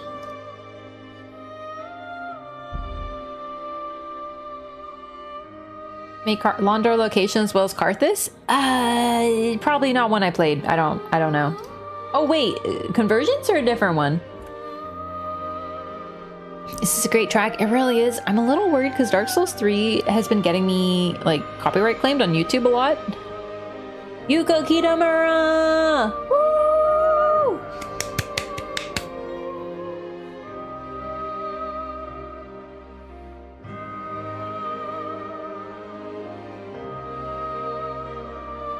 I don't know if she... I mean, there's two people listed under music. I don't know if, like, she wrote most of the songs or what, but... Yuka Kitamura is, like, the best. Some of the best songs in any of the games are by her. Anytime I play Dark Souls 2 and I'm like, damn, this is a great track. It's like, guess what? Yuka Kitamura.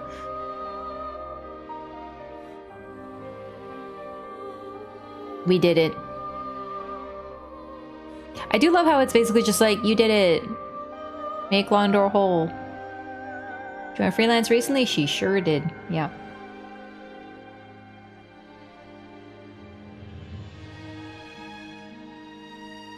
Oh, that's so great, Hostel. I'm glad you enjoy Twitch. I'm glad I could start off something great.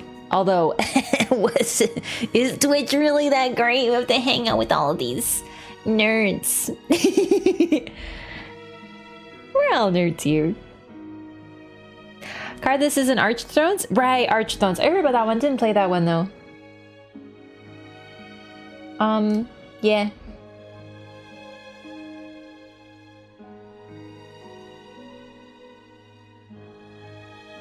I don't remember Convergence very well. It was really neat, but I don't really remember any new areas. I know they did make them, but I more remember it just being overhauls of existing areas. But I think when I played it, it wasn't done.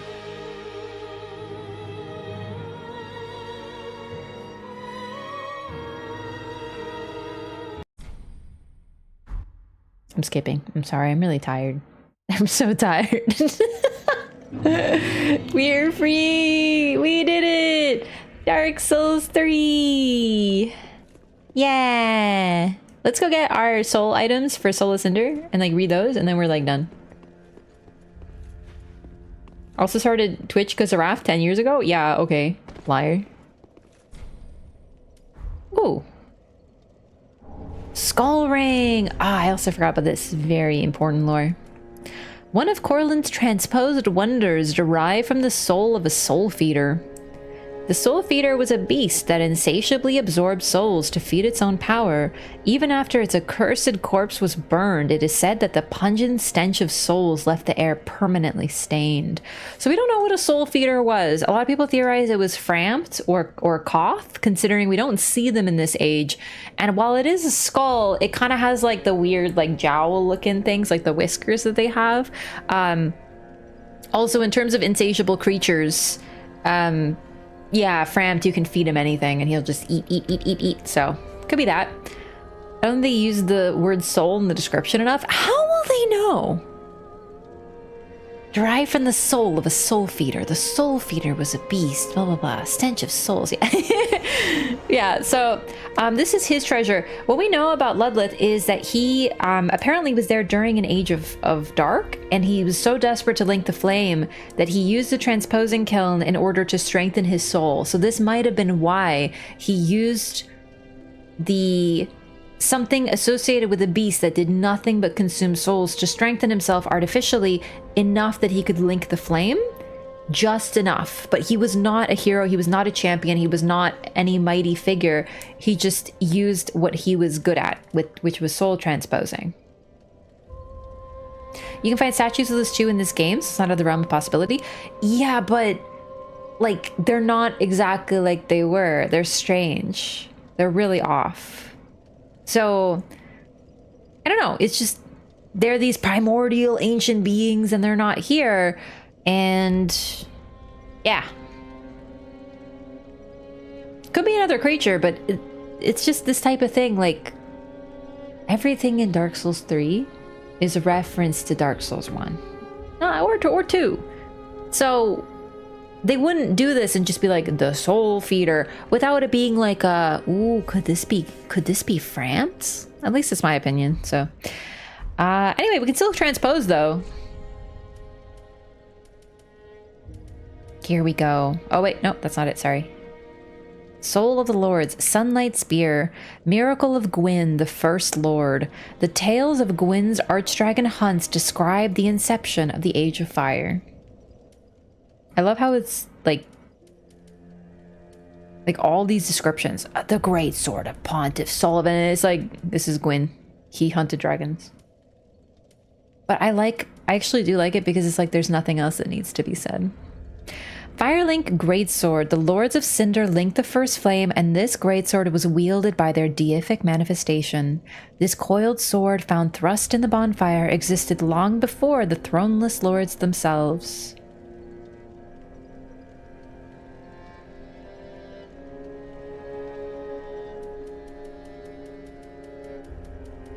Just making sure there's no more. I think I could be wrong here, but my brain says that the only thing that has 3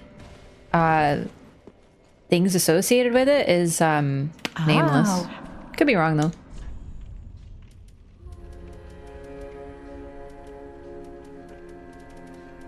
And then we get the cover armor of the game. Literally there from the start, right there for us to look at. We finally get it at the end. Helm of the Soul of Cinder, a deific manifestation of the Lords of Cinder who linked the first flame. It resembles a knight's helm but bears hideous burns and contortions. A misshapen crown can be seen upon its rear. It exists as a symbol of the great lords and the noble act of linking the fire, though it is no more than an empty husk.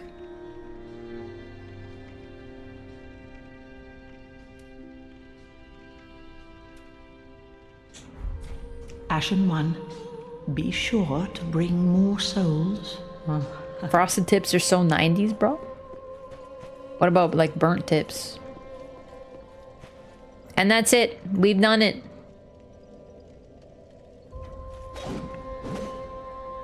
We are the Dark Souls 3. I'm really glad we have officially concluded the Dark Souls 3 Lorathon, and that concludes all of the 3 Souls games. So we're not done the Lorathon though. We have Demon Souls and Sekiro left, and I want to do Sekiro next because they're the closest in proximity to one another. So yeah, so we're gonna do Sekiro and then we're gonna do the first game, Demon Souls. We're probably gonna do the remake though. I'm not sure, just because I have access to it. It's easier than using an emulator, and I'm still a little leery of using my PC for games. But yeah, so that's next. I'll be back tomorrow, probably starting Sekiro, but I might start something else as well. We're still playing Control somewhere. I still have the Control DLC to do, and because I got a new cap card right over there, I was going to show it. Finally got a new cap card. I'm thinking that it will hopefully help some of the blue screening issues that I've had. I'm not sure, but I'm hoping, even though I don't use the cap card to stream PC games, I'm hoping that it'll help, and then I can start playing some PC games like maybe BG3, maybe Cyberpunk. I don't know. What about that one thing in New Game Plus to support lore? You're absolutely right. I can't Dark Souls 3 anymore. I'm good. Might as well play the better version. Well, I don't think that that's necessarily the remake, though. I'd rather play the original, to be honest. The remake's good, but I feel like I think I'll prefer the original Demon Souls. Even with all of its messiness, I think I'd prefer it. But I don't know. Either way, we're free. Thank you so much for watching. Let's see if I can send you guys over somewhere. This wonderful evening.